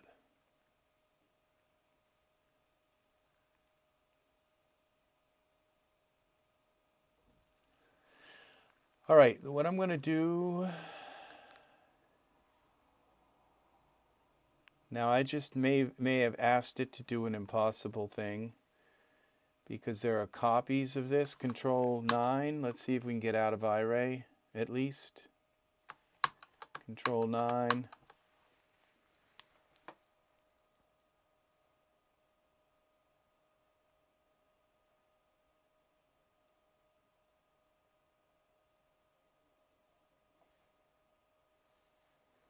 Let's see what's happening here. So tonight I'm batting 1,000 here, expecting these DAS instances to like do things that are just like impossible, because there's like several copies of this land, and I bet the way this is going to do it is going to add these. Well, it may just add it to this one because it's the only one I have selected. You think? 8? All right, well, I don't think it's going to let me bring it down.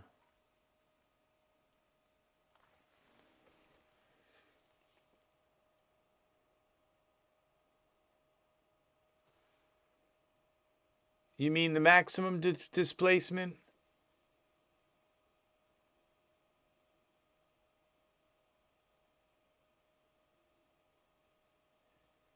Well, they seem like they're pretty big.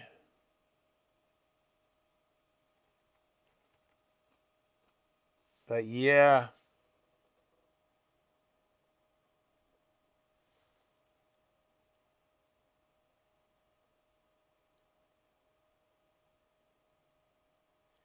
You're multiplying the geometry mesh by the number. Wow.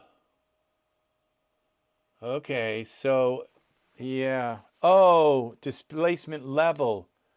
Okay, I see. So the level 8 would be like making that piece of mesh, that 16-bit piece of mesh, much, much larger.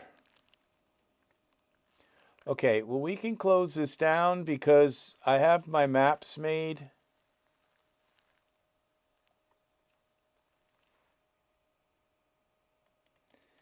So we can close that, see what happens. Because I don't think it's going to respond. Not sometime this year. We'll open it back up. We have our maps already made. So there I go. There goes my earbuds again. Hello, hello. All right. I can hear myself now. Okay. All right. Echo HDMI 2. Okay. It opened back up again on the other monitor. All right. Let's get Echo HDMI 1.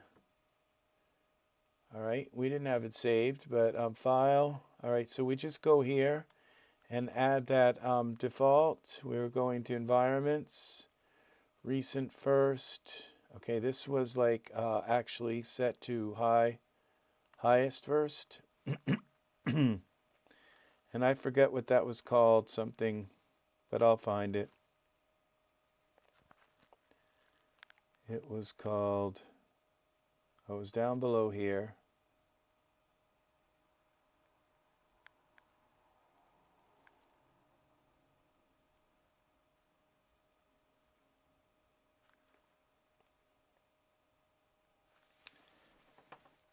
I forget what that scene was called.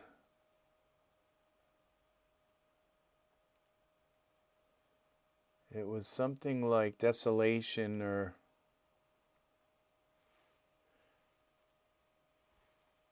Echo HDMI 1. Okay.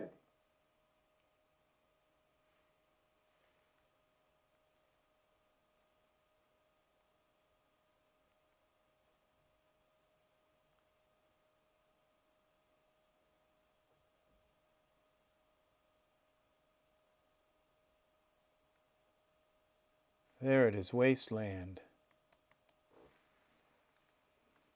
All right, we'll put this back in the scene. All right, and what first thing I'm going to do is delete all these extra instances of the land, okay, because it gives you all these different instances. So what we'll do is we'll go and look at this from the top, perspective view, and like this. And okay, which one is the actual piece of land? Oh, this is weird. Okay. Let's get rid of the cameras. Let's put a figure in the scene.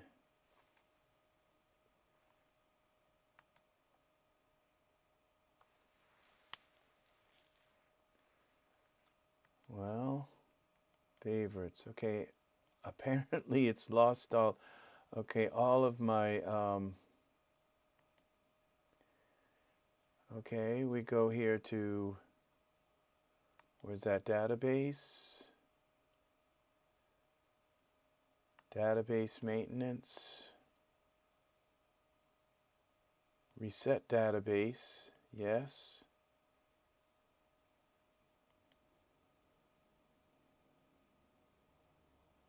Okay, import metadata. That's the one we want. Accept.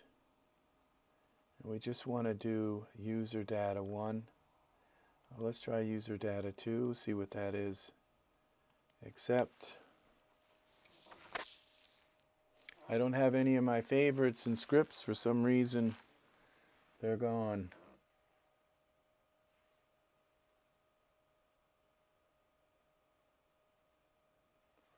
All right, let's see, favorites. They're still gone.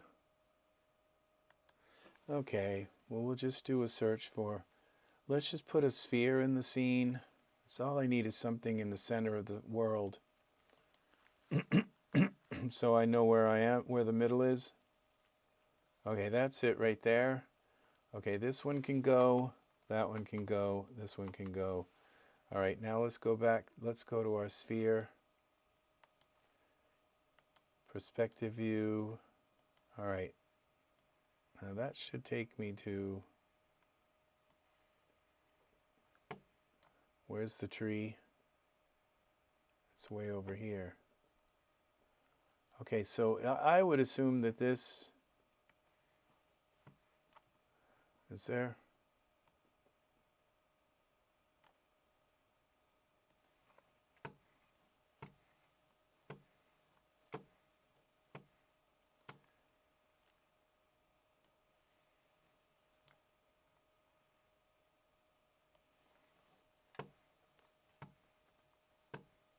This may be the high resolution area.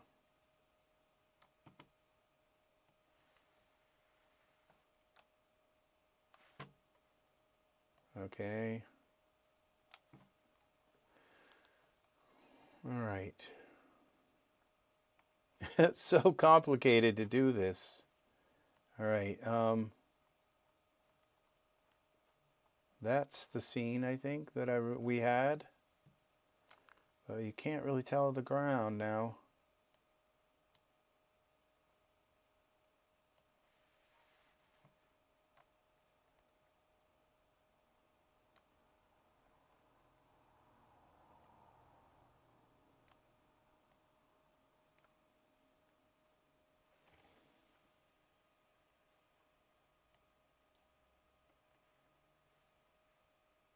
There's another one here.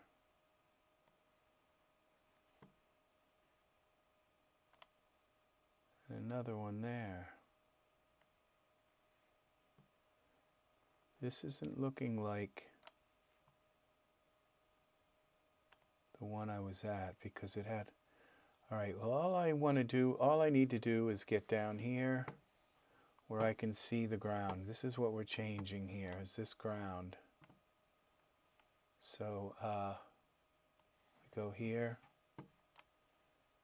All right, this works.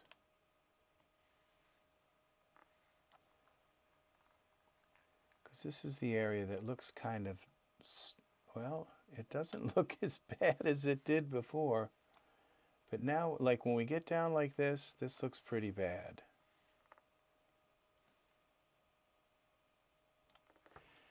Yes, that's a very good idea. Very, very, very, very. All right, so we select the land, okay, and we already have our map.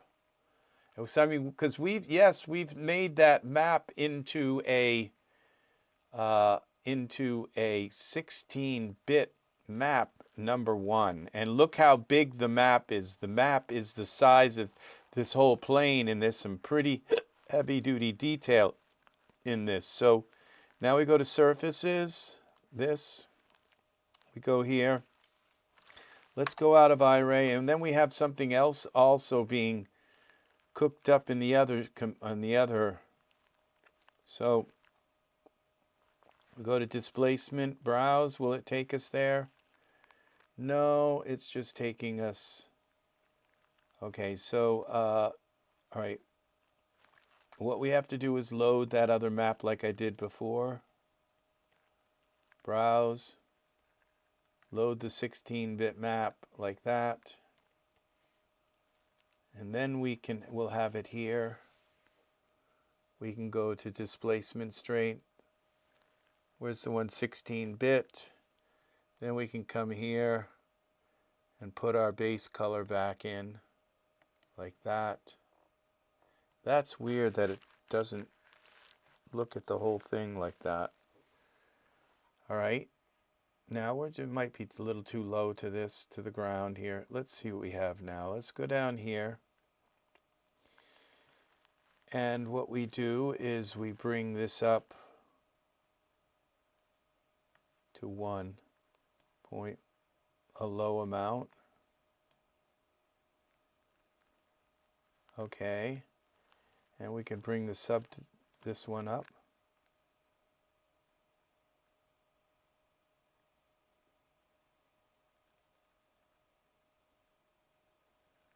Okay, maximum.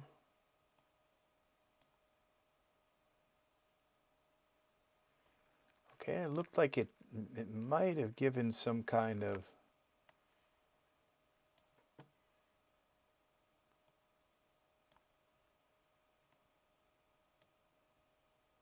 four.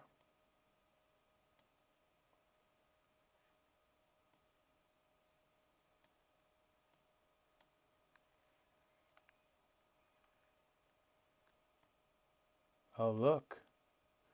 That does have some displacement there. Some actual displacement. It doesn't look like much, but 6.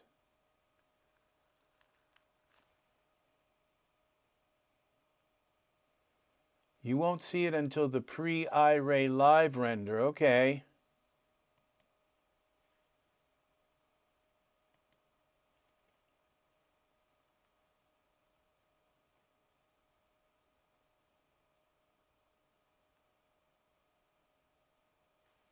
I think I'm seeing something there.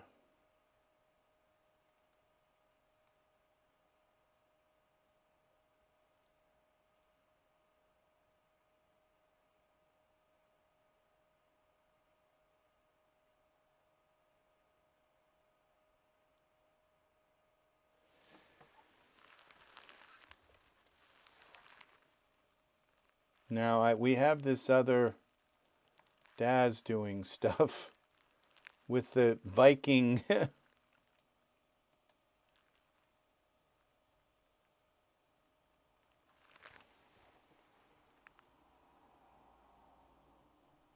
Now it's trying to load a 16-bit map into the same RAM. It should work, but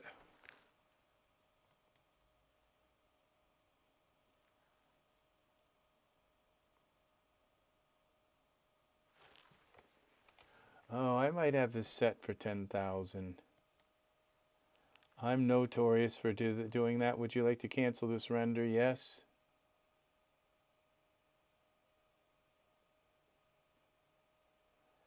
Okay.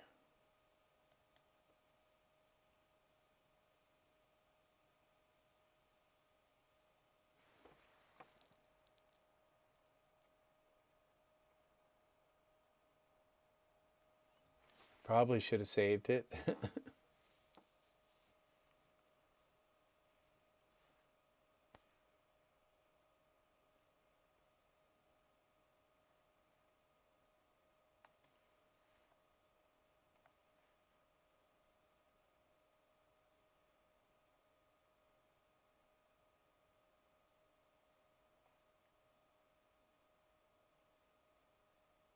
Make sure the tiling of the base color and the displacement map match each other. You may also need to adjust the sub-D level of your geometry to get the best results. Once you're satisfied with the setup, render your scene to see the final result. So they're concurring with you about make sure the tiling of the base color and the displacement map match each other.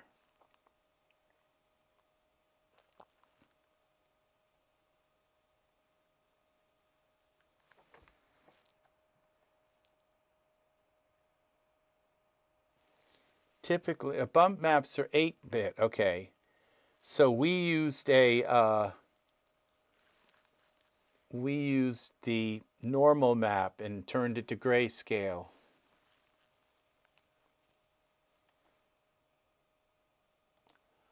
Okay, what's happening? It's not letting us cancel this. So now this problem may be because this Viking thing is in our... I cannot believe this has taken so long to do this. I should probably just cancel this, whatever this is, because, you know, I'm not sure that I really want to see the result. Because, you know, I think if I'd just done a figure or something and taken a body part. So, yeah, I'm going to cancel this. All right, let's just, let's delete this Viking house. This is really cool, though. I think I did something nice here. Okay, so this isn't going to cancel, so we're going to cancel like everything. We're going to close it all out. And the Viking house. All right, open this up. Let's get a hold of our, okay, this is Wasteland. We'll save it this time. All right, default. Wasteland.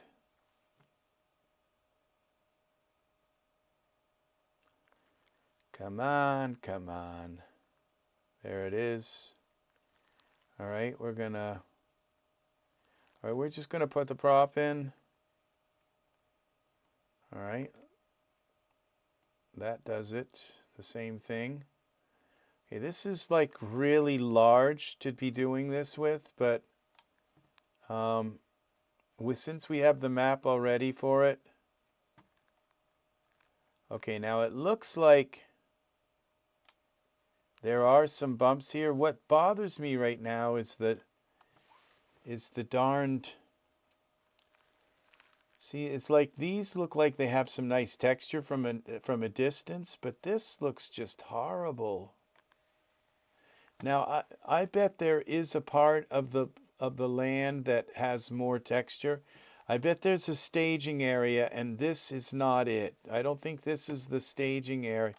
I think the staging area may be up on one of these rills, okay? So let's see.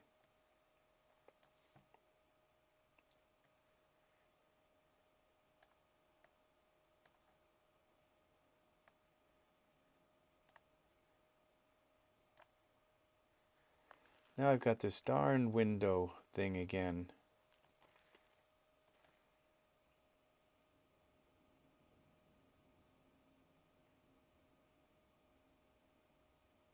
Okay, anything over 6 will be like a grain of sand. That's good advice. So let's go to, we go to widescreen. Okay. All right, let's take the land.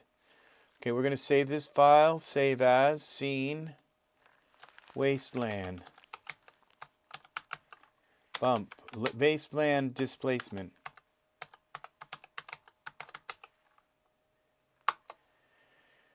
All right.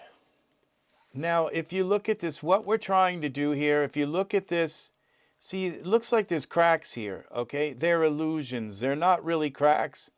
They're like a trick of the lighting and all of this to make these cracks and these bumps look like they're there. They're not really there. They're all just trickery. So what we're trying to do is actually create 3D depth to it. So it's actually bumps, okay? And what I'm hoping is it's going to make this texture that looks really kind of washed out and like that it might do something interesting to it. I don't know. See, this looks terrible. If it actually had real bumps, see, they aren't really bumps. They're just kind of tricks, okay, of the eyes. And so that's what we're trying to do here. So we go now to surfaces. We got our wasteland, and we go to this, and there's our base color. We go to the base color, and we switch it for a moment here to this base color, and then that puts the map in our thing here. Okay, the vertical offset and the horizontal tiles are at 1. Okay, so maybe that's what we have to set the, okay, I'm not sure. Okay, let's see now. Let's go to our displacement, and that's right here, 16-bit. Now we go back here and put our map back on. Browse. It'd be nice if there was like a higher resolution map here of the land. Okay, so all right, so now we've got this set like this. Let's save this so we don't have to load them again. All right, now we go here to our displacement. Bring that up to like 30. And sub-displacement level, let's go to, okay, 2 is okay, I guess. Will it do it? At 4, okay. All right, now let's go to our render.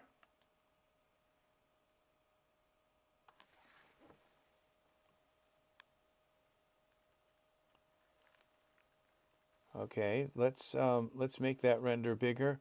What happens when we get down closer to the ground and render it? Okay, we want to get really close here. All right.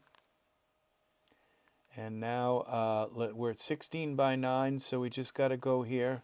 Let's save this again. Render settings. And we go now to 2000. And let's go to optimization. No, it would be progressive render. Maximum samples, maximum time. Off. Okay, save it again. Render. What do we got? Okay. Now it looks like it's working over there. I'm not seeing any bumps here. So maybe we have to set something here. Okay, displacement. Oh, here we have tiles. Okay, horizontal tiles. Well, those are the same thing. Okay, those would use the same tiling as this would. So maximum displacement, let's go up a little bit on this.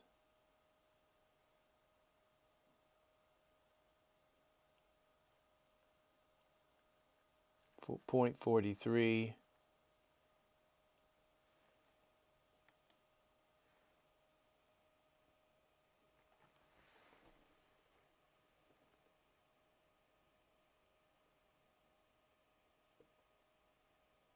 Slight increase of negative and positive values. Okay. All right, let's see. We got that. Didn't work.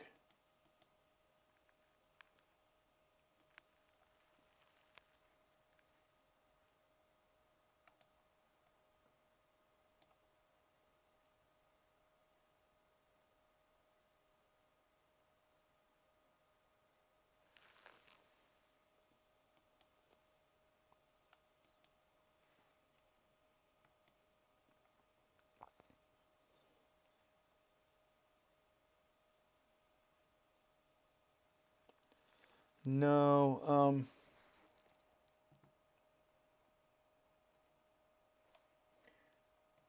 well, that's disappointing.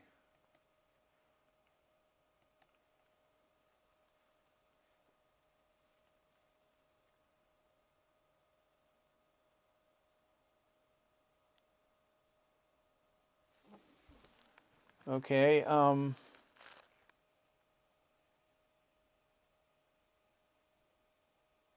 oh, the Iray will show the displacement. Okay. Good. Now, something's not right with this map.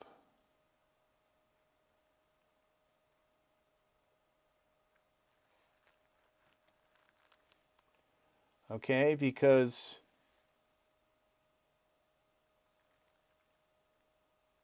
it's supposed to be black and white.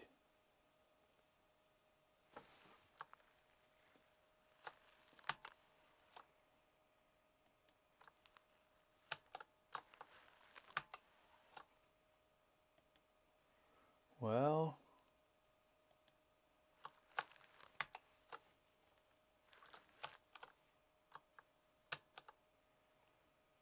okay.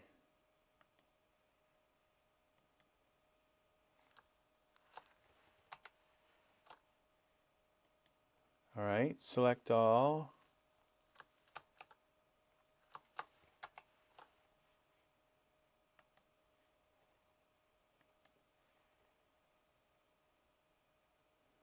All right, invert.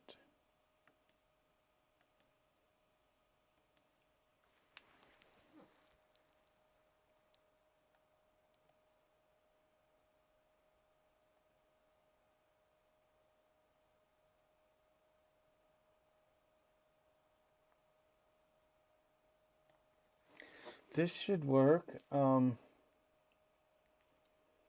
because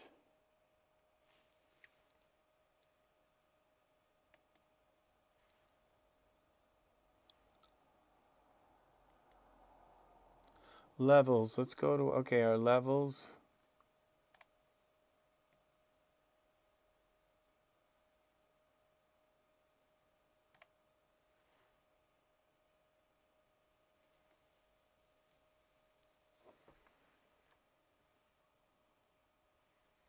Let's try this. File, save a copy. All right, this would be 16, and then we'll go 16-bit with levels. All right.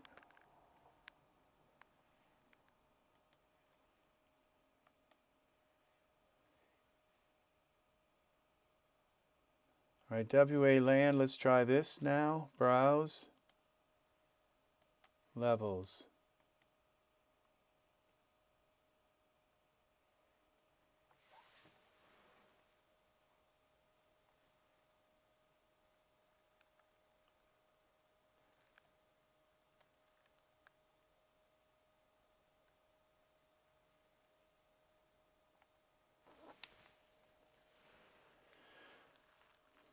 Let's do the strength up.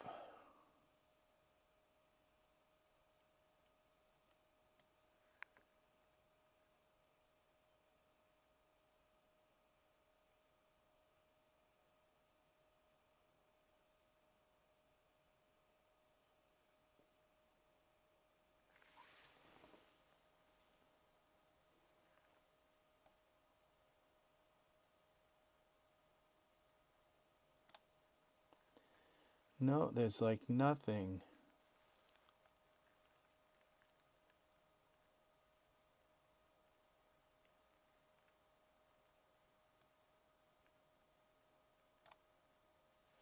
Let's bring these maximum displacement up.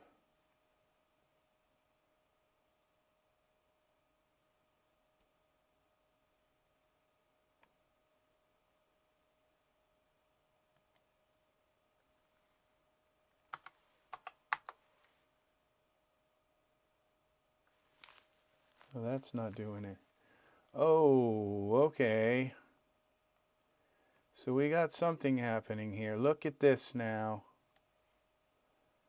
Okay, with the maximum displacement. All right, we got something happening here now. Okay, so we bring this down to like 4, down to like 2.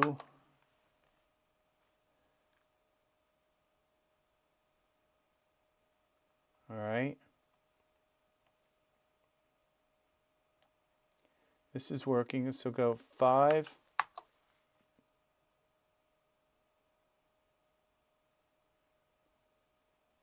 Yeah, okay. And the sub D displacement level, let's bring that up a little bit more, smoothen it out maybe. What happens when we do this?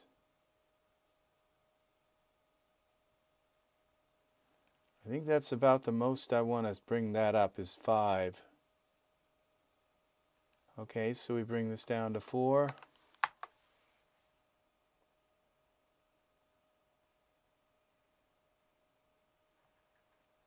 Okay, the minimum would go, what if we go -5, -3?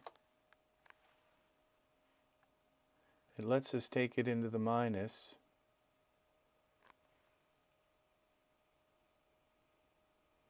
Imagine a more detailed, yeah, see, right, because this texture map is just not good at all.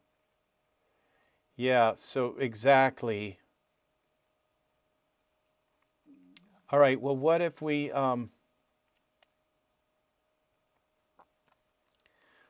take the texture map and,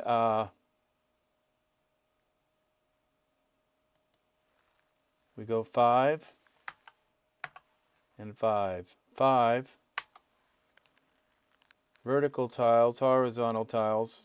Just do it anyway, 5 and 5.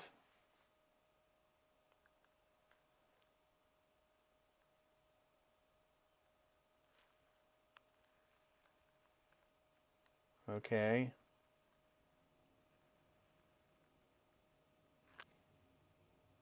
It's lumpy. So let's go now to our displacement here. Maximum displacement 2.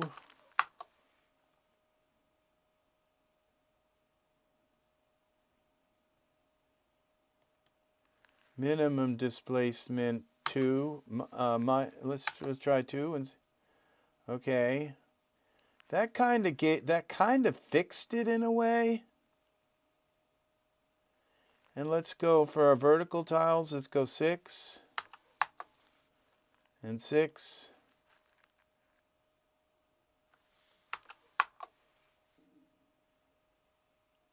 All right.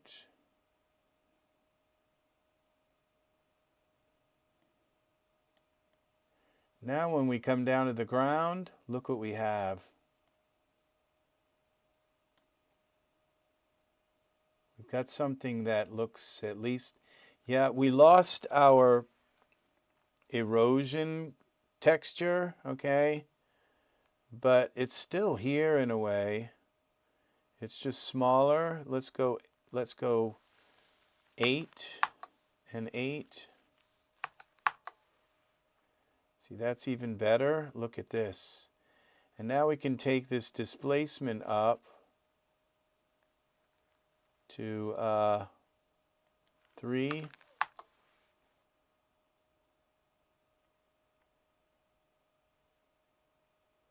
Yeah, that looks pretty funky.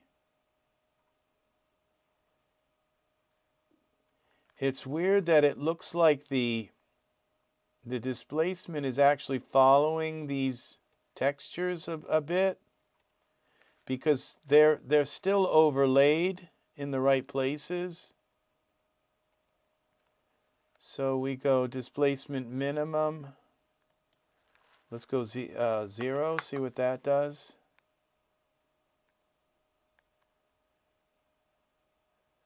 All right, so that brings them down too much. Okay. Oh, okay. I think this displacement has to do. Okay, we go to 4th to the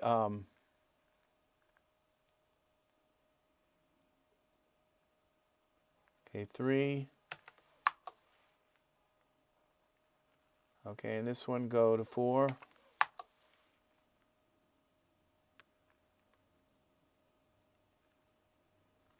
Well, that's pretty nice right there. So let's put an HDRI in here.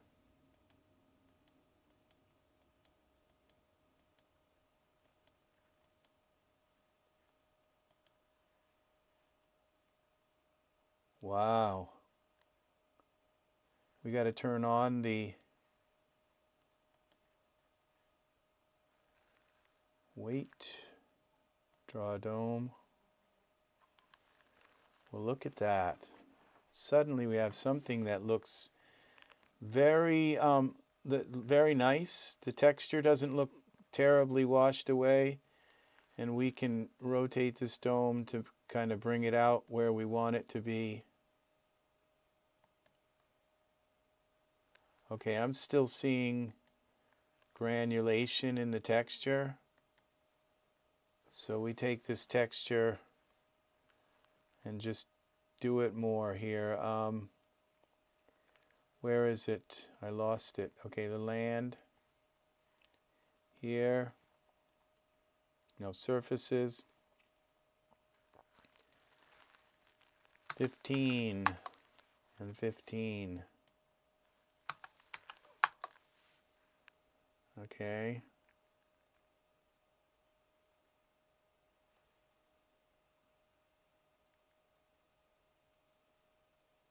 All right, we got these weird little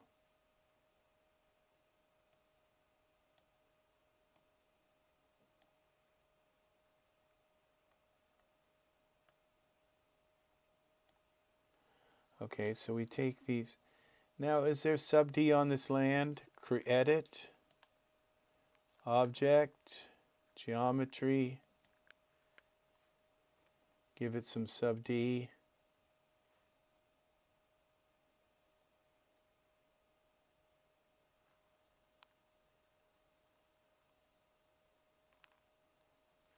Because I don't think this displacement level would work without sub D. All right, now it's taking its time to come back. Sub D level. Careful.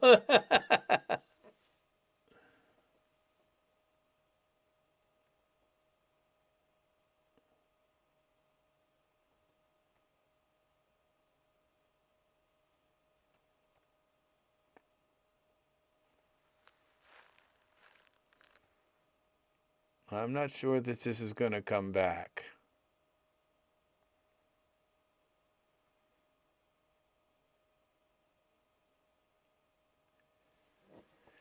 As the multiplier for the displacement. Yeah, and see, now I've really kind of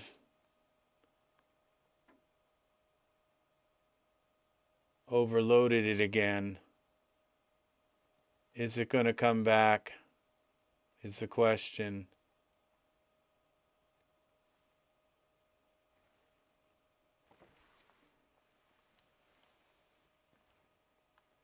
I don't think it's going to come back. Okay.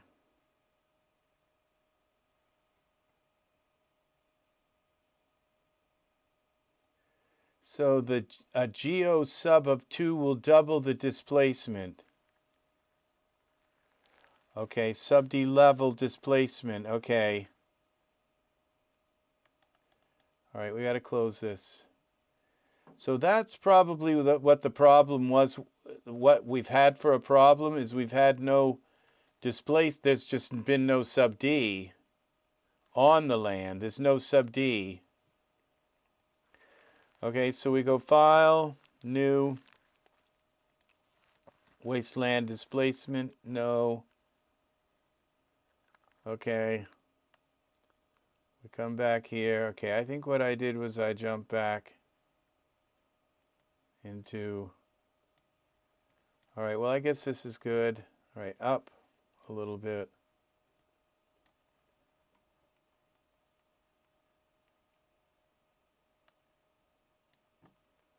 All right, let's see what we got here. All right, those are good. All right, now we go back to here. Go back to our surfaces and see if we can get this working again. Okay, what we did was all right, we're going to put the sub D on now. File, Edit, Object, Geometry, Convert to sub D.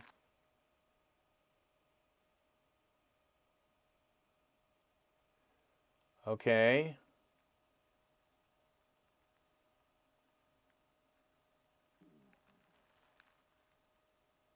Sub displacement, let's bring that down a little bit. Okay, I might have had this already up too high to put this on.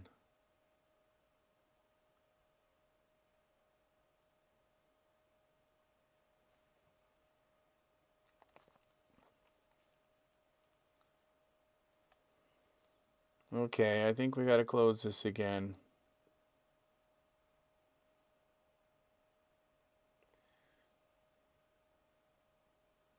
I'm wondering if we even need a sub displacement level if we have sub D and we're just going to be turning up. Okay, this has got to get closed again. All right, we open this up. I mean, do we really need the displacement level if we have sub D on and we just turn up the... Okay, we'll see. File, New. Yeah, that's a good idea. We'll lower that first. And, okay, let's see if we can get this to work. Okay, so we go here. WA land. You live and learn. Once you learn, then you can forget it again. So that's the fun of learning, is forgetting. I'm going to turn that off for now. And notice it takes a while for that to even turn off. Okay. Yeah, this makes, yeah, because this just displaces it. Would be like to move it or yeah, okay, I'm not sure. I'm just guessing. So, all right, so let's now go to add the sub D. Object, geometry, convert to sub D. This should convert okay. Then we should just be able to bring the displacement strength up.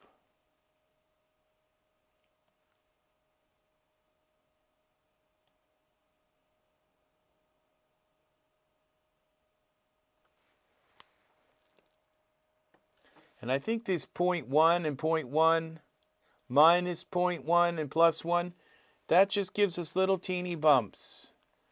That'll be kind of the perfect size for these little bumps.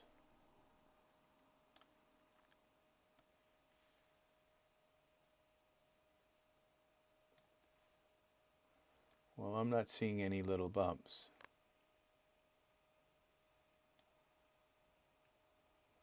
Yeah. All right, let's save this with the sub D on. Okay, now let's do the displacement level by 1.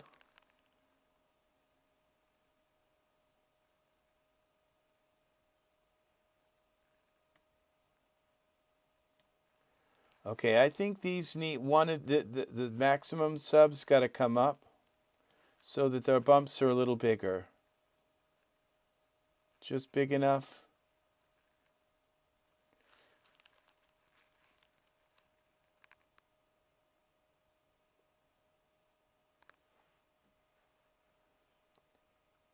All right, I think we're going to go up to 1 with this.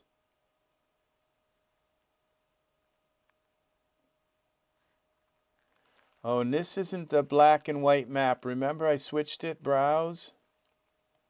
Okay, to this one.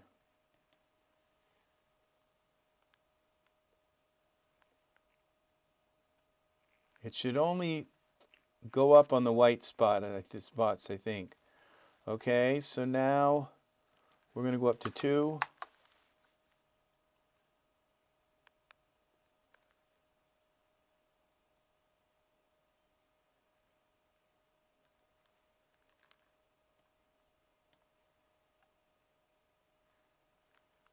Three.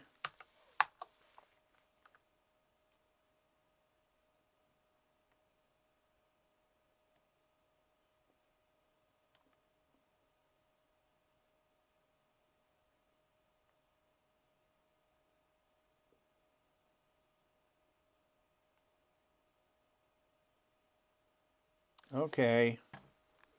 We got some little things popping out now here.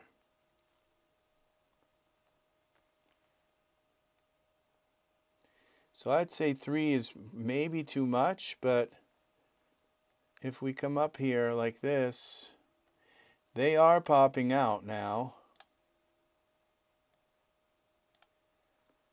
Now if we go to 2, will it do anything?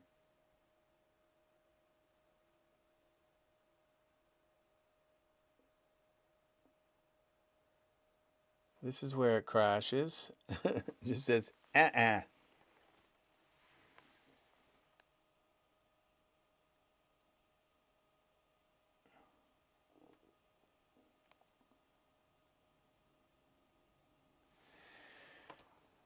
So, okay, you know, it would make sense that what we do is we select a surface within here to put this detail on, so we don't need to put it on the whole piece of land.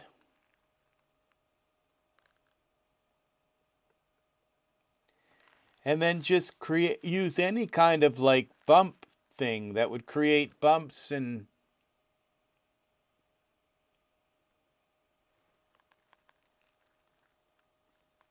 so I don't think this is going to come back. There's a possibility that it just might snap in, but I think it's so. Now we go to Photoshop here, and this.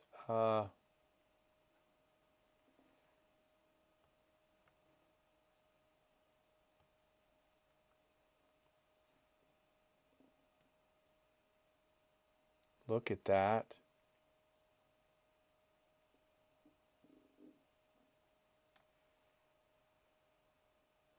What's the size of this image? 4K.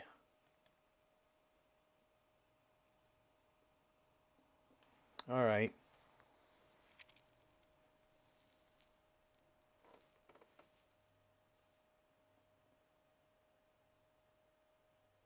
But even at 4K, it's okay. It's 16-bit. Let's see, image mode. It's 16-bit image. It's a PNG file. This isn't coming back.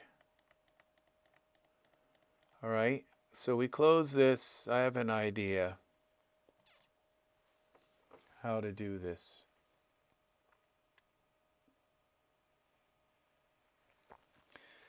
We load this back, new.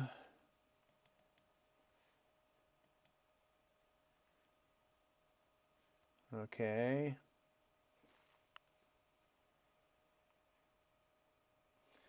Now we go back to our land and turn that off again.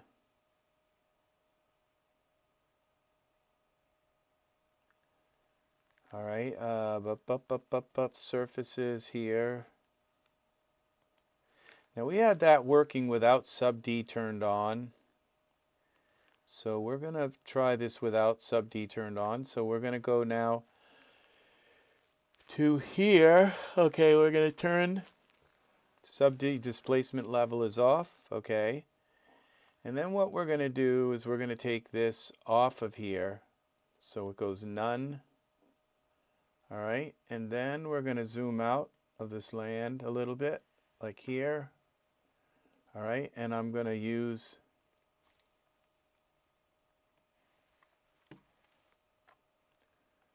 my geometry tool.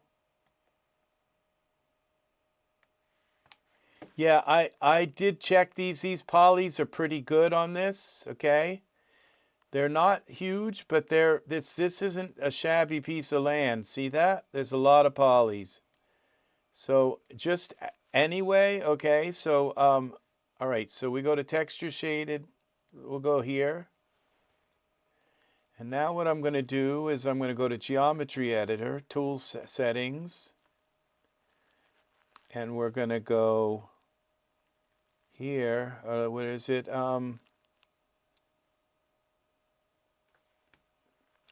Geometry Editor. It is a lot. Yes, it is. All right, so we're going to go to Lasso. And we're going to go like this. All right. And like here. Here. Up in there.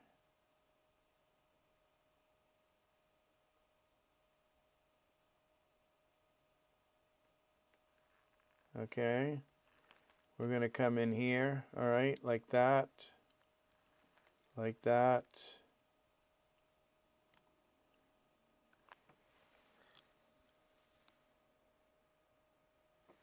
Okay, come on.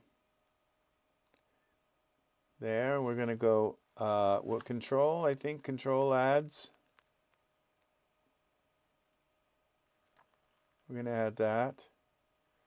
Okay, bring that up in there. Okay, and alternate deletes, I think. We don't need that there. I don't think I do, but let's see.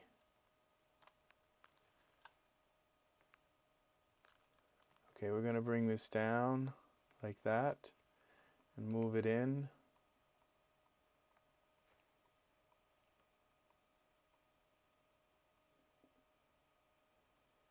That sounds pretty cool too.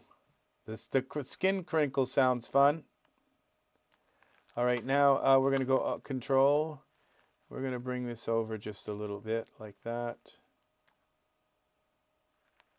And like this.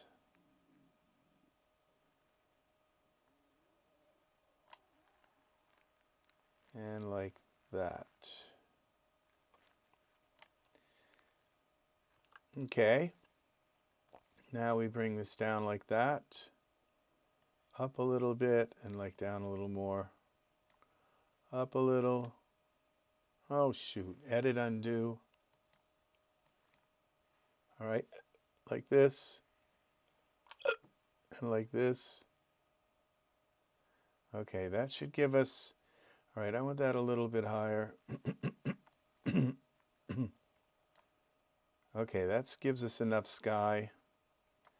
Let's save this. All right, now we're going to go here to right-click, Geometry Assignment, create a surface from selected. Okay, we're going to call this Lowland. All right, enter a name for the surface. All right, OW. All right, show me my surface.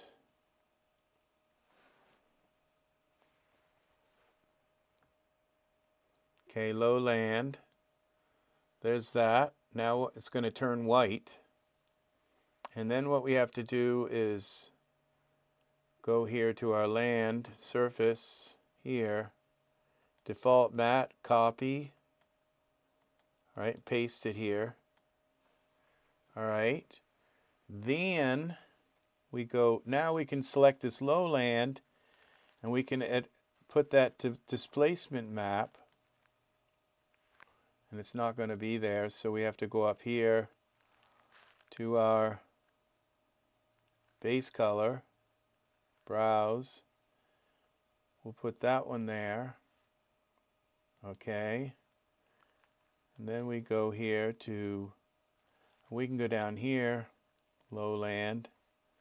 Now we can load this into our displacement. 16. All right, then we can come back here, put the base color back. All right. Now we should be able to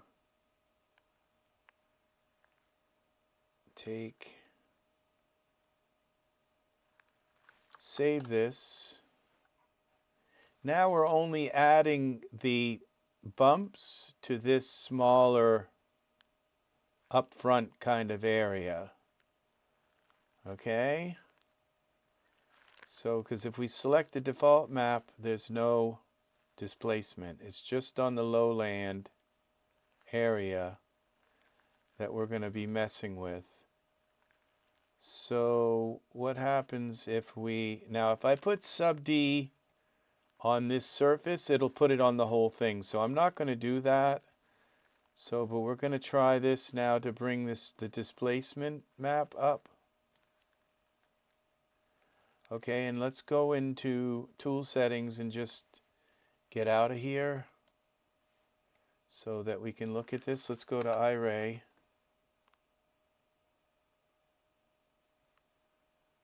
All right, and go back to surfaces of our lowland. And I might have to bring this up to 1 or 2. Sub D displacement level.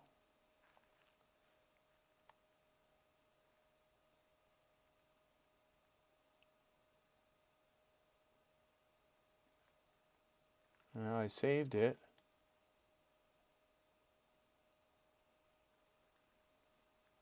I'm not going to raise that up any more than 2.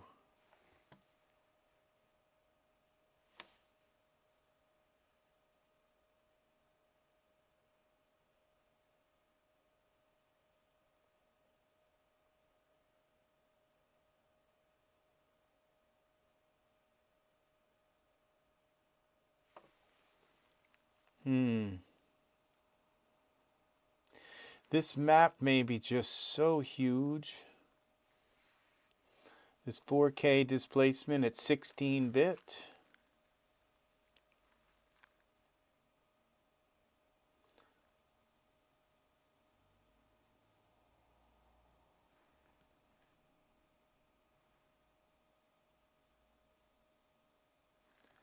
Okay, I think I saved it with all that stuff there. Let's see, close that.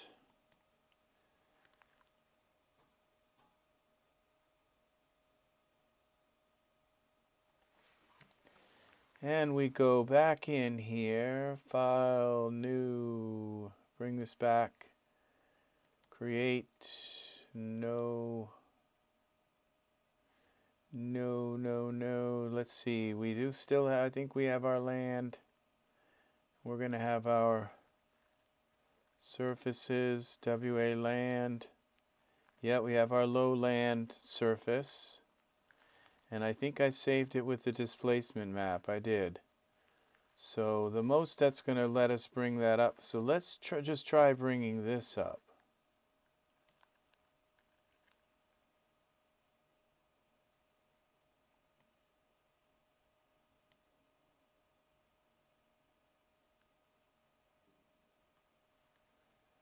Okay.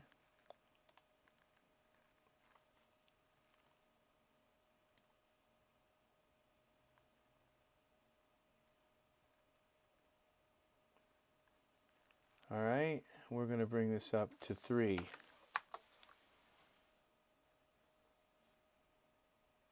All right, so we have some, okay, these are the dark spots. There's not a lot of them in the white area.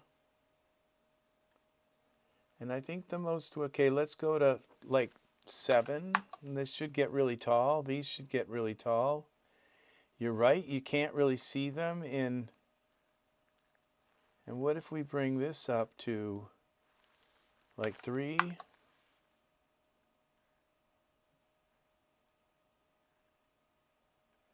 Okay, so it's kind of, it evens them out. There's like a, so you're just better off with this just right at the low end, okay? And then we go this one to like 3. All right, so what we need is,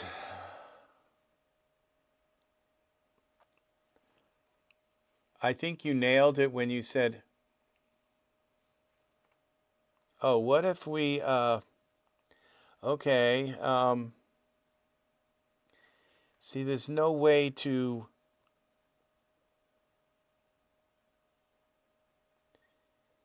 take this map here and move it around.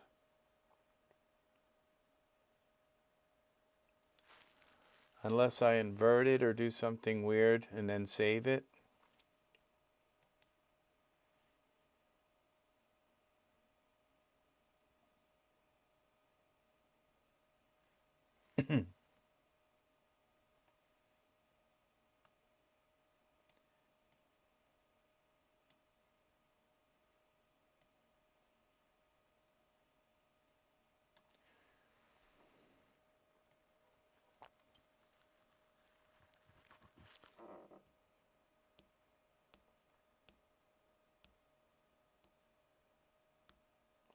Oh, I have an idea.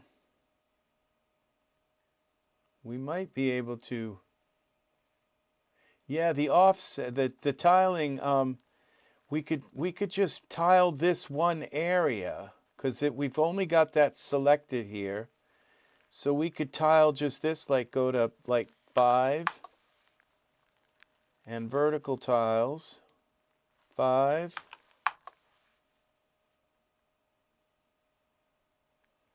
And we could even go a little bit more, like 12 and 12.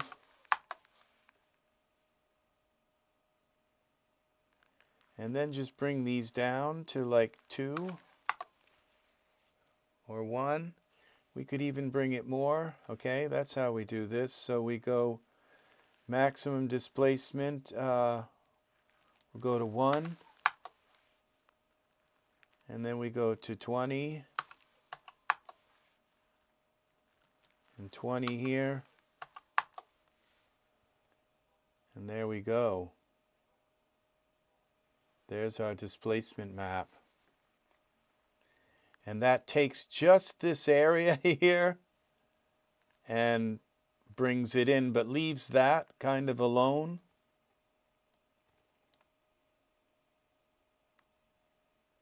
You think I can do sub D level 1? Oh, okay. All right. Let's see. Let's save this.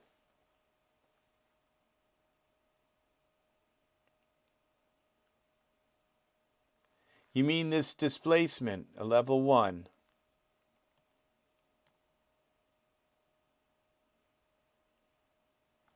All right, that's nice. Now look at this. Okay, now we could even go, all right, to like 20 to 25.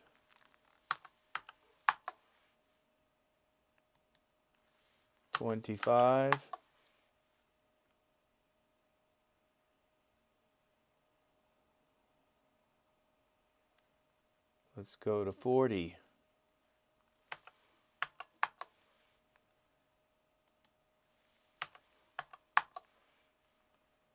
Look at that. That's amazing. And then we could bring this displacement down to 0.5.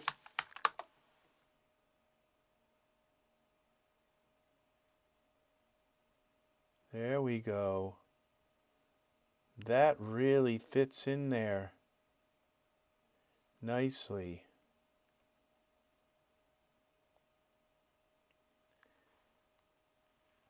And save this.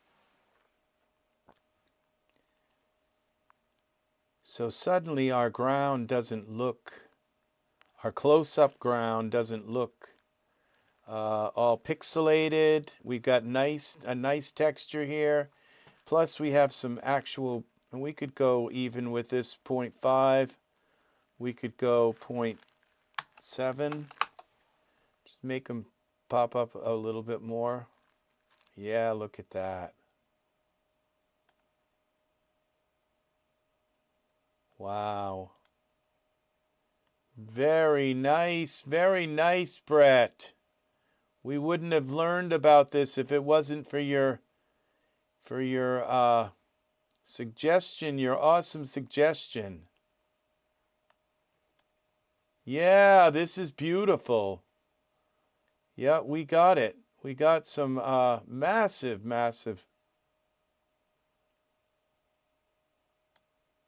some ground here.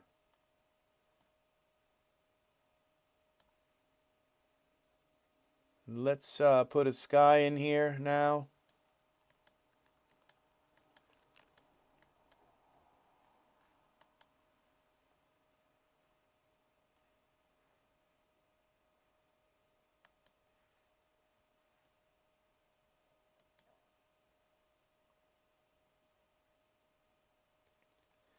Well, that didn't work. Let's go try a different one.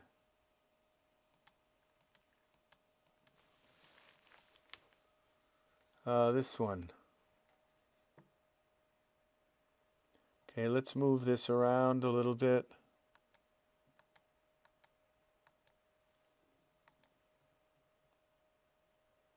Wow. That is miraculous. Let's play with something else.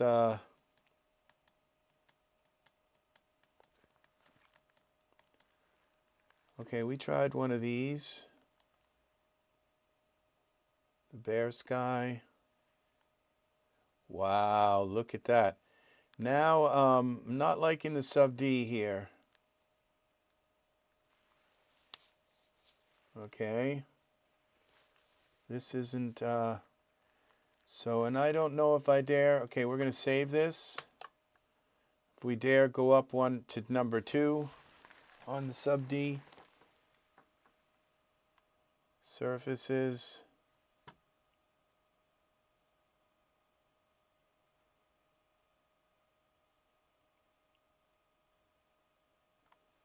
See, this isn't really like what I expected here. Displacement is 2. Okay, let's bring this up here to a little more and see what happens when we pop them up, if it accentuates the... Let's go to 2 and see what happens. Yeah, see, it's using the geometry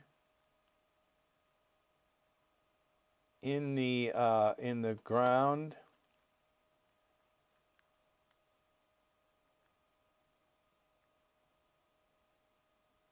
And I don't dare do... Let's go to 2 and see what happens. 2 is about the highest we'll be able to go.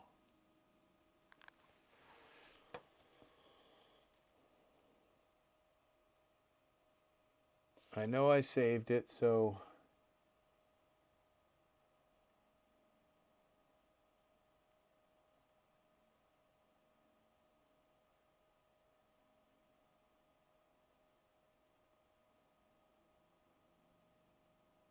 I wonder if the displacement strength has to be like low, and the maximum displacement, then we could raise that up. Okay, so this, I don't think this is going to come back. It would have come back by now, so we're going to go out of here. Let's close that. No, let's close those. Maybe we'll have a little bit more RAM to work with.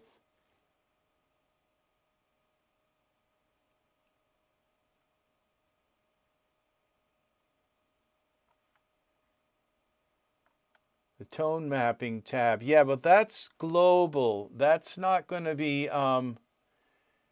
that's not going to, yeah. That's not going to help. That's not going to help in the render, okay, of this, because that's just basically happening over top of the render. It's not, okay, so, all right, so scene, we're going to go new. Changes, no. Okay, I think I saved it after I put the HDRI in, so we should see the orange HDRI in here. Maybe I didn't. Oh, I did, but now I kind of low to the ground, but okay, this has to do with not having a camera in it, so every time I come back, it resets the camera. Okay, so this is doing something with the actual mesh, which is kind of surprising because I thought what it was going to do was lay something over it. I don't know what made me think that it would, but it's just taking the actual mesh and giving it bumps and all. So let's see now. Let's put a camera in the scene so we don't lose our camera angle every time.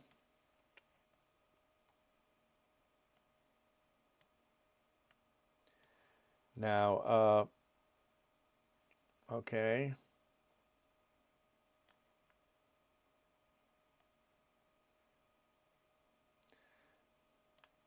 Okay, there's our camera. So let's look through our camera, and we'll move the camera around where we want it. All right, so I have a feeling that maybe surface is okay. We go back here. That maybe lowering this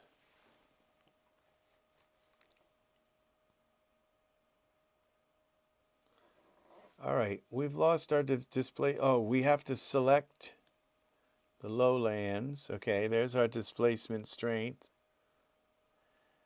I was thinking, okay, let's save this again with the camera in here. And bring this down, this displacement strength here. And then bring this up.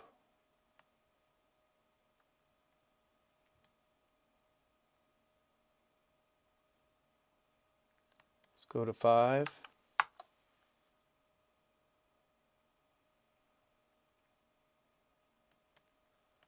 10.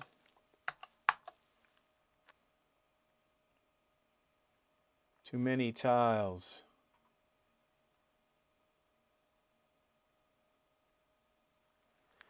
Yeah, see, that doesn't make sense that it would be the tiles.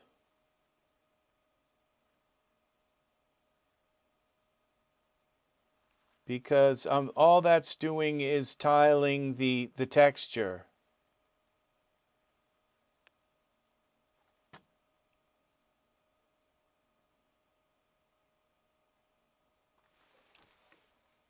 All right,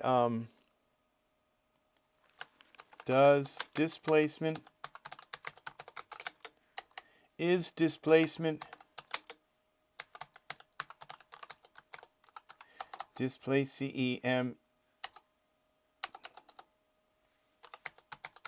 limited by the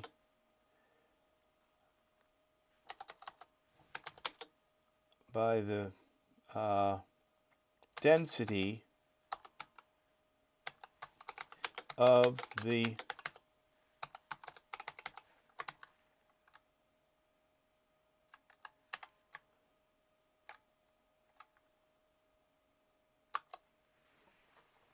Absolutely. Displacement is indeed limited by the density of the geometry. The level of detail and accuracy of displacement directly depends on the resolution of the mesh. Here's how it works. High density mesh, more vertices and polygons in the geometry means that the displacement map can create more detailed and accurate surface variations.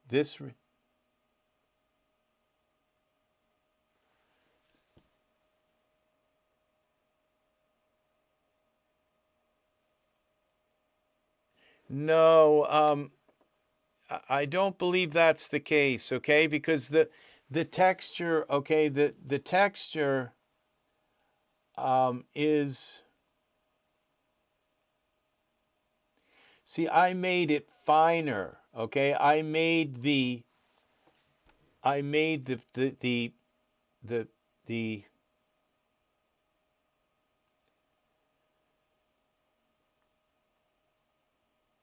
no, yeah, see, I made it finer, so it should actually be you would think that that when you make it the pixels smaller, that it would allow for more detail, okay? So yeah, it's this low density mesh, fewer vertices.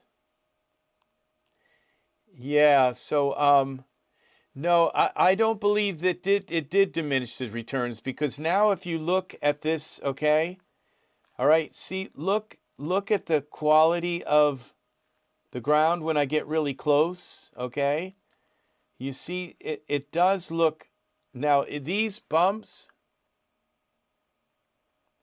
no, it doesn't increase the geometry or decrease the geometry in the mesh. Okay, the problem with this is that, so what we need to do, okay, is this is how we fix this, all right, is we take this surface here, okay, this lowlands, okay, let's go to, all right, we go to our geometry editor, tool settings, and we go to geometry editor, geometry editor, okay, and we go to this lowlands, all right, and we go to this, and then we go right here, we right click, geometry editor, delete selected polygons, and we delete this. And is it going to do it?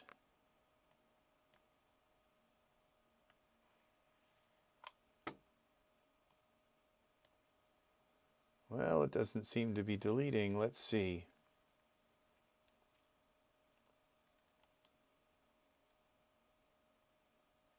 Oh, they delete selected polygons. Okay, lowlands. All right. That's a surface that we have selected. Okay. Editing.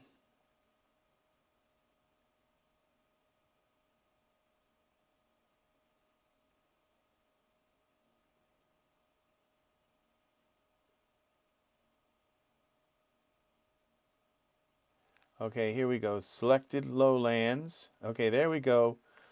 Geometry editing. Delete selected polygons. Let's just get them out of the way.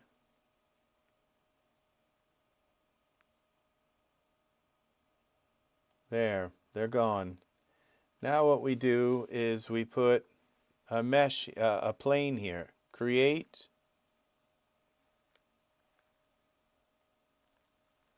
New.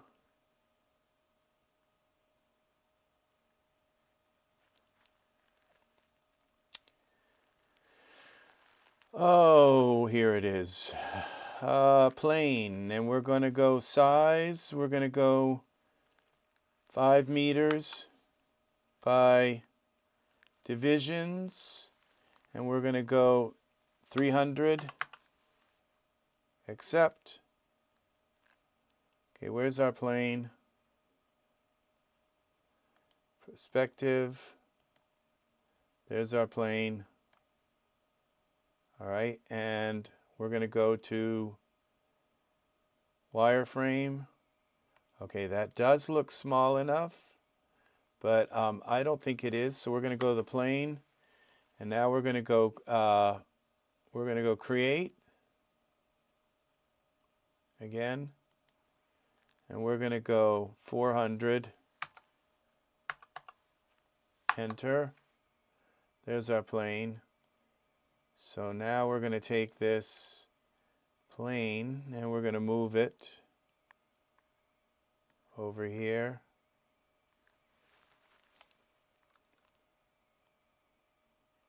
And over here. And up here. Scale it. Scale it. All right.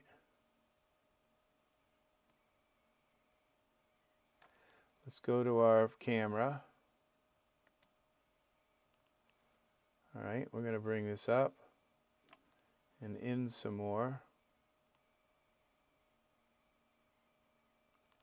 All right, like that.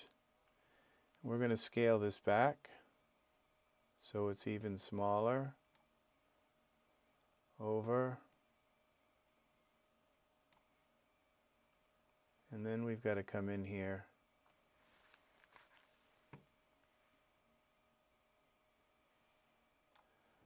Like that. Okay, so this isn't fine enough.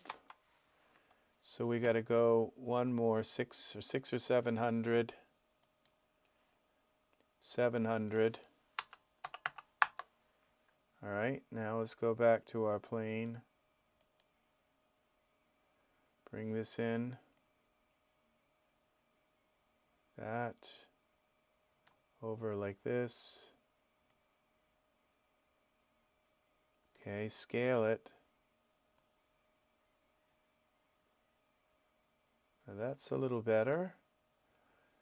See, it has to be really fine in order to make displacement. That's what the AI's just told us. So we're going to go in like that. Oh shoot. Okay, we'll scale it a little more. All right, like that. That might be enough to do this. Damn, why did I have to cut that little piece out? All right, let's rotate it. Y rotate. And then we can bring it out this way.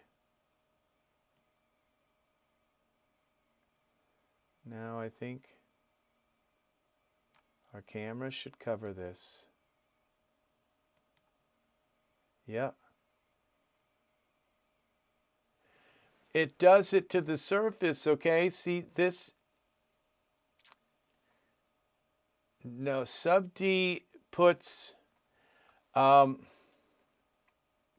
see, that's what I thought too. But this is what it's saying.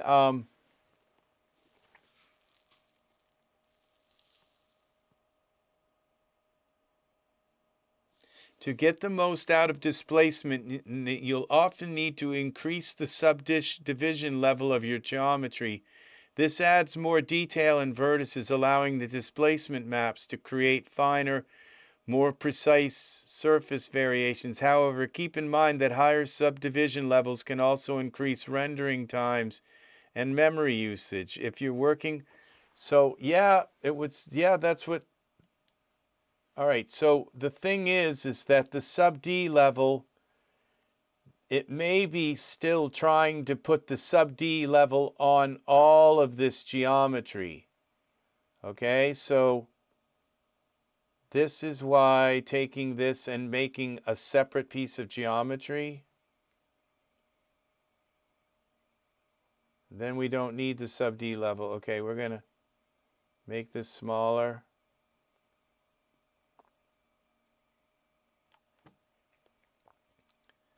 Because it's only going to be on this, and then we can take and lower the sub D level on this.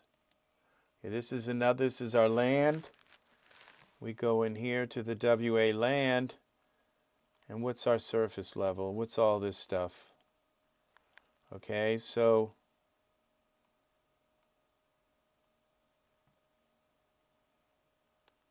all right, so there's no displacement on here. So we take this plane here, the WA land, copy the surface, and then we come here and we paste that there. Then we go to Iray and see what this looks like. Now I could add some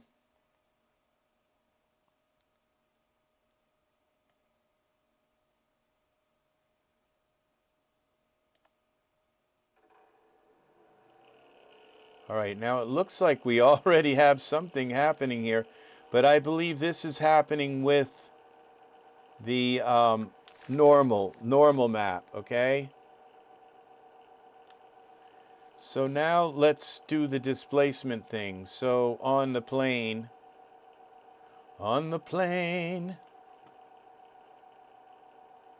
and where's that bloody plane? In Spain. All right, now we're gonna go save this.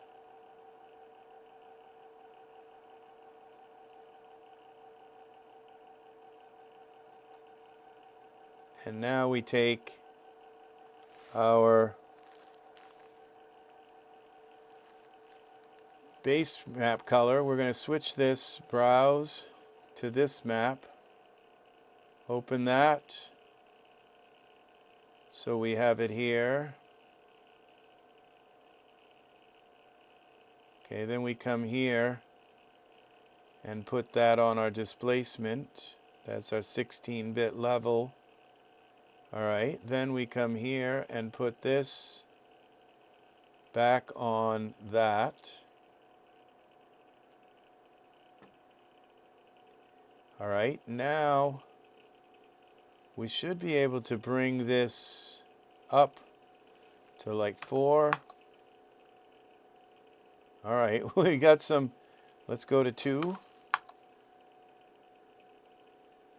All right. Now, displacement, that still seems like a lot, like 1. Okay, now what if we take these vertical tiles, go 2, and 2, and we go to 0.5.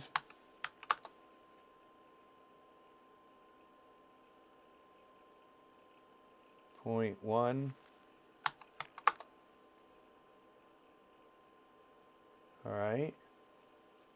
And so it looks like we've kind of got the geometry to do this. Now, if we bring this up to sub D level 1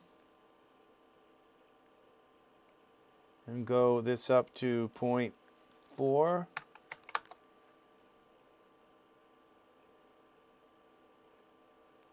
right.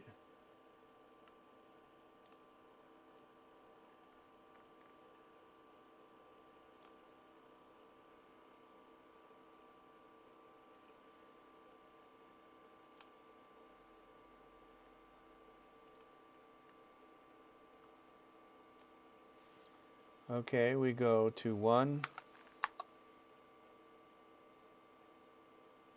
No, 0.4, 0.1.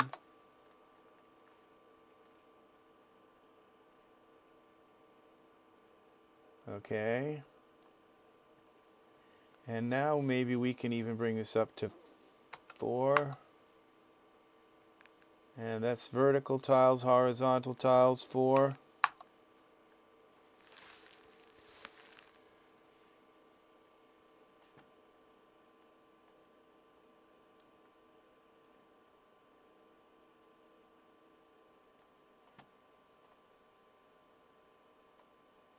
Point,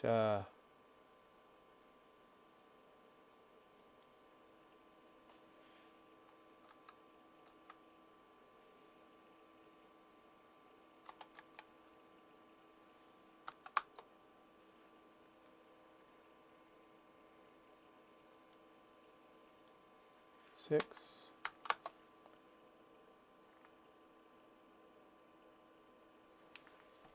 Okay, this is kind of odd because this is making, it does seem to be making them more jagged when I bring the, oh, okay. I see what you're saying. I'm bringing the horizontal tiles up, and they need to go down, like to 0.5. 0.5. They need to be made smaller, right? No. Okay, 1. No, that's okay. Let's go back to 1. All right, that's right. It does make them smaller, so it makes the ground. See now, like right now at 1 and 1, it looks too. It doesn't look like it's. It looks all blown out, like, and so when we go to like 4, okay, and 4 vertical tiles, 4. See, it makes it look more, okay, so that's a little better, but when we go to like 8 and 8, see, now that's even better, okay? So, but when we go to like 20 and 20, so that's even better, you see? So, but now we've got this weird thing with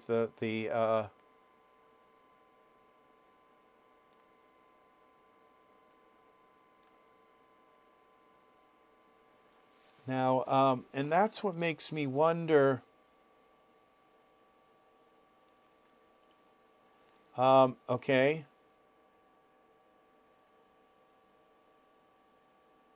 You mean sub displacement level 2? Okay, see, I don't know if I dare do that. Let's save this.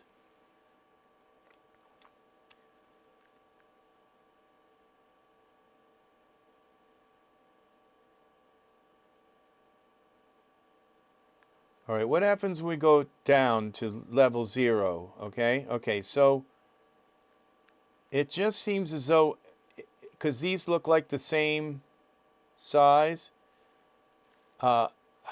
there's got to be a way to set the displacement. Okay, how?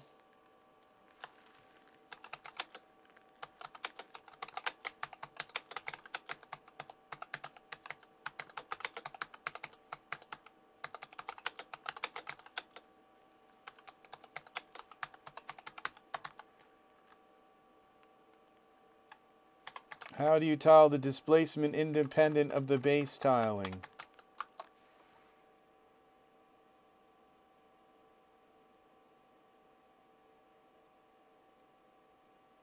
Install a tiler shader. Tiler shader first. You need to install a tiler shader that supports independent tiling for different maps. You can use such shaders on the DAZ Restore. Apply the shader once. Installed, apply the shader to the geometry. This shader will allow you to set different tiling values for the map base and the displacement map. Adjust the tiling settings.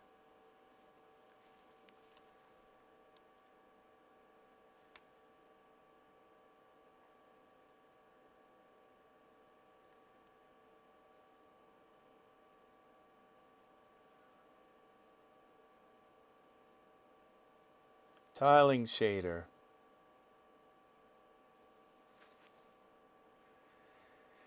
Well, it's only $2.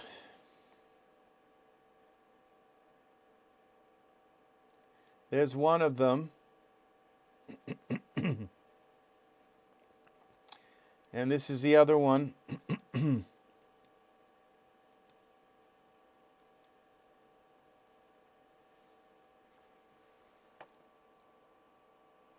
Okay, this is the with independent bump and displacement tiling. Isn't that cool? All right, so what we do is we install, all right, this. So tiling shader. Tiling shader for DAZ Studios allows you to tile individual 3D maps independently using a different tiling setting for textures in diffuse, bump, displacement, normal mapping, and more. With Tiler Shader, you can tile displace noise for fur or grass without affecting diffuse, or tile diffuse textures without affecting opacity for various decal types effects.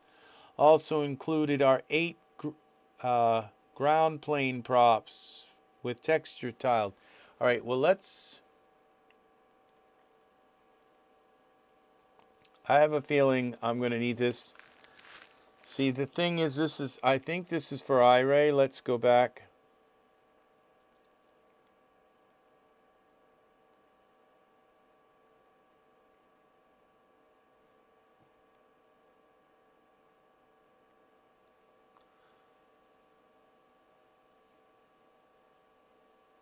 Okay, this says diffuse and normal maps.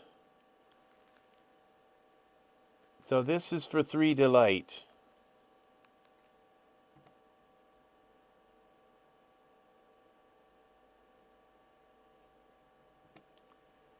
I use different tile settings for textures in diffuse, bump, displacement, normal maps, and more. Okay, because diffuse is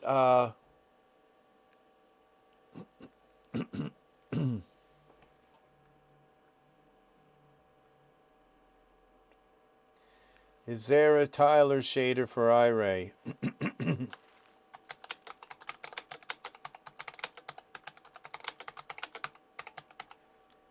I probably own it.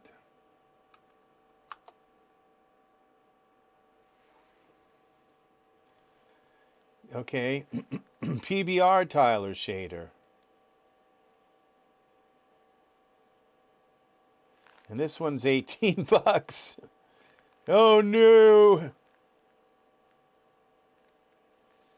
Looking for a contemporary and unique tile textures to add to the mood to your scene and renders. DDR Tiler shader for Iray has the solution with 8 tile patterns and 8 colorway options to suit each pattern.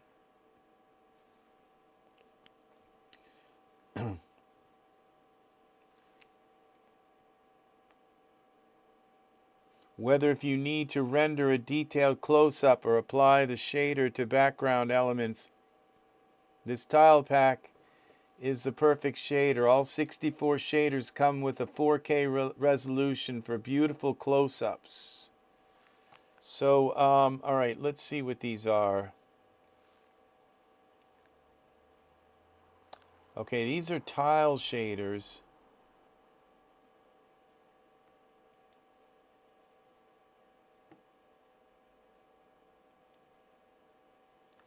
Tile patterns, pattern B, C, D,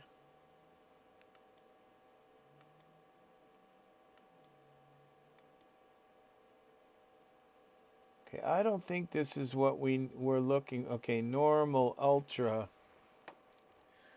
normal map presets.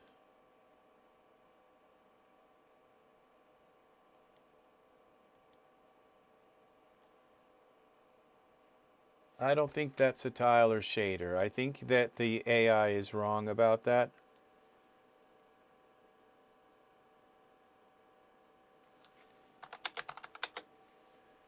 Okay,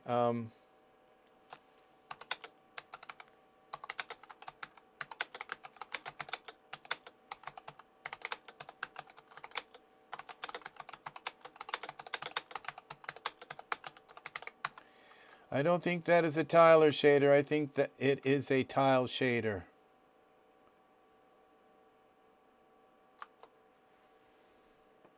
You're right. My apologies for the confusion. Is indeed a tile shader, not a tile or shader. Thanks for pointing that out. See, I'm teaching the AI. That's why.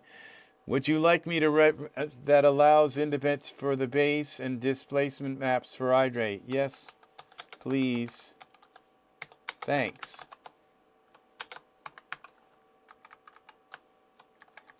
Please, thanks.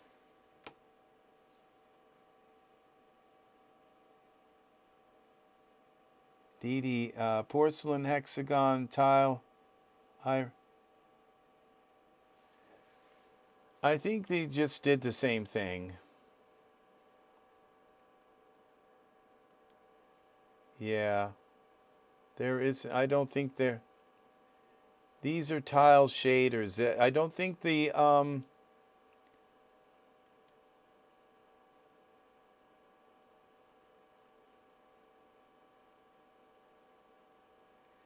again, those are tile shaders, not.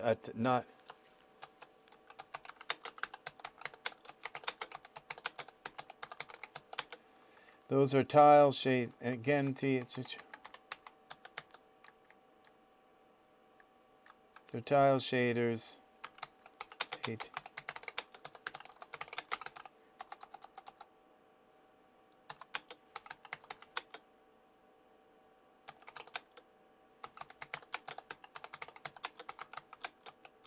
Those are tile shaders, not a script that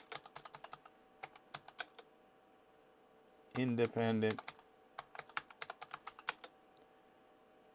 tiling of, I think that's got an E in it, independent tiling of what is that called? Displacement.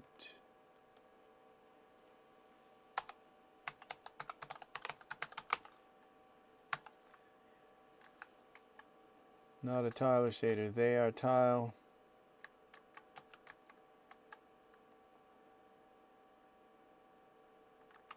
In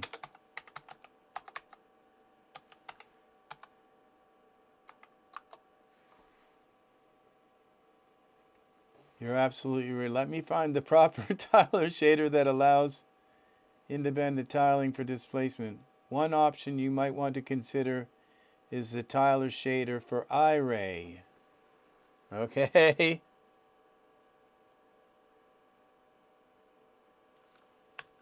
By Digital Delirium, this shader allows you to independently control the tiling of the base maps and there's... Okay, let's try this. Tile or shader for Iray. You know, this is really weird. This just came out today.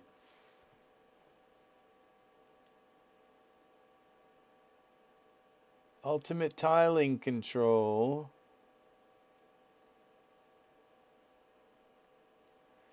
Wish to quickly change the tiling or offset of a specific texture. Now you can see this is not it. Okay, I read this. This ultimate, okay, multiple applications including fabric, color, scaling without changing bumper normal map details. Oh, color, fabric, scaling. Simulated multi-layer effects, global tiling.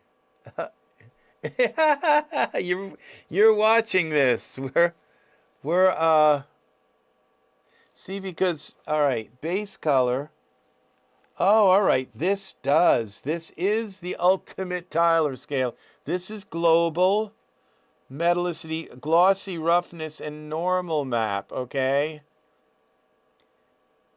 But this doesn't give you metallicity. Iray preview. I don't see the, all right. So we're going to add this to our thing. When I saw this today, it just didn't compute in my head at all what this was. And it gives us the normal map tiling. This is very interesting. It does give you independent tiling of these particular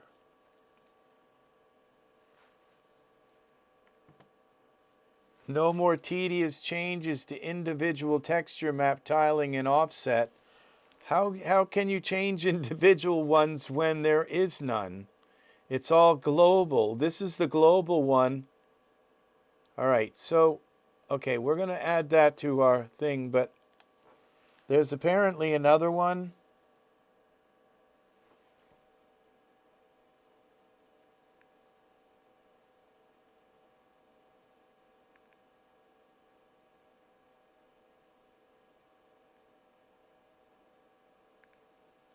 All right, what was this called again?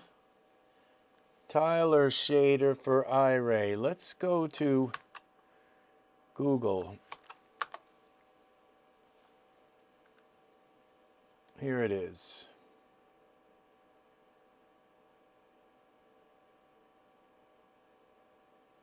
Now this says, I think it got it wrong again.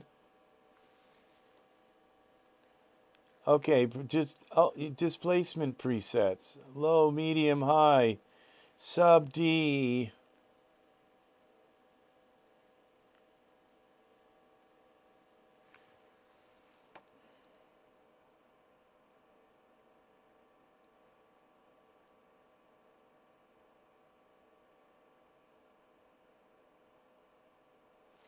Looking for contemporary tile textures to add the mood to your scene.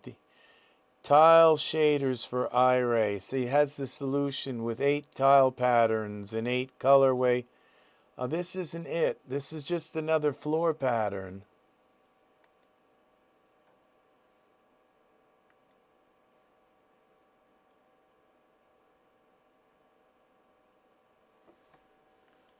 Tiler. Tyler. Tiles aplenty.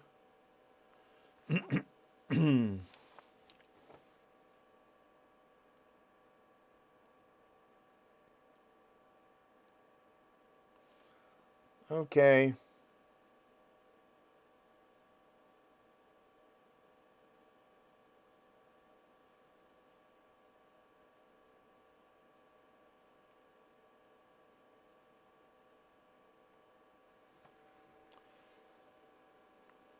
Rough stone shader, parquet floor.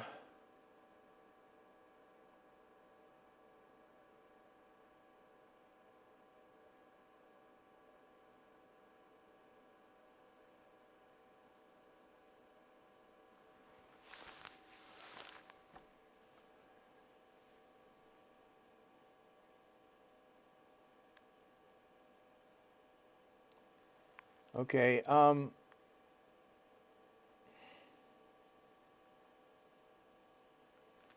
that's when we look up Tyler.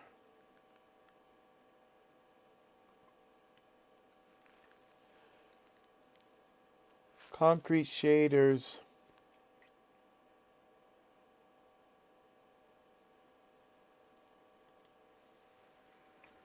This would be kind of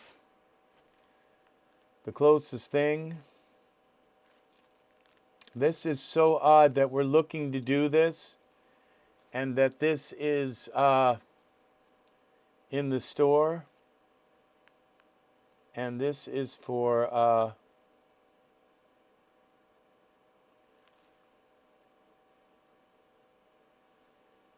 which you could quickly and easily change the tiling or offset for a specific texture. Is easy to use, powerful script that will display tiling and offset options for the selected surface of a prop or figure that has the Iray Uber shader applied. When a texture map is detected, each property is output to its own clearly labeled group. Okay, so this kind of makes sense that the only reason there's no displacement here is because there was no displacement for this. So it would seem that if there was a displacement map,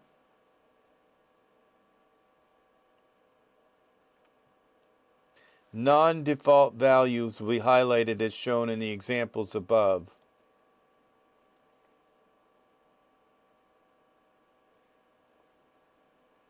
See, this is metallic flake weight and top coat weight tiling adjusted.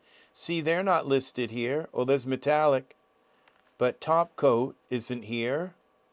So what this would do is just, it would come up with a list and show you all of the maps that have anything that has a map.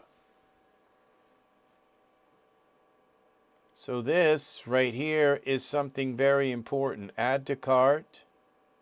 And it's $13. Now this right here, for textures in diffuse, bump, displacement,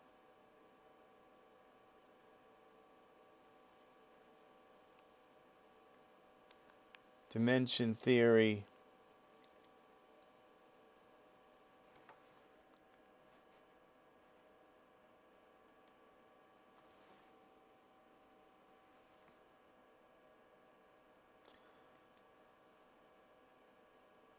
now, I didn't think that,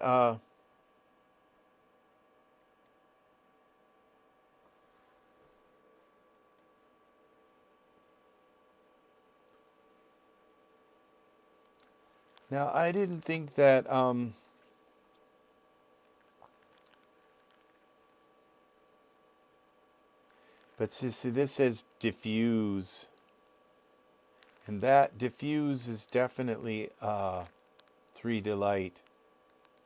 And then it's showing these other things. That's a 3D Light paint product. It's showing other 3D Light products, and this says this is 3D Light right here, shaders. Yeah, see, this doesn't say anything about Iray.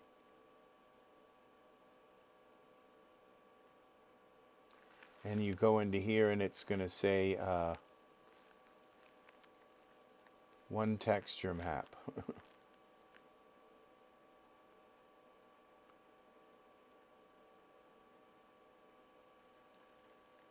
So, yeah, the only way to do this would be this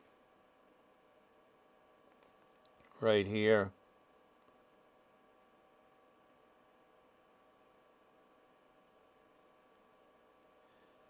Okay, we'll throw that in there. I never use 3D Light. So I've got 3 tokens. That would bring it down to maybe $10.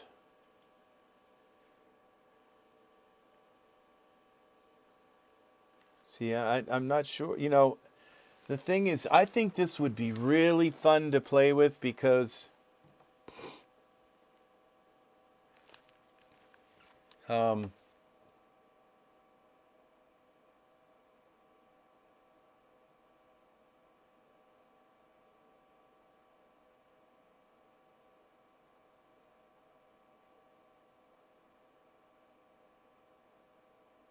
when a texture maps is detected, each property is output to its own clearly labeled group, with non-default values highlighted which is particularly used for more complex shaders that have multiple maps.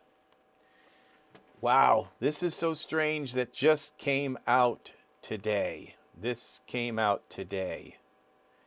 And it says for Iray, which would be nice if they had one for PBR as well. Will it work with a PBR texture? Probably not.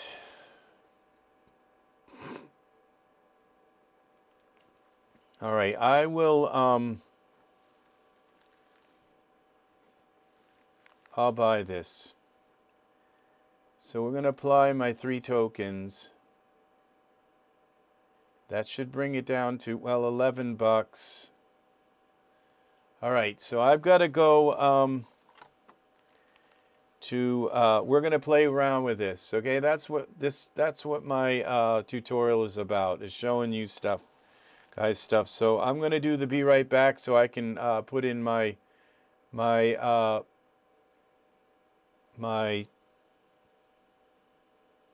payment information, okay?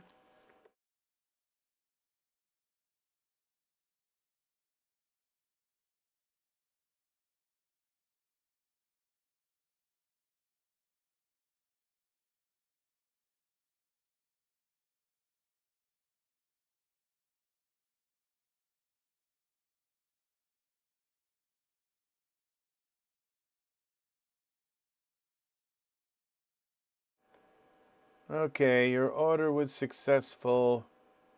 We close that down. And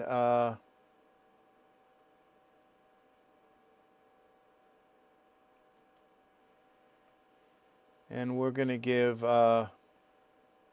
let's go here. We're going to teach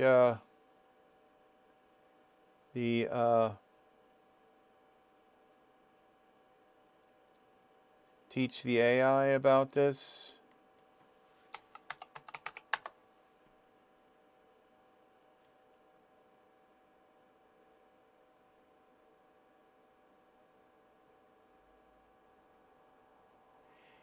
The tiler, the detail texture mode has a tiler. Yeah, normal map. Oh, you mean for this one? You mean this ultimate tiling control? This one will load up whatever has a picture. I'm quite sure. I just purchased this now. We're gonna go. This is the ultimate tiler. The other one had one for normal maps, but it was for 3Delight.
All right.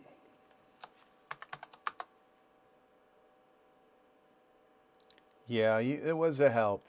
Got us into this tiler thing. Yeah, all right. So now we open this up. And I just purchased this ultimate tiler, and we're going to see if this will work.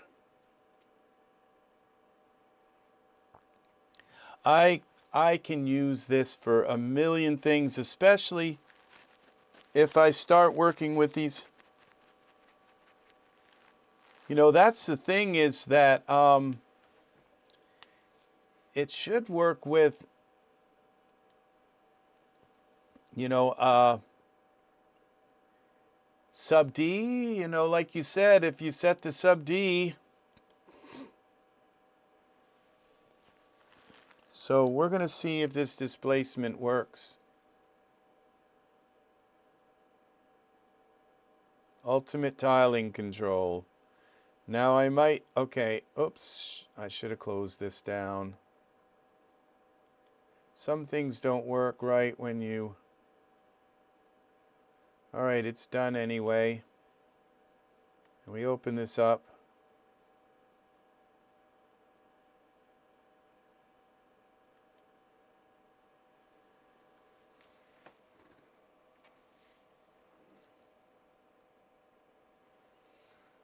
All right, file, new, displacement, land. Would you like to save changes? No.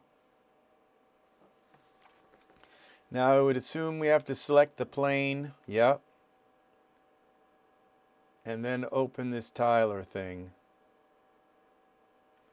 All right, at least I saved it. Now let's go to Smart Content, Default. Is it going to live up to what we think it is? You know, normal maps are usually just what I do. I haven't really messed with these. There it is. Utilities, Ultimate Tiling Control. Oh, I have to select the surface. Surface, plane. The plane surface. Okay, there we go. Displacement. Here it is, see?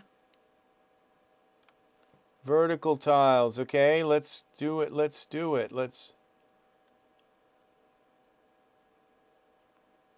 And how many tiles here are we going to have for the...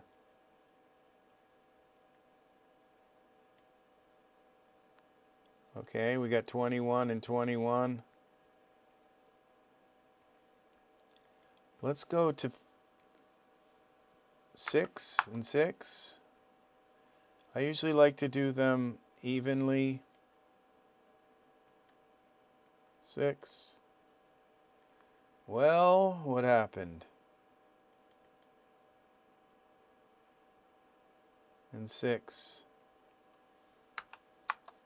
Doesn't seem to be working.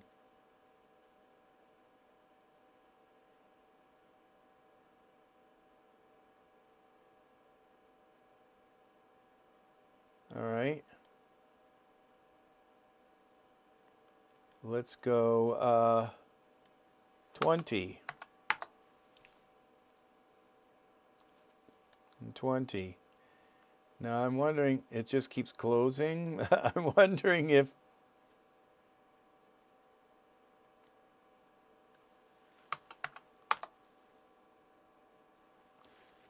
it doesn't look like it's making them smaller. It's just putting more of them here. Yeah. We got something wrong here. It did work. It tiled them, but they're all big.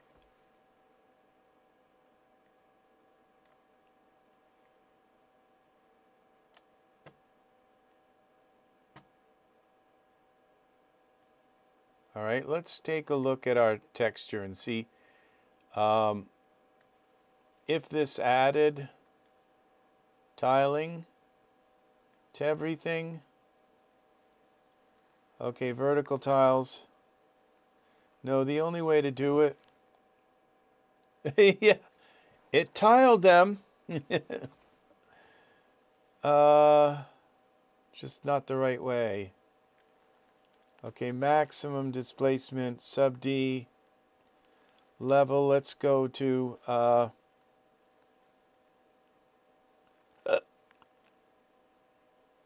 1.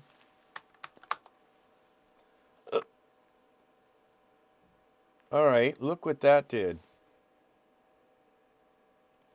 I just lowered the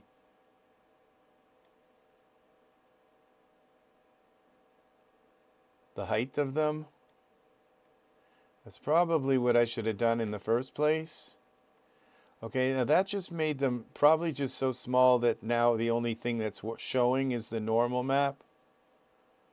So that was, where was that? That was maximum displacement 1. Let's go to 2. 0.2. 0.3.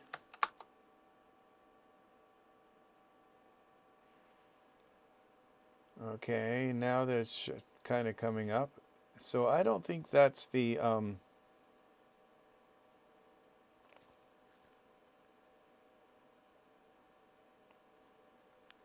right, do I dare turn on the sub D level? Let's take this down a little bit before we turn on sub D. Bring sub D up. So we'll leave them so they're visible. We'll go to 4. And then we'll open this back up. Tiling control. Let's go this to 3.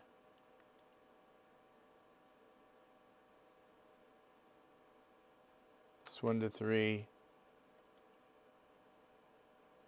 And accept. Okay, come back. All right, now what happens if, okay, let's save this. You can't hit enter after you put the number in, or it will close it. You have to just put the number, then click somewhere else, and if you hit, when you're ready to go and close it, then you hit enter. Now we go to surface here, sub D, up to 2, okay, up to 3,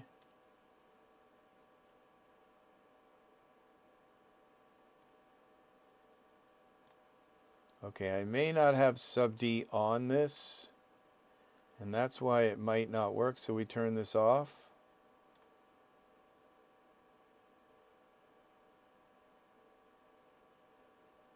Well, that's weird.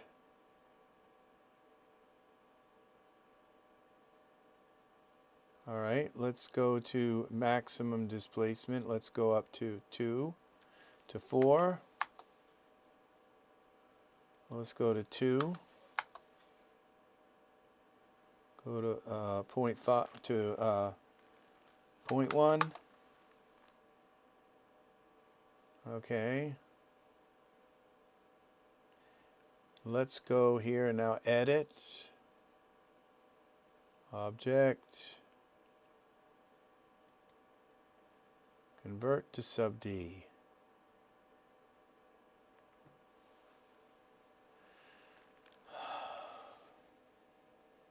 Now, see, this doesn't make sense because if I look at this, I'll bet you go to wireframe. Yeah, see this? Oh, maybe we have the sub D level too low. All right, like.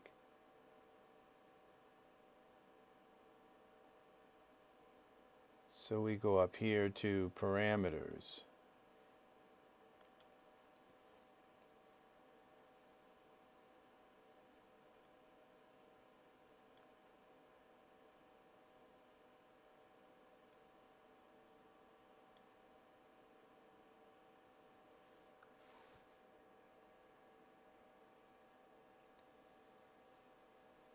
High resolution.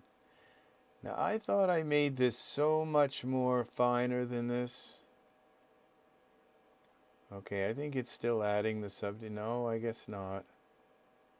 This stuff in the distance looks much finer than my sub D. All right, maybe it's because I turned this off.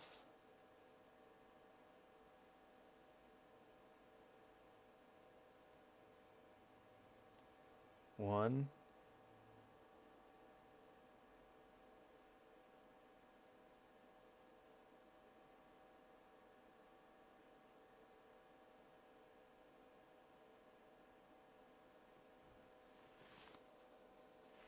Okay.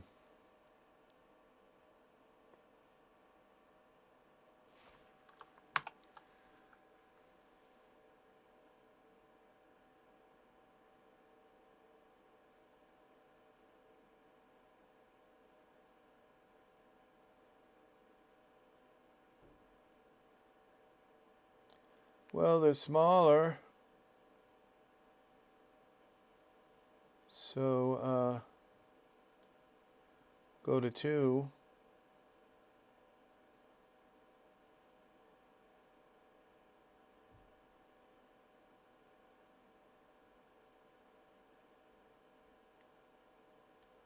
Go to 3.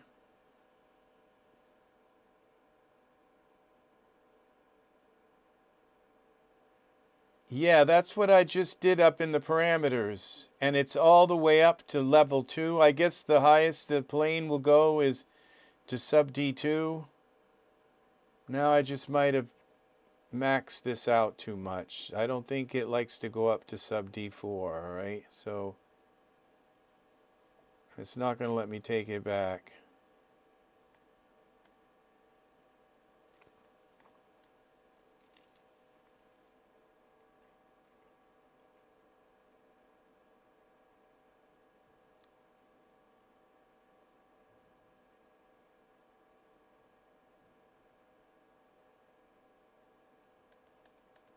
All right, close this again. I think it again comes back to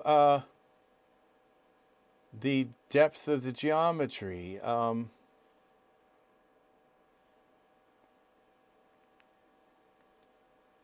That if there's no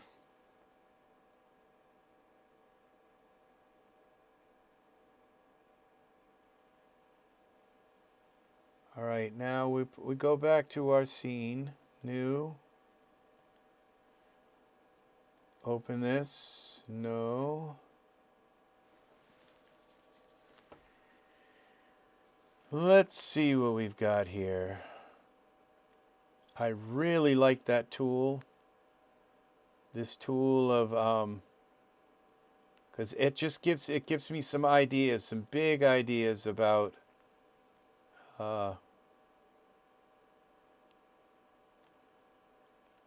okay, see, the thing is I might be like really like close down. Let's see how let's put a figure in the scene and see how big it is, okay?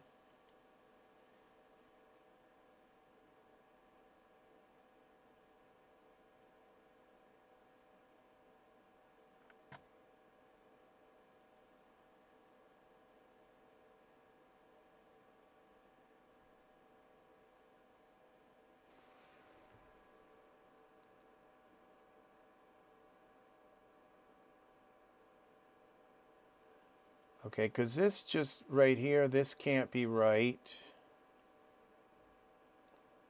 Where's our figure? Okay, let's zoom out for a minute. Okay. Let's move all this in the center of the world. So we'll take this land and the plane and we'll put them in a group.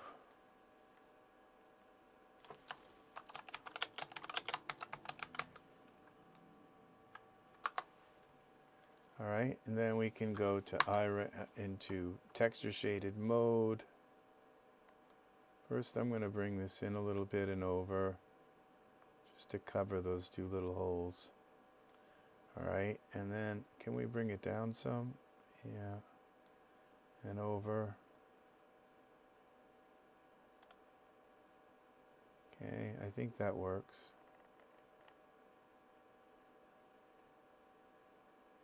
All right, now we take this land and plane and bring it over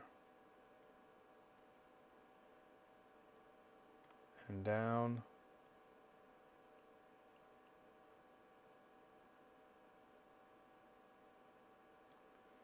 And let's go to our figure.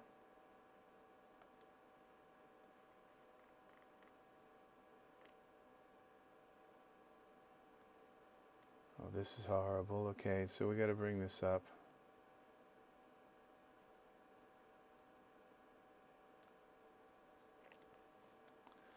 Then bring the land and plane down. Y translate. Then bring it out. Z until an X.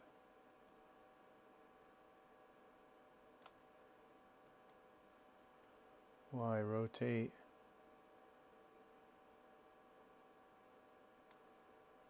Okay.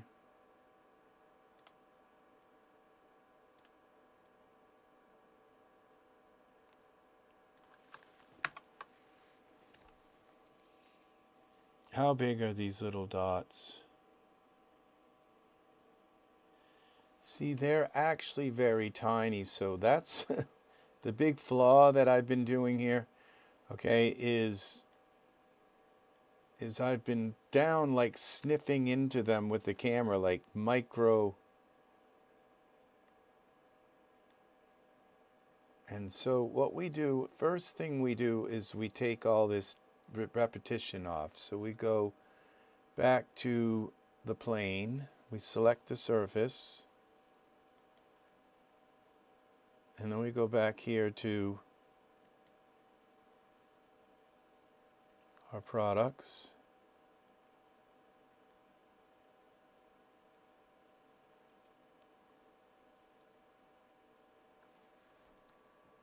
One of these should be enough. Like, it shouldn't need to be tiled like that.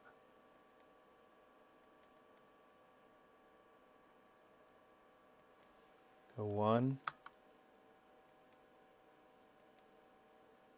1.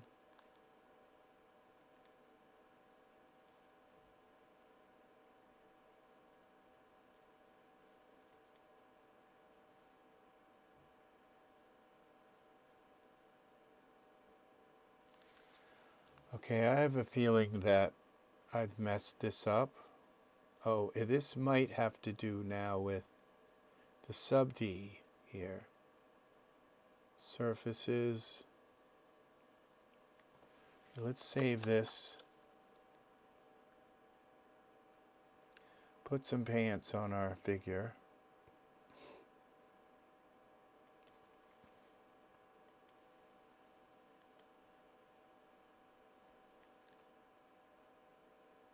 Plane. And now let's go here.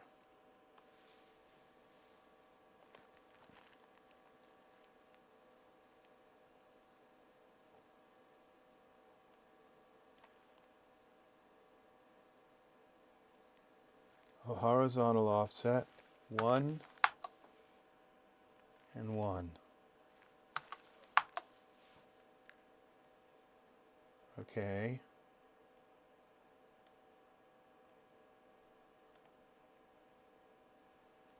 And then we could bring this up.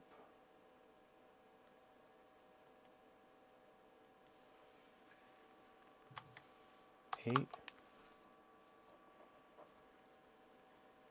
All right, we're going to bring it up to 1.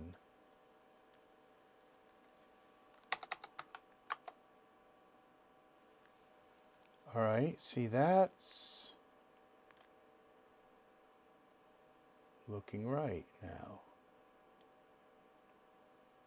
So we could, all right, let's go and bring this displacement up to 1. It's like quite a bit.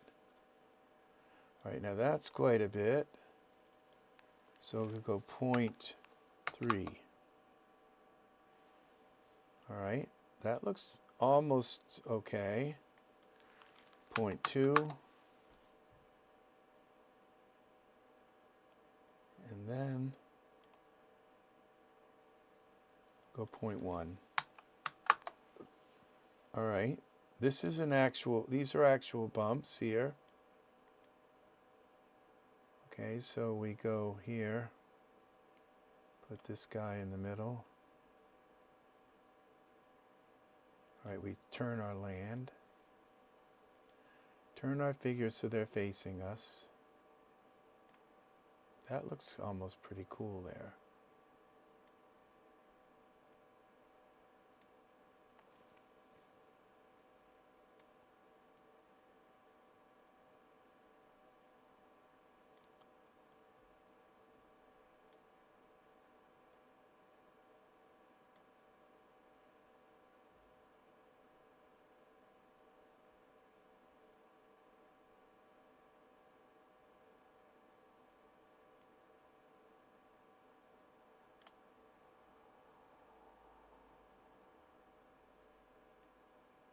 All right, let's save this. Those are definitely bumps. Now, let's take a look at our wireframe. Okay, so if I had made this plane here even finer, we would have finer. Okay, now the sub D. We go to the plane here, surfaces, perspective.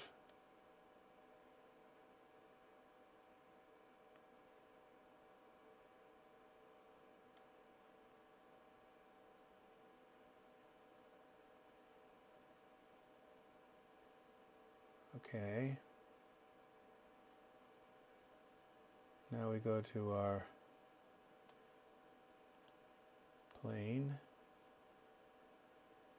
and we bring this up to 1. See, that didn't make that any finer. I'm not seeing it divide. We bring that off. Plane, edit, geometry. Okay. So apparently I didn't save it with sub D on.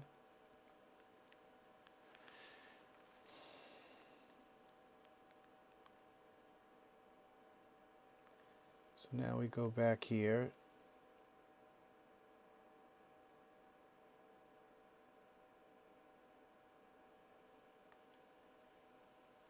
All right, I just added that. Render sub D levels 1.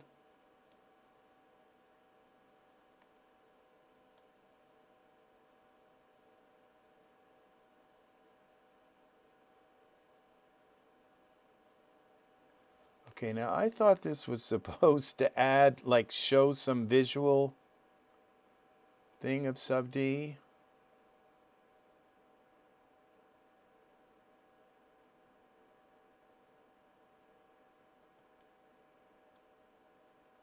Okay, now this is showing the sub D.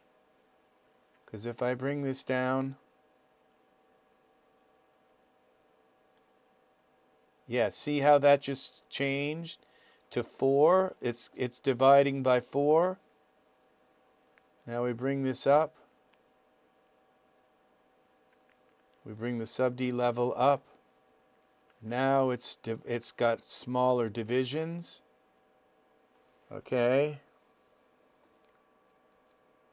Now we go back to our camera view if it will let us.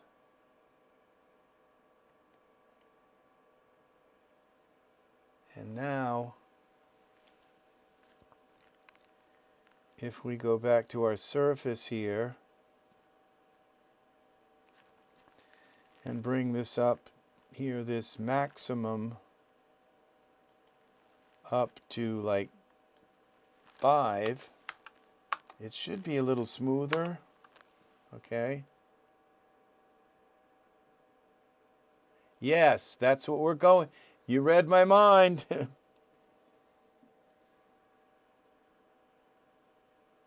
So we put it up to 1. All right. They look smaller, okay?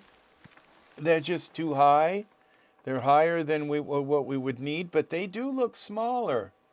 And then we could possibly bring this sub D displacement level up, but that's 5. Let's bring it down to like 3.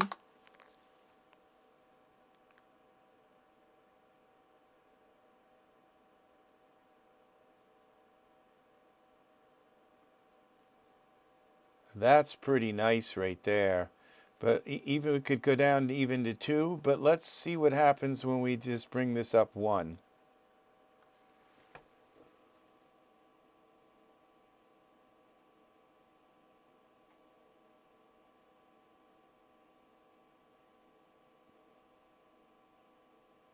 That doesn't, it looks like it might have smoothened it out a little bit, but I definitely don't dare bring it up to 2. And we bring this down to like 2.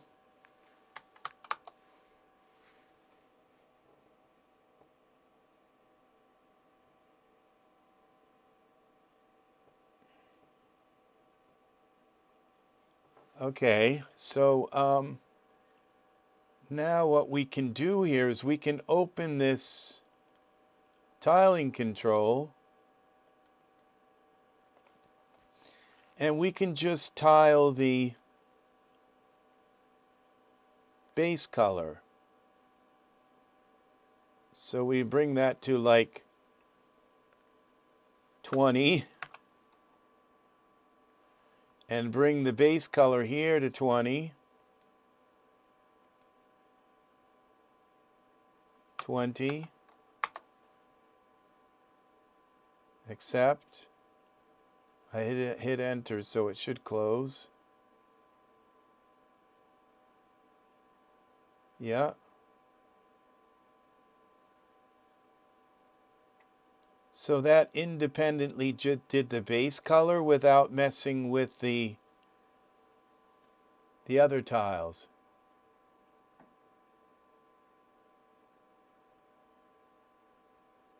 Oh, see, now this just gave this some really cool texture in here. And I think this might be a little bit high for the... Okay, I'm not sure what parameter you mean. Let's go back in. Okay, see, I don't dare bring up this sub D level anymore, because I'm afraid it's gonna... Let's save this. So, yes, see, I changed the maximum displacement. Oh, display strength. We could try the displacement strength. Let's see what that does.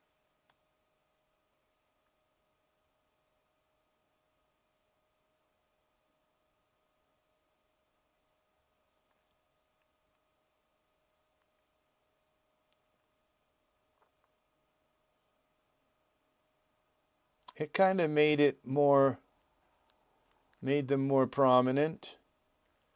And then we take this displacement, maximum displacement, and bring that down to like 1.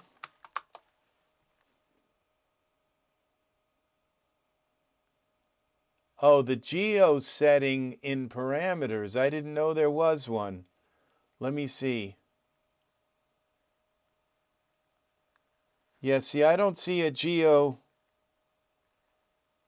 We got it at high resolution for the plane. Cat mark, subdivision, normals is smooth. Sharp edges, maybe we could soft corners and edges. I'm not sure that that's going to do that much. Every time I try it, it just doesn't seem to do anything in the past, but I don't see a geo thing here in parameters.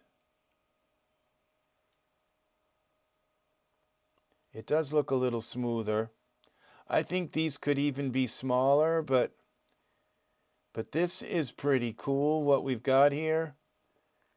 Now, the only thing about this plane is I think the plane should be shaped more. You know, it's not like, it doesn't have any, it's just flat, and that looks terrible. But now the geo, I don't see any other. Now we go to this base controls. What it doesn't do is it doesn't like show any extra, that script doesn't add any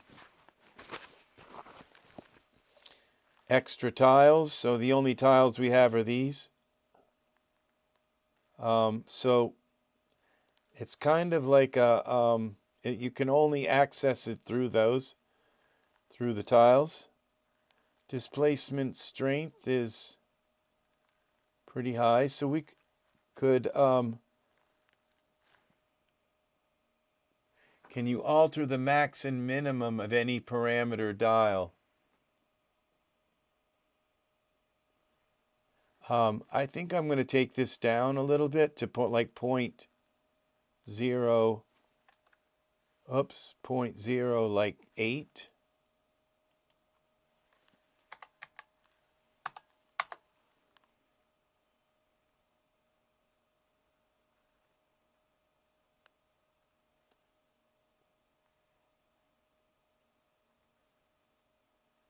What did I do?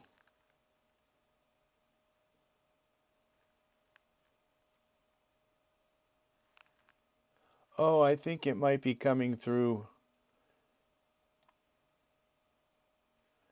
my environment here. I think the ground plane is on. Yeah, ground plane. All right, we turn that off. Okay, that works. Scare the crap out of me. Look at that. That's looking exactly like our image. So the only thing we'd have to do here with this image, and he's standing way up in the air, we take this land and plane and move it up, Y translate.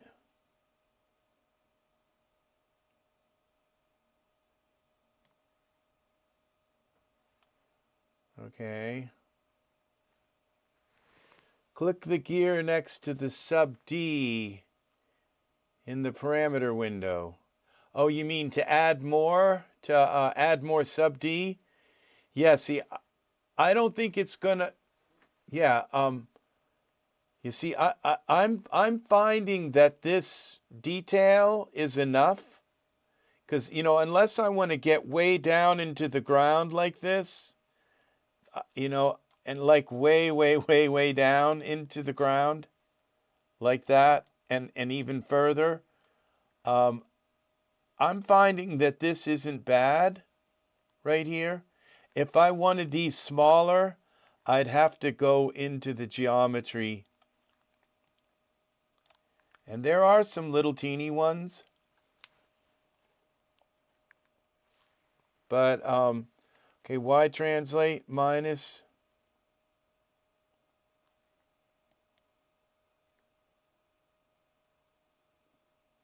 I have to lower this down more to get his feet. Okay, let's go out of Iray.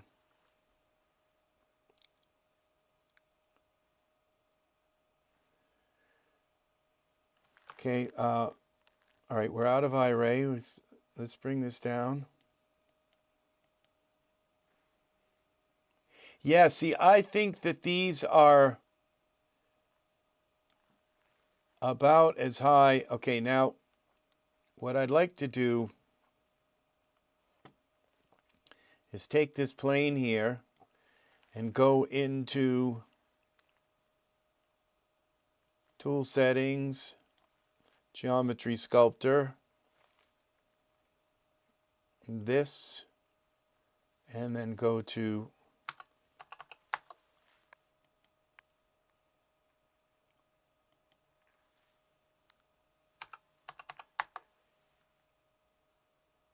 okay, 300. Okay, and then we just take this like this. We bring it down like that. And this up like this. And that down. And this.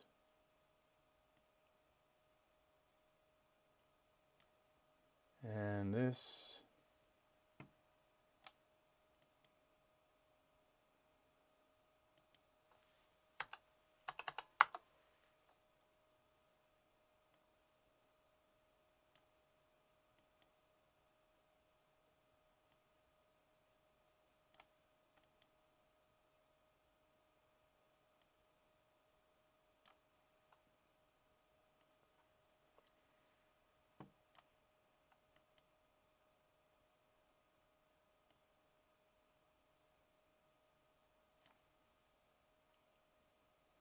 is the spice of life. Indeed, Brent. Indeed it is, my friend. Truly. Okay, we go here back to our camera. Oh, see, I've thrown my camera off anyway, so we bring this back in like that. That gives us a little bit of variety, as you say. Now we bring this up. Parameters, Y translate. Okay, that's good. Now I'm going to take this in the plane and bring this plane up. Okay, we go back here. Tool settings, we're going to go to 25. And we'll bring this in here. 25.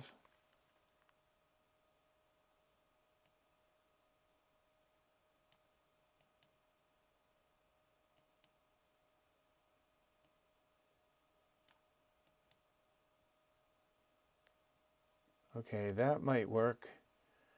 I think, okay, I can't undo this. There's no undo. You know, I think there used to be an undo for this program, but it just stopped working. And we'll pull this.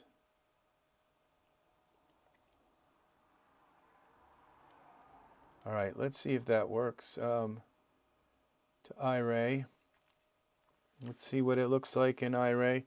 I didn't really do this right, because usually the way I do it is I'll shrink the land down, and then I'll use. Okay, well that works. It doesn't look bad. It's got a little bit of movement now, and this has got to come up. Okay, so we'll go back to 50 to 300. Now, instead of bringing the land up, what I could do is take this land,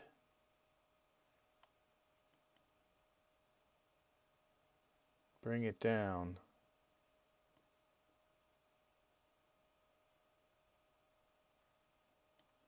All right, that works.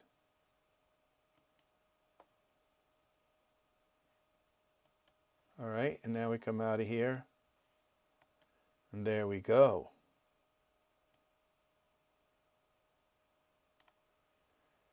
And we go here to shape.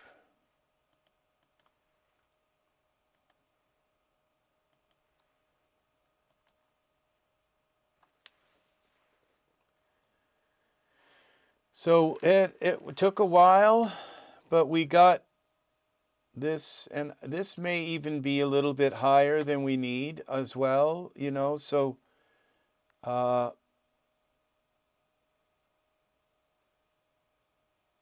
and you know, we could also, I think we could still even use some of the normal map. So add a little bit of the normalization. Yes, we have. Look at that. We did it. We did it. We did it. We did it. Yeah, awesome, awesome. Very, very awesome. So I'm going to take this plane and I'm going to bring these down just a tiny bit more, surface. Because I know they're very sharp and I wouldn't want him to cut his feet. So it's a him now. So we'll bring this down to 5.5. Now we could take the displacement strength and bring it down too if we needed to, but see, that looks really nice. Then we could bring, okay, the normal map is all the way up, kind of. So there's not much. Now this base bump, I suppose we could add that. And once we add in the more normal map, we can go into here. We select surfaces, okay, go into here, open this, and we could throw the normal map off a little bit. Vertical tiles, we just offset it a little bit like that, so they're not in the same place. And the vertical offset here, horizontal offset, I think just one of them would be enough.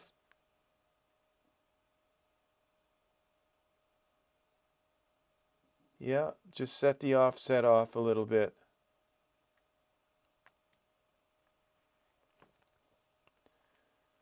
So that they're not overlaid exactly. Gives it another kind of shade of, oh, look at that did.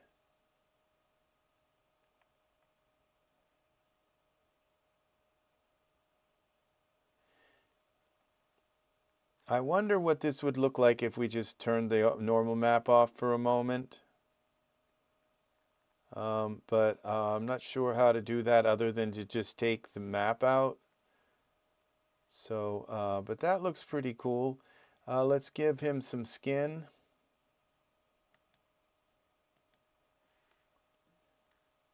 And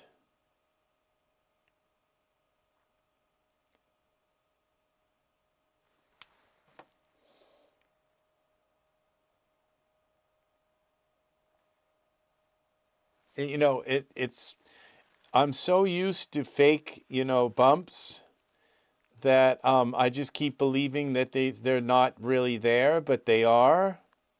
They are really there. We have like little teeny. This is a new thing. So now he's got skin and a pose. Let's see. How about that pose?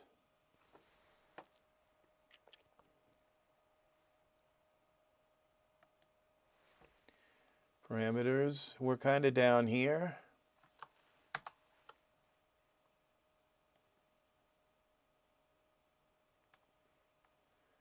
And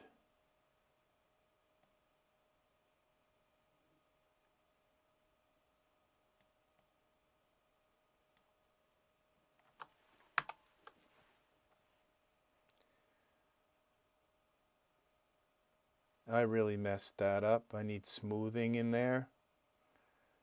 So they look like little dunes.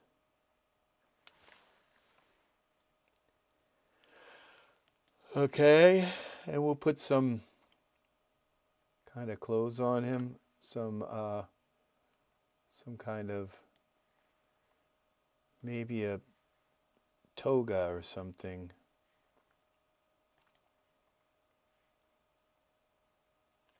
Wardrobe.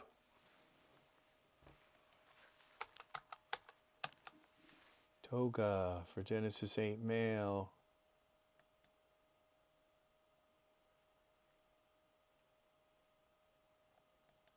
All right, let's go this way. I think I've got some other ones for Genesis 9. These won't work right, I don't think, because of the crotch area. So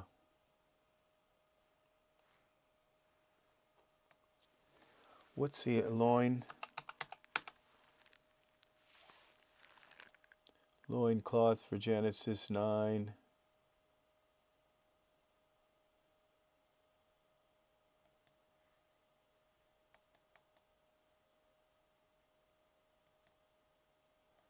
Okay, we got it here.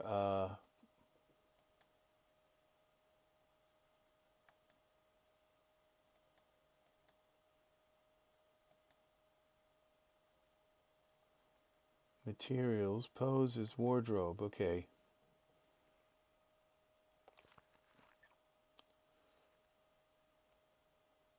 Wearable.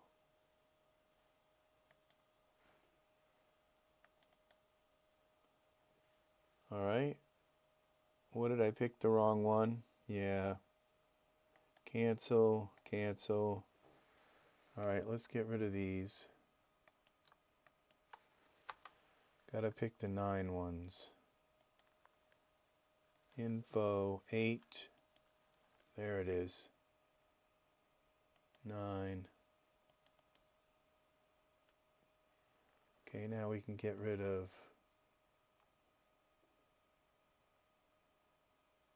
the shorts.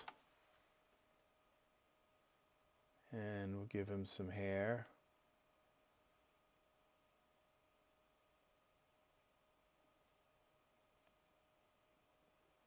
People will look at this and they're just not going to realize that it took us like 4 hours to make these little bumps on the ground. All right, so save this. Again, we've got a loincloth up around his belly button. So, yeah, that's where I'd keep my loincloth if I was... No, I don't think we're going to do that. Loincloth. All right, can we move this down? We're going to have to move the loincloth and the belt. Okay, Y translate. We're going to put this on him the right way. And then the belt. Hip. Y translate. Okay, that works. And I think it can come down some more. Loincloth hip, Y translate, and the belt.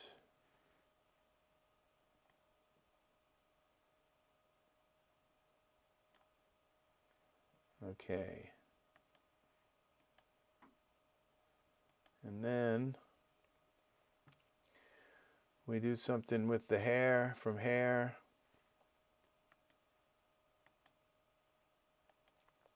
Parameters. Save this.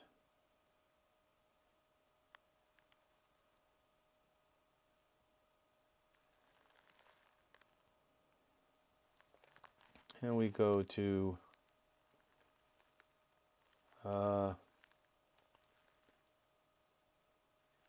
hair.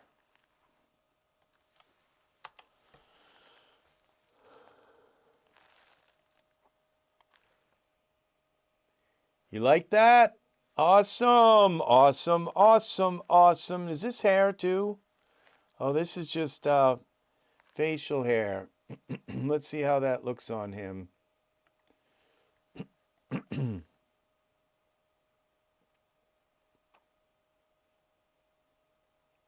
That looks nice. And then we give him this funky Hollywood hair. I don't think this is going to look good on him. No. Well, let's snap into place. It's like, yo. He's like trying out for Aerosmith.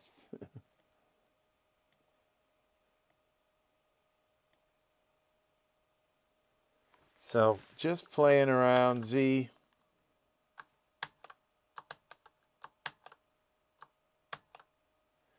Just playing around. Let's see what we got. How about this hair?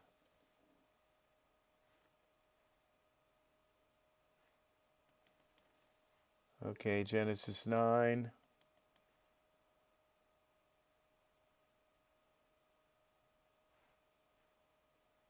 Oh, it's 2:13 in the morning. I've been at this for 7 hours.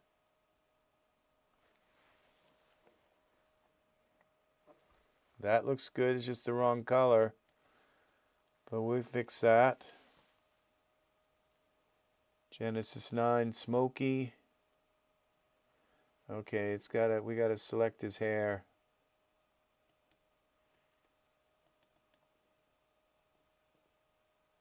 There we go.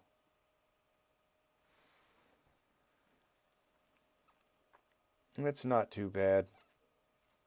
Let's give him some chest hair.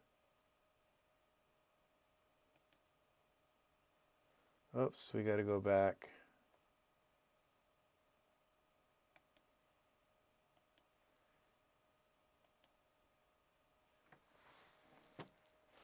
Some full body hair. Wait till it attaches.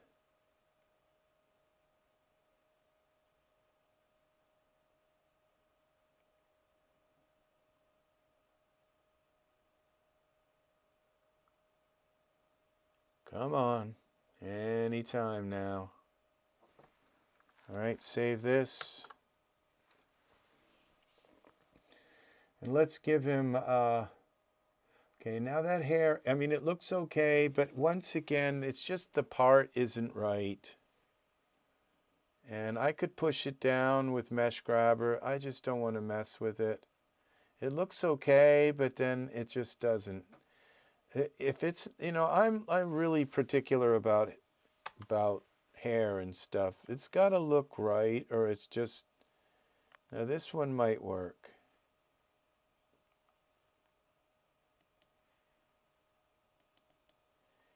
Unfortunately, I have to use female hair because, you know, they just don't give us hair. The right, you know, well, there is a lot of good hair. I guess I can never have enough hair, and I'm always looking for the perfect hair that'll always work in every situation, and there's just not stuff that's going to work like that. And this again doesn't look right. It looks like female hair. Z. So, yeah. So let's see if I can find something.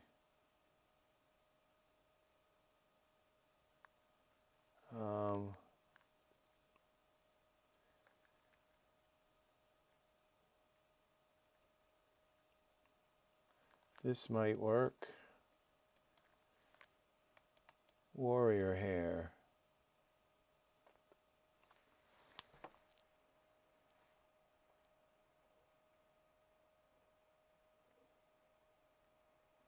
And I think I've got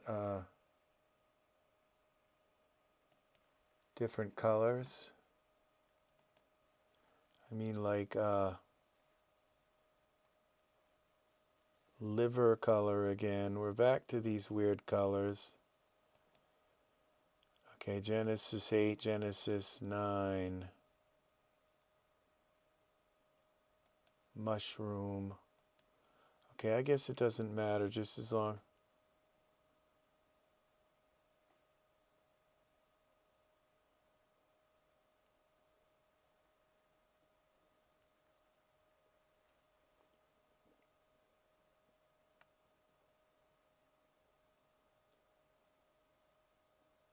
All right, we'll try this liver color.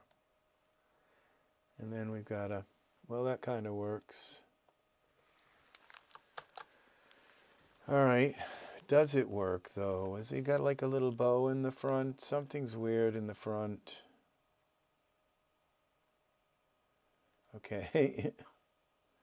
It kind of works, but then something doesn't work right in the front. All right, so we got to start over again.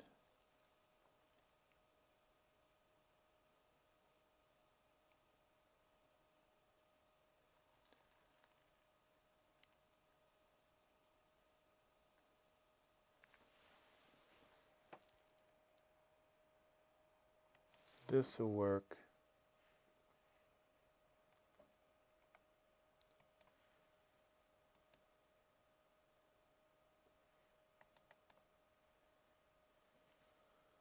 No, this isn't hair, I don't think. Hair.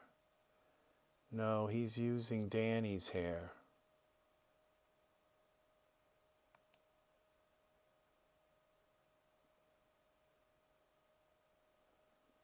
Now this will work if I put different texture on it. Didn't come out right.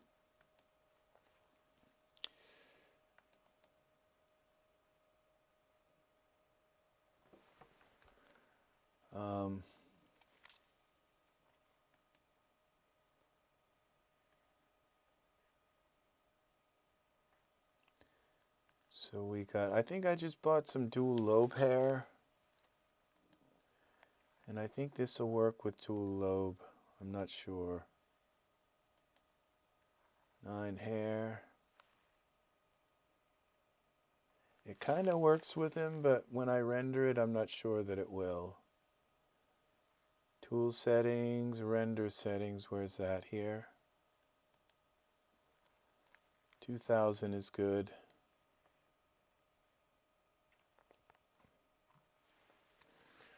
Frame with 44 millimeter, zoom to fit. Let me see, 85 to 100 millimeter. Let me see. Well, that hair looks okay just the way it is. So this is our image.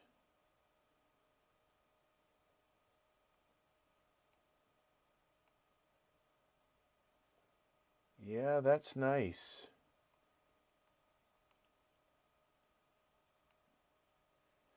Let me see. Let's play around with the camera. I'll save it and then we'll play around with the camera. His dimension. This is the stock camera, so it's the default camera. All right, but let's play around with it. I'm game. So let's see. Now we go to our camera. I'm going to save this, and then we'll see what happens. All right, 85 to 100 millimeter. It's 65. All right, let's go to 90. Let's see what happens.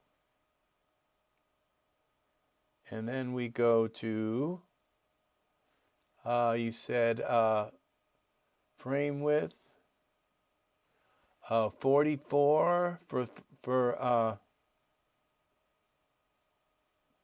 we'll go to 44. And bring it in.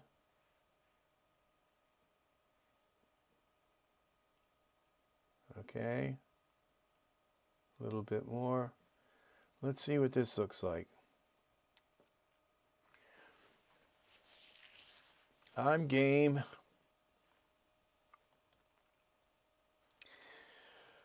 What do we got, guy?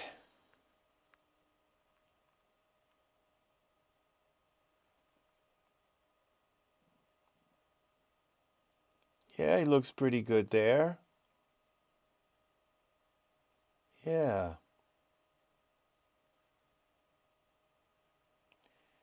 Now I'm wondering if I have sub D on these, because this doesn't look like sub D here. So I should throw some sub D on these little mountains in the back.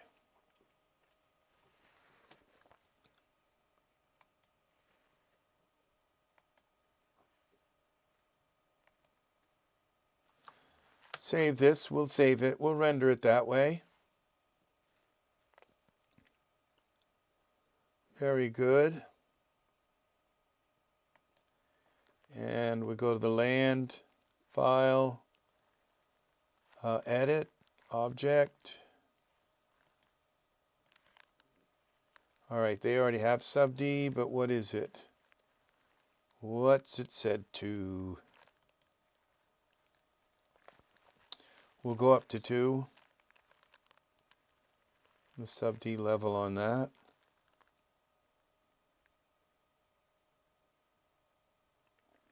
It's probably going to crash.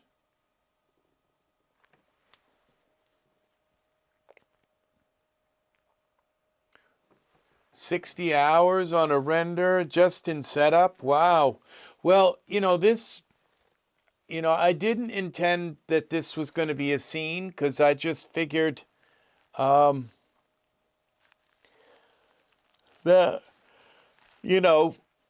it's a test, it's a test thing just on the ground. But I figured, why not? So this looks much better, this sub D on there now. Save this with the sub D up a little bit.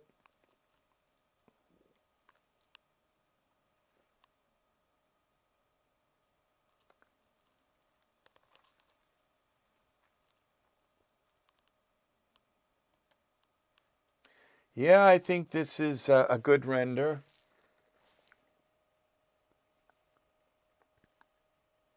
Maybe a little bit of some kind of mist or a dusty wind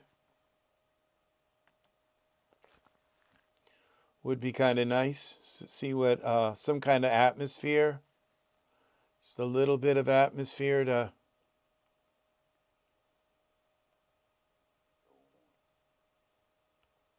Yeah, see, that looks better now. It looks a little, these look a little bit kind of softer, but they, it's okay to me. It's better than having it jagged. Didn't look right to my eyes. And so a little bit of kind of soft wind here. Now that everything's in the center, when I bring the wind in, or some kind of the spindly fog maybe, that doesn't look right, but let's see. We'll move it over.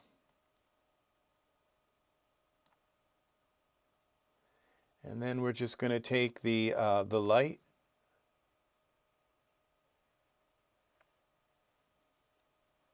Yeah. Okay, we bring that in, and then we just take and go into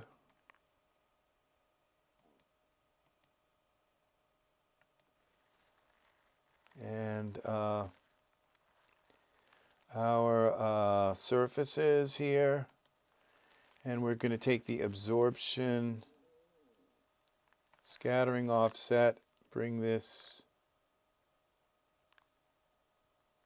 no, not that one, this one, scattering multiplier, bring that down a little bit like that. There we go. And we can take, put some spotlight on his face a little bit so he's not in total darkness. Just a little bit more on his face.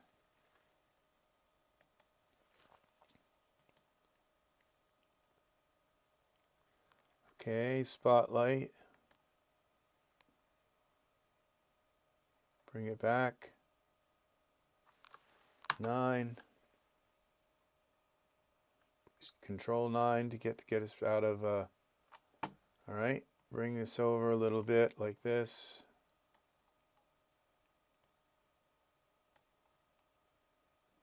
Little bit of that.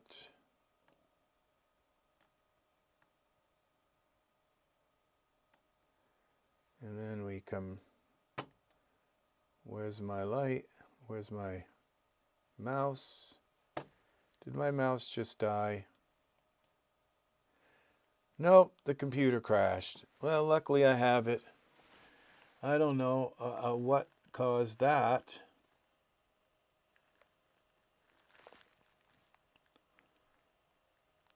I have been going at this thing for 7 hours. Blue screen of death.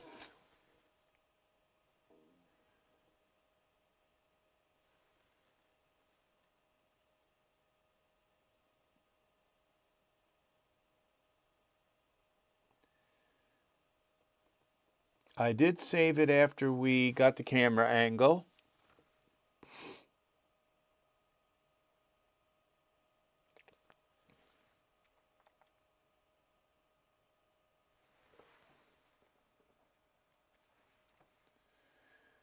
Let's try again.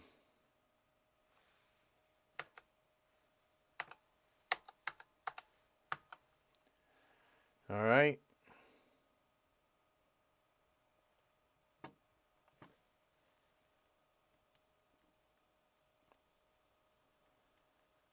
Okay, back to the drawing board.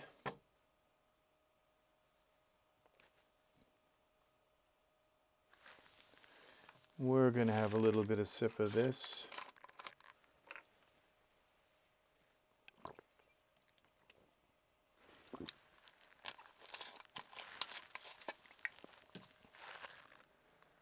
Okay, we're going to close that. All right. Then we're going to reload our scene.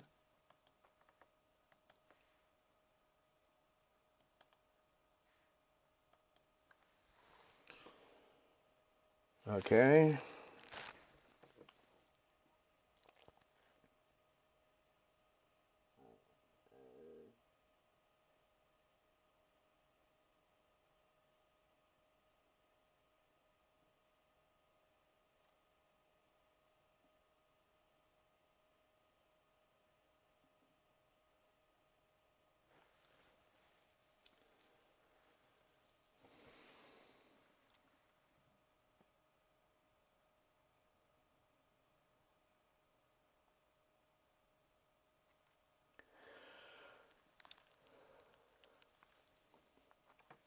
Come on, come on.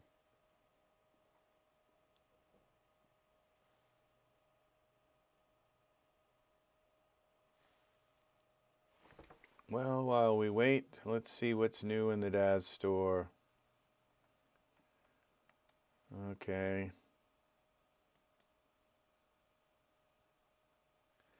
Flashback sale. We go here. Down we go. Is this the news? This is new me. No, it's like, how am I supposed to buy something? It's like it's all female stuff.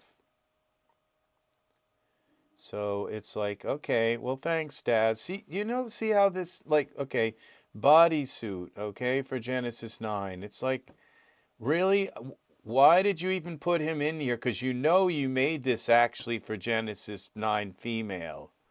Because, it's just, I'm not sure that that's, so it's like all female stuff. So, yeah, thanks. And then, well, we at least got one male, okay? And then it's pretty, and then Beauty and the Beast. Yeah, this is just ridiculous. Okay, how can I buy? I'm supposed to buy something here to, to keep, my. So I'm just gonna let my things go.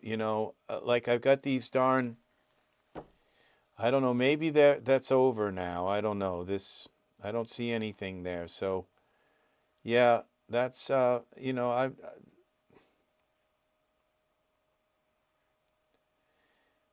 yeah. All right. Well,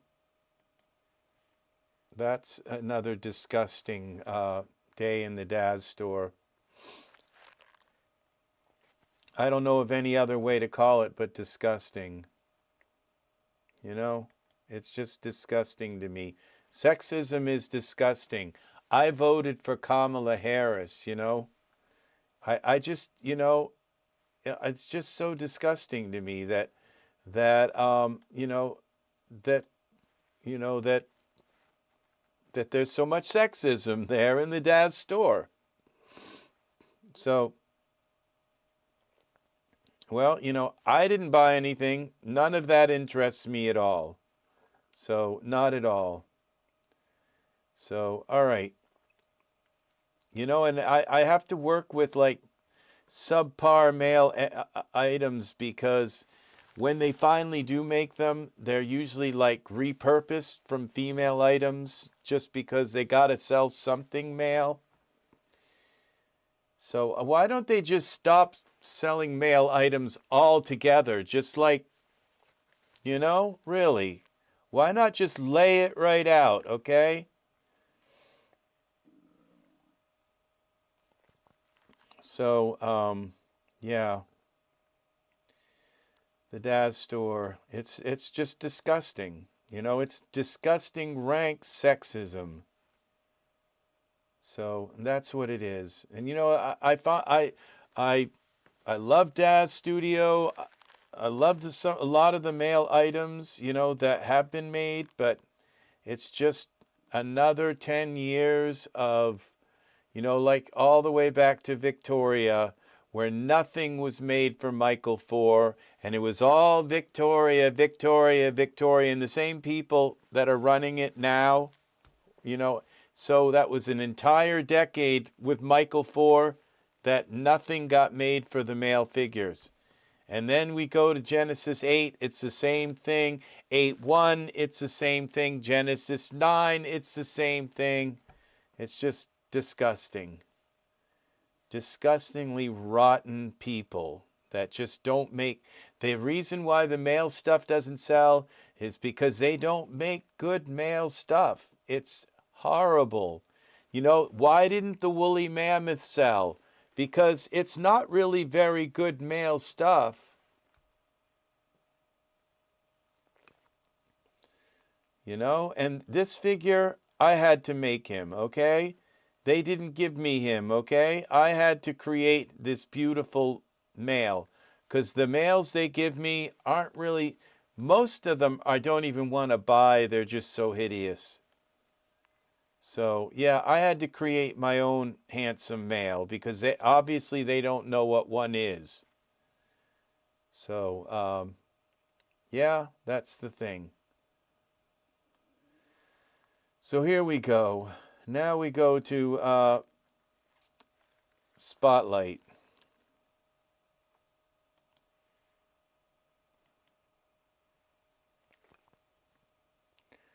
So here we go back here to Spotlight, zoom out. Okay, we're going to go out of here.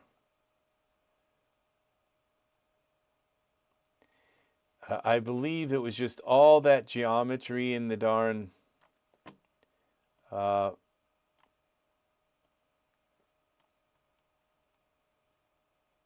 in the plane that kind of crashed my computer.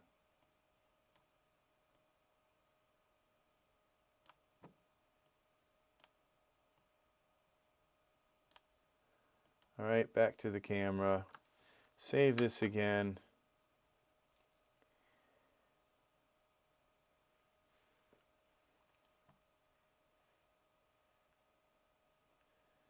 So yeah, this is just the sign. It's like, guess what?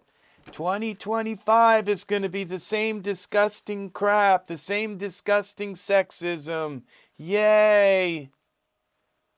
2025.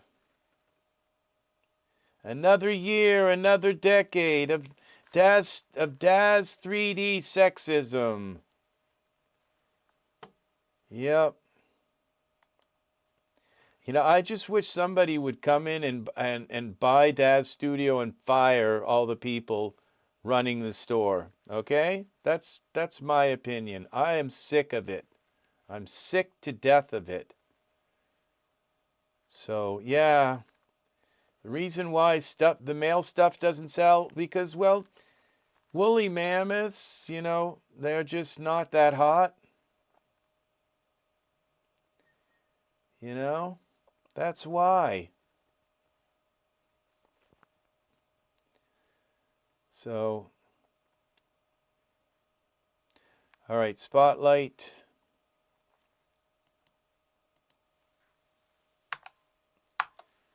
Let's see what this looks like. I think that's too much. Going to be too much. It's probably more like a 5 or something.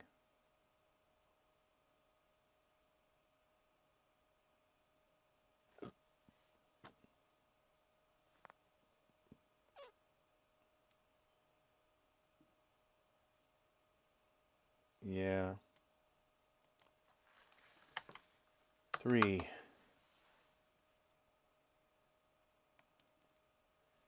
And then we just take the Spotlight and warm it up a little bit.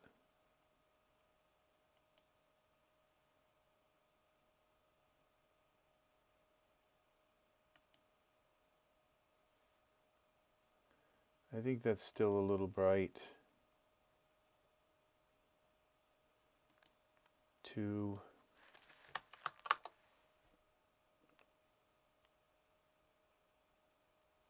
One.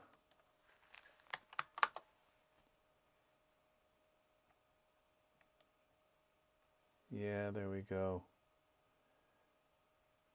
And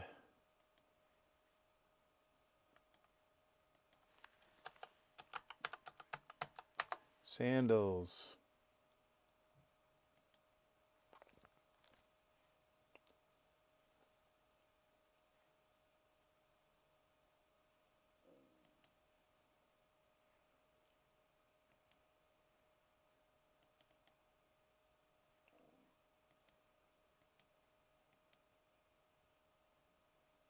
I think that'll work.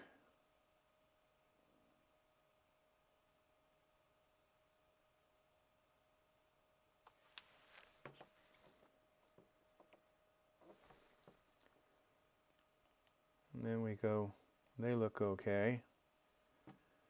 And then we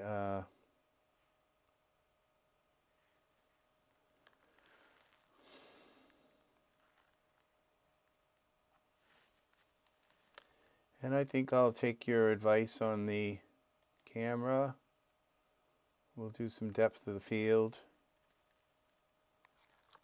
save this, and then we're going to take our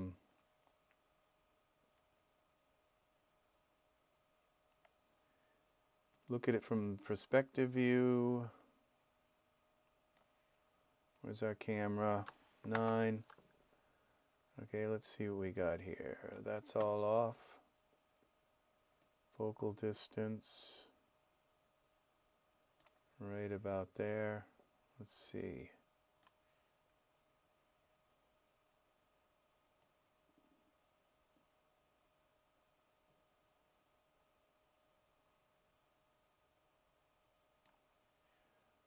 Okay, camera 9.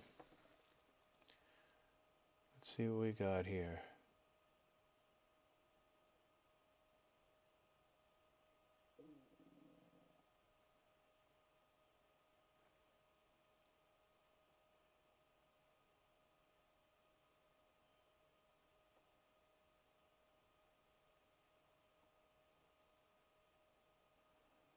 And I think that's it. That's our image. Let's render it.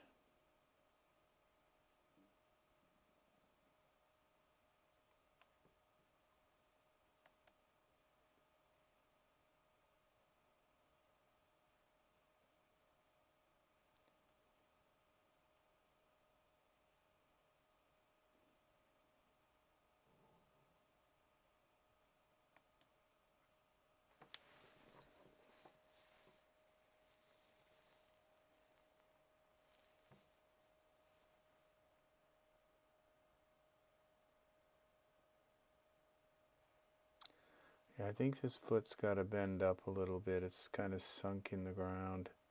If I push that down, I'd kind of fix it instead, and then I'd fix also another little error. It looks like there's some kind of patch there. Like maybe his, I got to get a little closer. Okay, the camera's locked, right? No, it's not.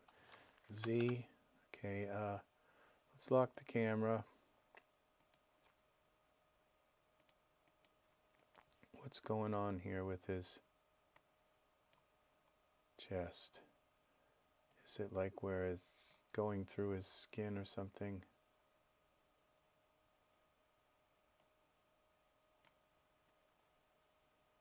No, I guess I thought there was like a patch here or something.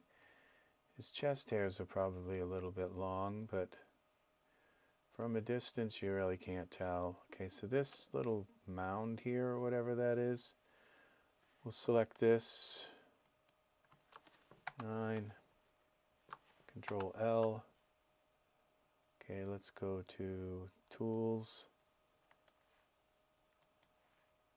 Geometry Sculptor.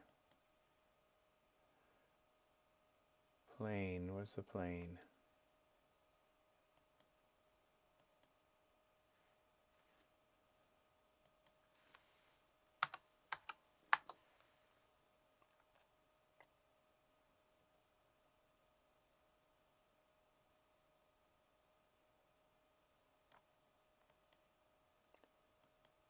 All right.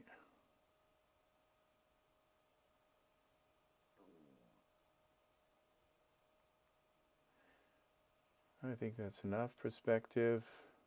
Well, maybe a little more.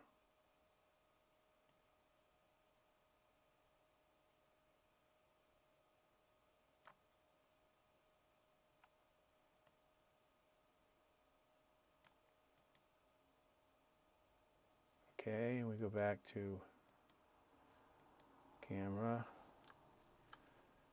Go back out of here. Save this.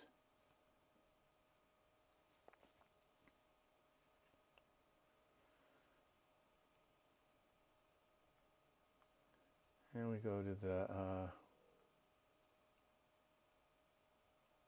torso hair, surfaces. We come here.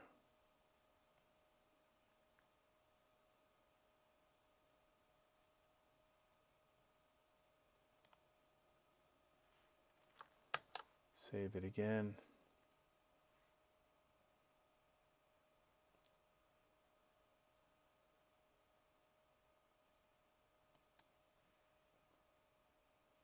might have taken the hair down too much.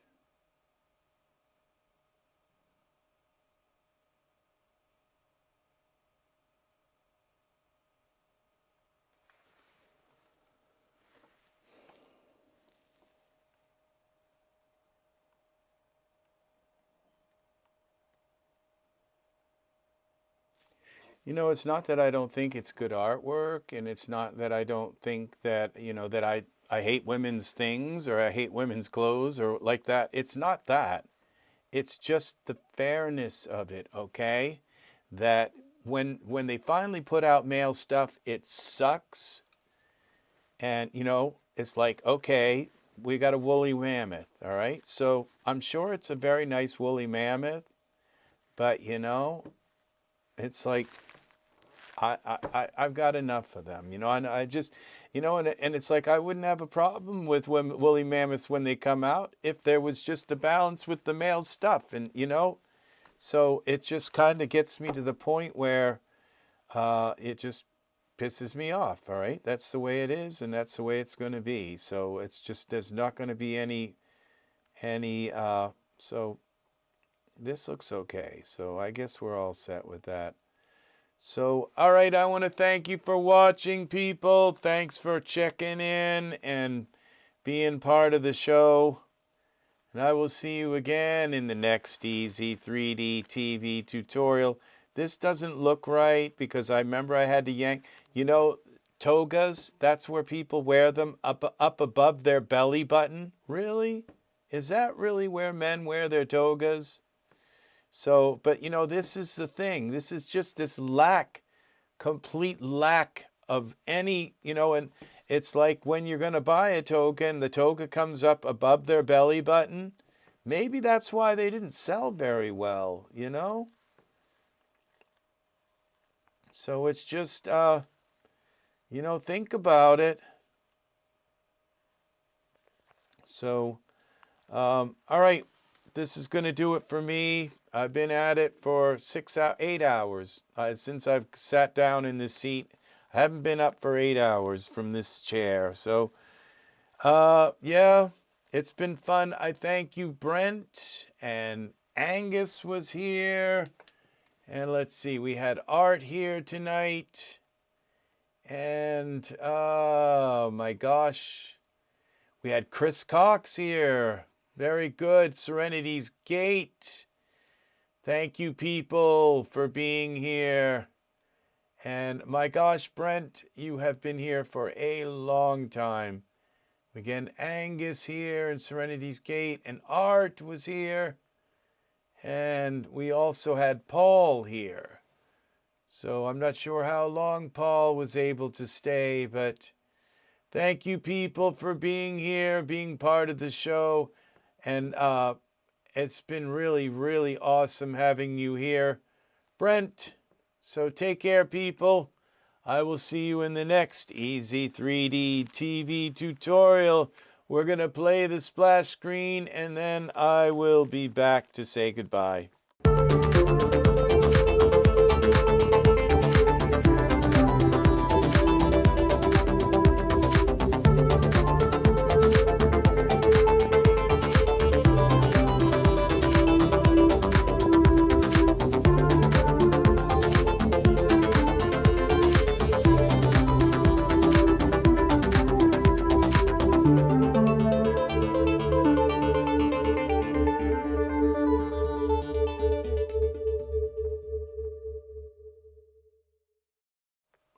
All right, so thank you, people. Please like, subscribe, click the bell for notifications, and I will see you again in the next EZ3DTV tutorial. And take care. Bye for now.